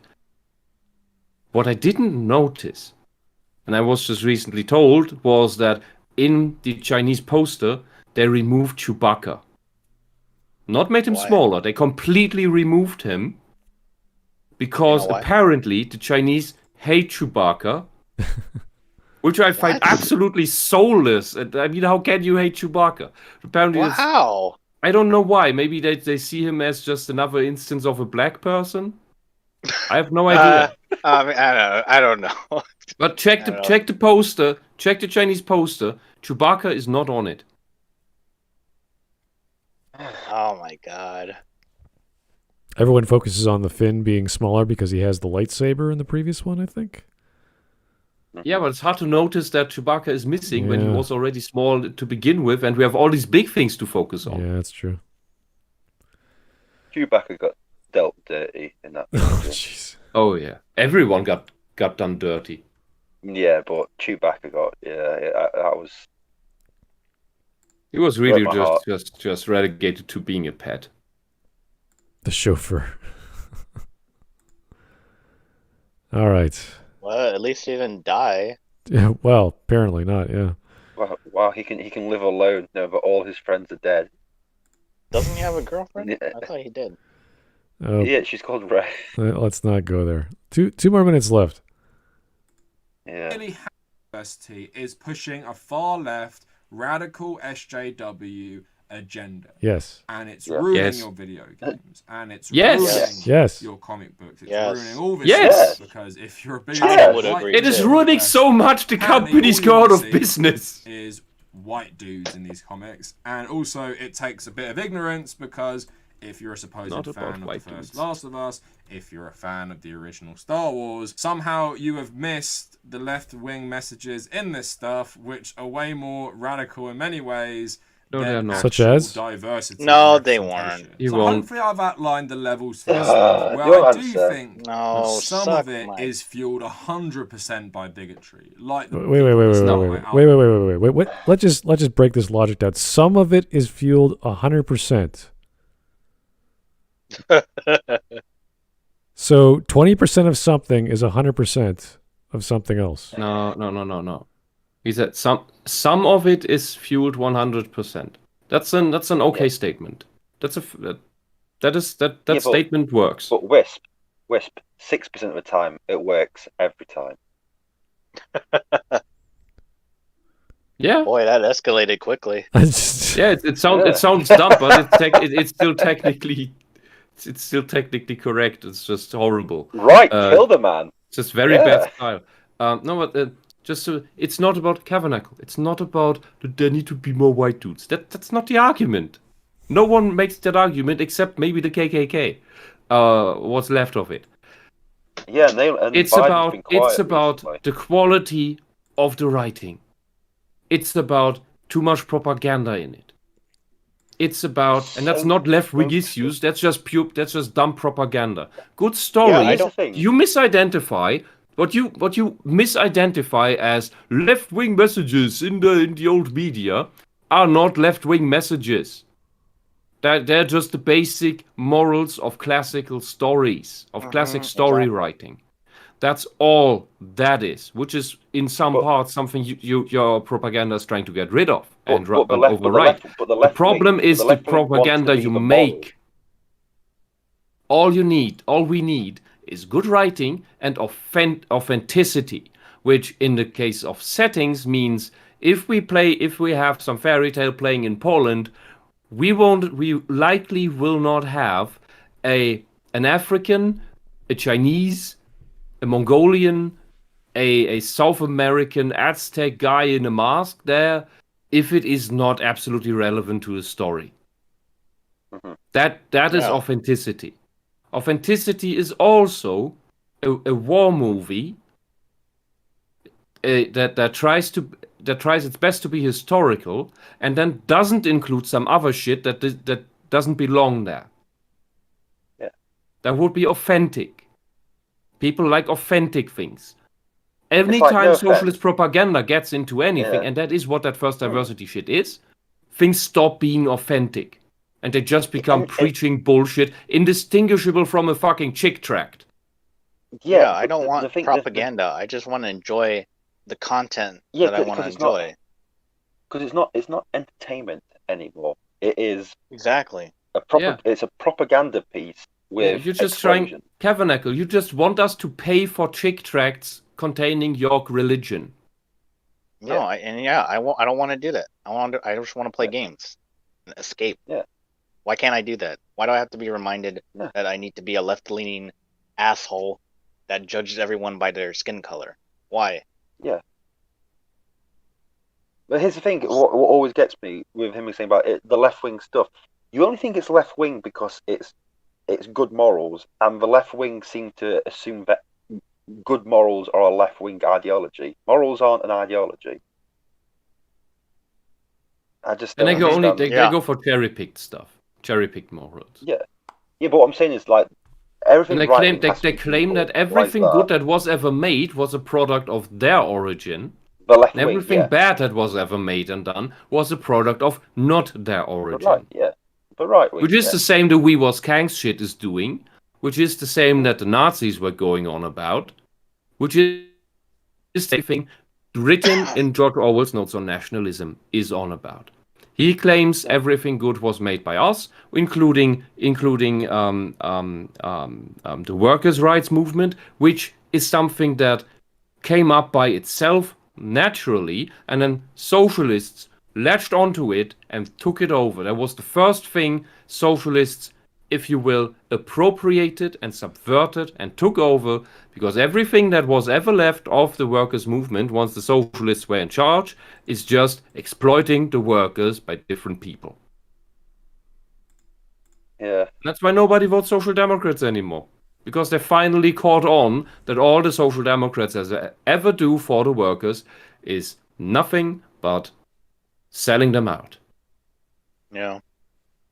All right. I'll say we are here for you. And everything else the socialists do with any other group is the same, has been the same, and will always be the same. They're snake oil salesmen, nothing else. People later on in the video, I feel like while bigotry could play a part, it's more like their political views, maybe they're aligned centre-right, and they've been sort of indoctrinated in this stuff.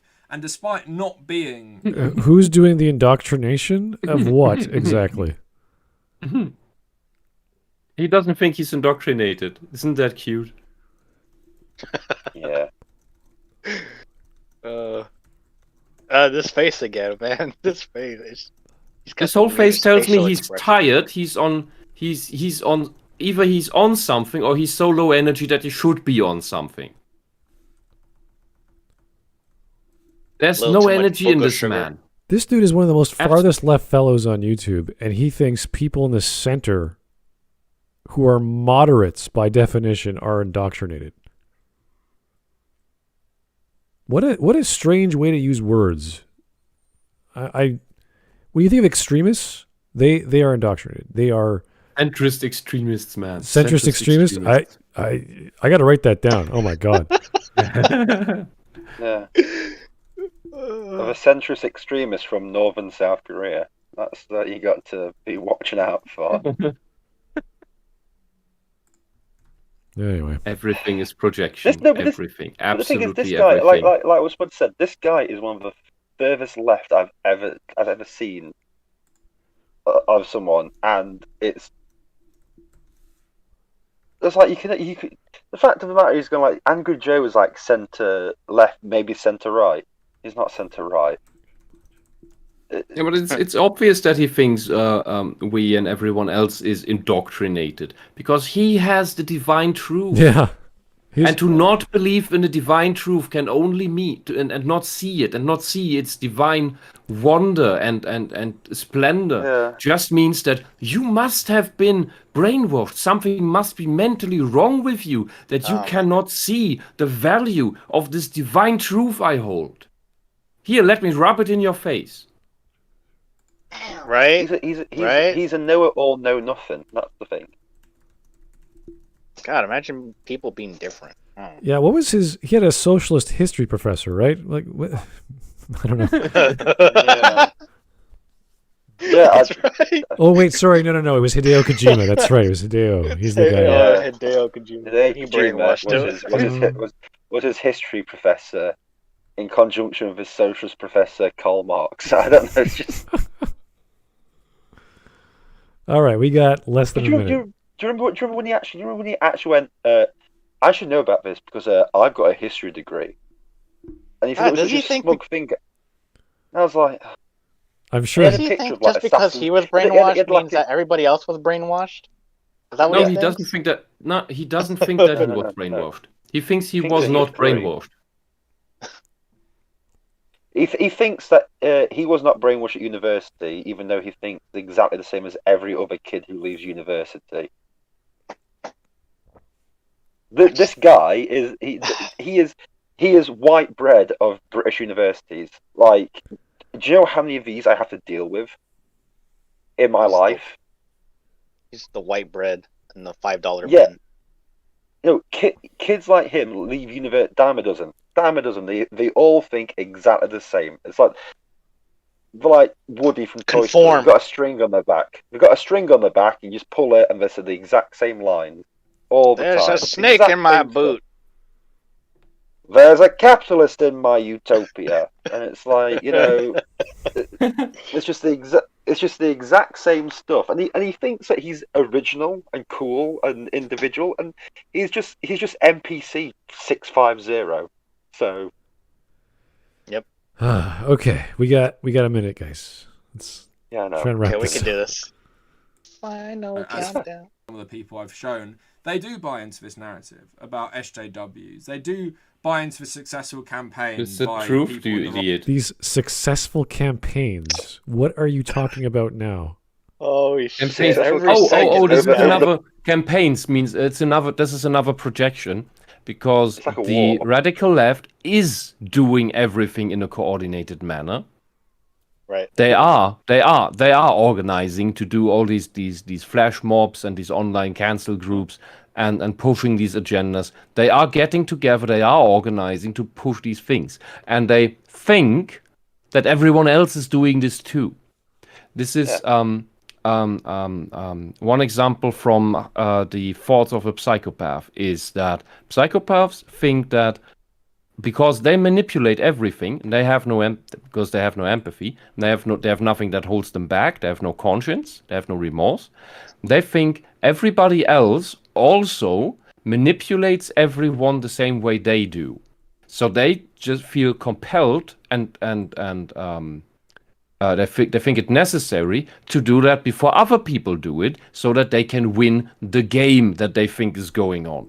And they are completely baffled when they notice that there are people, mostly their prey, who do not do this at all. Because decent people with conscience, with empathy, do not play these Machiavellian games. The psychopath, however, projects this is how I think, so everyone else must also think like this. So everyone else is just out to fight and get stuff from me.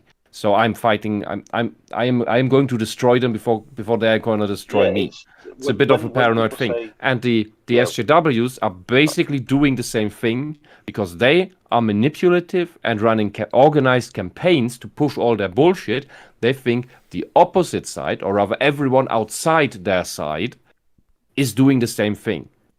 So putting out the truth about SJWs and what they do in their eyes is not people catching on to it naturally, eventually, but must be a slander campaign. Mm-hmm. Well, when people say campaign, it's almost like a war campaign. That's the thing. The SJWs think it's a war. Oh yeah, they are at war. That's why it's called a culture war. Yeah, but it's a culture war, it's an ideological war, and they are fighting it every day. And by looking away, it's not going to go away. It's just giving them more ground, which is sadly the exact thing that they accuse everyone else of. That in the hopes that compels them to join their side. The truth is, it's another projection, because that is what everyone else outside the SJW circles should do. Hold against them, not ignore them. The reason, but this is why they also call us like a toxic fan base. It's because they are toxic. They think that if there's a fan base of anything, it must also be toxic. So, projection. Everything is projection. Just every time these people say something, accuse of something, whatever else, just for a moment, take a break and think, could this be projection? Are they doing the thing that they are accusing anyone of? All right. Are they doing that? You think he would? And almost every time you will have a hit. All right. Almost every time you will have a bullseye. Let's try to get this done. Got a Rittenhouse, these bastards. It's power through. Right in America, and the right in the UK about woke people trying to, ruin everything in your life, trying to change history, trying to make everything about representation. And like you see, they're doing that on the big and the small. And you see with other things, they think straight it's ruining the statues, by the way. story because instead of telling a good story, you were just trying to push your political agenda. But Yes, and they're doing this in the big one, and they're doing this in the small with singular lives, with individual lives. Yeah, we've seen this in the Zoe Twin thing. We've seen this in the fucking Zoe Twin thing where she ruins lives deliberately. We've seen this in other campaigns from these harping activist groups. We've seen this in this whole cancel bullshit, and I have my own story of this. And not just mine. I know other people who got targeted by the same people as I did. Yeah, but they want you dead. No, but he's saying all this stuff and he's trying to make out, but just by doing quotation marks means that it's not true. And it's like everything you're saying is exactly what they're doing, because I remember that you marched to this tune in your other video. Yeah, this is projection and gaslighting the video. Instead of telling a good story, well, why can't we tell a good story? We just put all the stuff in. Yeah, but that's the problem. They're not telling good stories. They're just putting crap in. And your response is, yeah, well, they might be doing it, but, oh, well. And the same could probably be said about the right, too. Like, if they wanted to interject all of their, politics, right? Yeah, they called Hallmark Christmas movies the crap. Mm-hmm. Kirk Cameron saving Christmas, that's it. By showing people how woke you are, because that's the most important thing apparently to people, especially those who slave away and create. You seems to be. You don't want to tell a Ironically. good story. You just want to prove to everyone how woke you are. Anyway, let me know what you guys think. Oh, was that a self-aware laugh about you realizing what you're going on about? Instagram. If you want to join our community, join the Discord and the subreddit in the he description. realized. I think for that moment. Patreon also in the description, and if you made He it, realized. It's just amazing. Thank you for watching. Yeah. He edits But this video. Does he not see the retardation himself? All right. I don't think so. But he really, in this last bit, there was a realization of himself. He was laughing. This was a coping laugh. You think?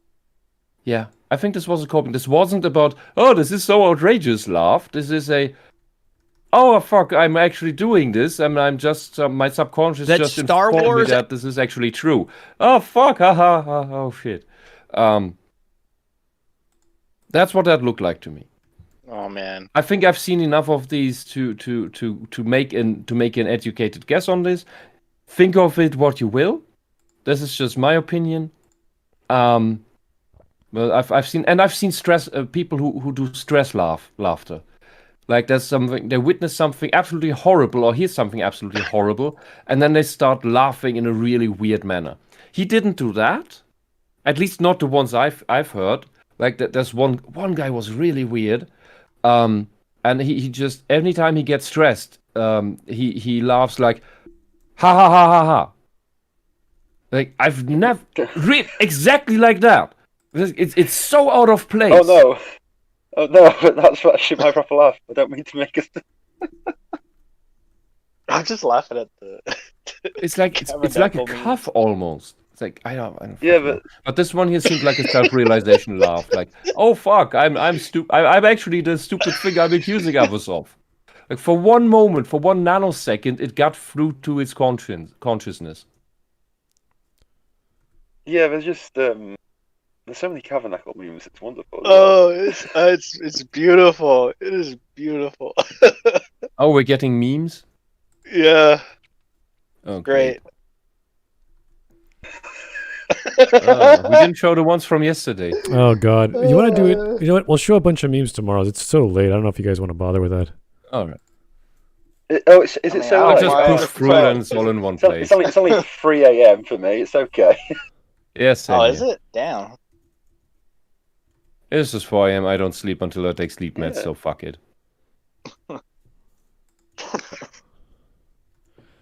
I'm actually busy. Dude, it's so late. It's 4 in the morning here, and you complain about it being late.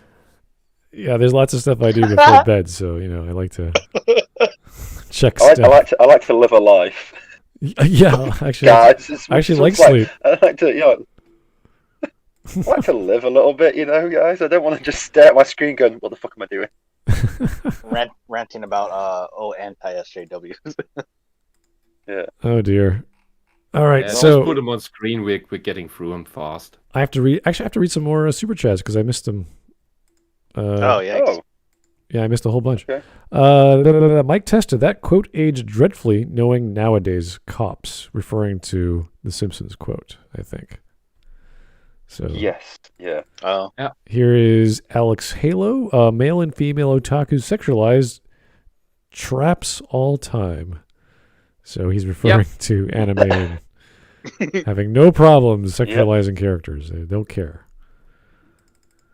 Mm-hmm. No one's complaining about. Well, they are complaining, but no one cares what they have to say. Mike Test again. Amber was blonde. They're coming for blondes. 3 exclamation marks. No with 2 O's. Okay. Yes. No. Amber from Invincible. Ooh. No! No. She was alive. I felt it. Yeah, and on Eve, on her costume, they're so lazy all the time that they don't make her female symbol with the electrons that are supposed to go around it, like these curved circles. They're so lazy that they only draw an X over it. They're not finishing the thing, and there's no excuse to not finish drawing that thing in all the frames. It's just in the 7th episode where a couple times it's drawn the right way, and it just looks like crossing out the feminine, the female sign, the Venus sign, and that just I don't know. It's just this is the ginger character, and that kind of I never understood what is her costume supposed to mean. Like cancel women or cancel this woman, like erase women. I never knew until later on in the series. I understood. Oh, it's supposed to be electrons going around the circle because her name is Atom Eve. While all the time they pronounce it in the soft way and it sounds Adam Eve. Always what kind of stupid superhero name is Adam Eve? Like is she some trans thing and that's why the Venus sign is being crossed out and what the hell? It's very weird. So weird. But it's Oh, just well. it's at best it's just really lazy sloppiness. All right, here's one more from Mike Testa. The USA is falling apart because of petty race issues. I don't think That's the plan. I don't think that USA is falling apart. I think extremists are going crazy, and the political powers that be are just running with it because they got nothing else to do. Yeah. They have no other platform, so it's Yeah, always. But they've also been. But it is They are the getting out ones of who've been control a pushing bit. this. They're not. This is not that. These are not distinct entities. What? It's not that the political party ends at the wall of the government building, and then it's just random activists in universities and schools and on the street. It's not. These things are all connected. Right. Well, Yeah. I would imagine most people who don't see race as an issue don't care, so it doesn't bother them. And I don't care. I just make sure that I keep myself away from these blackies. No, I'm joking. Whoa! Here's Mike Talk, you Testa. good, bro? Mike, you're killing me here. Stop super chatting. We're done. 3rd episode is where the show starts hurting head. What are we talking about? What show? Invincible. Invincible show. Okay. Right. Thank you, Not Mike. seen it. So Should I watch it? I don't know. Have you not watched? Yeah, you should watch it. Yeah, because I've not watched it either, but you should watch it. I get told I should watch it. You should watch it. It's okay to watch. It's a good watch. So is There's it, some watch it cringy eventually. moments, but generally it's good is to it watch. pretty much The Boys, just a different flavor? No. There's superheroes. There's people who are really powerful and they're running around. Superhero, yeah. Okay, so it's a superhero story. Yeah, just watch it. It's just it might surprise you. All right. And it's not that long. Okay, it It's feels not like that it feels like picking the Dark Horse comic at the comic store when there's Marvel and DC and there's like the Dark Horse comics. She's like, what's that? Superhero stories. All right, sure, why not? Cool stuff. It's one of those where I can just say, yeah, just All right. Just watch it. Okay. Good stuff. I think we've gone on for almost 4 hours and a half, so I think we need a break. Oh my god, really? Yeah. Yikes. And I gotta finish quoting my comment. I have to edit it, the copy paste didn't work properly, so I have to hit all the enter key again. I'll take a screen cap, put it on Twitter because I don't know if Kavernacle blocked me on YouTube, so who knows. But you will get my quote. It was pretty much all the stuff we talked about. It's summarized, so I don't blow away pages and pages of a comment box. 'Cause I hate people do giant essays, but sometimes I do that because there's just so much crap. Anyway, Why do you think I talk so long? why do you think you talk so long? You have a lot to say. That's why I think you talk so long. Yeah. Well, because this is 30 minutes of spraying the house with horse manure, and then we need how many? It's 8 hours to clean it up. Yeah, essentially. So, all right, guys. Yeah, every sentence. I think we're good. I think we're done. Kavernacle really needs a person to talk to, like someone to bounce ideas off and go. An adult human being. Yes, Kavernacle needs. An average. All Kavernacle needs is just to be put into a coffin and buried somewhere. No. You need someone to talk to because I think half of these ideas are crazy. And it's like, dude, did you really think this? Do you seriously think these people are bigots? But Jeremy from Geeks and but here's the Gamers, who thing, hires all kinds of different people. I mean, where's This this? is what. Yeah, but the thing they is, were just- this is what comes out of British University. They're pretty much all the same like this. But where's his parents? It's frightening. It's frightening what comes out of British universities, and he's just Kavernacle is not like a single entity. There's loads of them exactly the same. Like I said, there are a dime a dozen. Yeah, these are drones. They're So it's like drones clones? possessed by the same ideological demon. They're like clones, right? Possessed Like by the the Bad same Batch, socialist professors. In a way. Okay. Anyway, guys, thank you for tuning in. Hopefully, we'll have a meme show tomorrow because I'm sure I missed at least 2 days worth of memes and they were funny or whatever.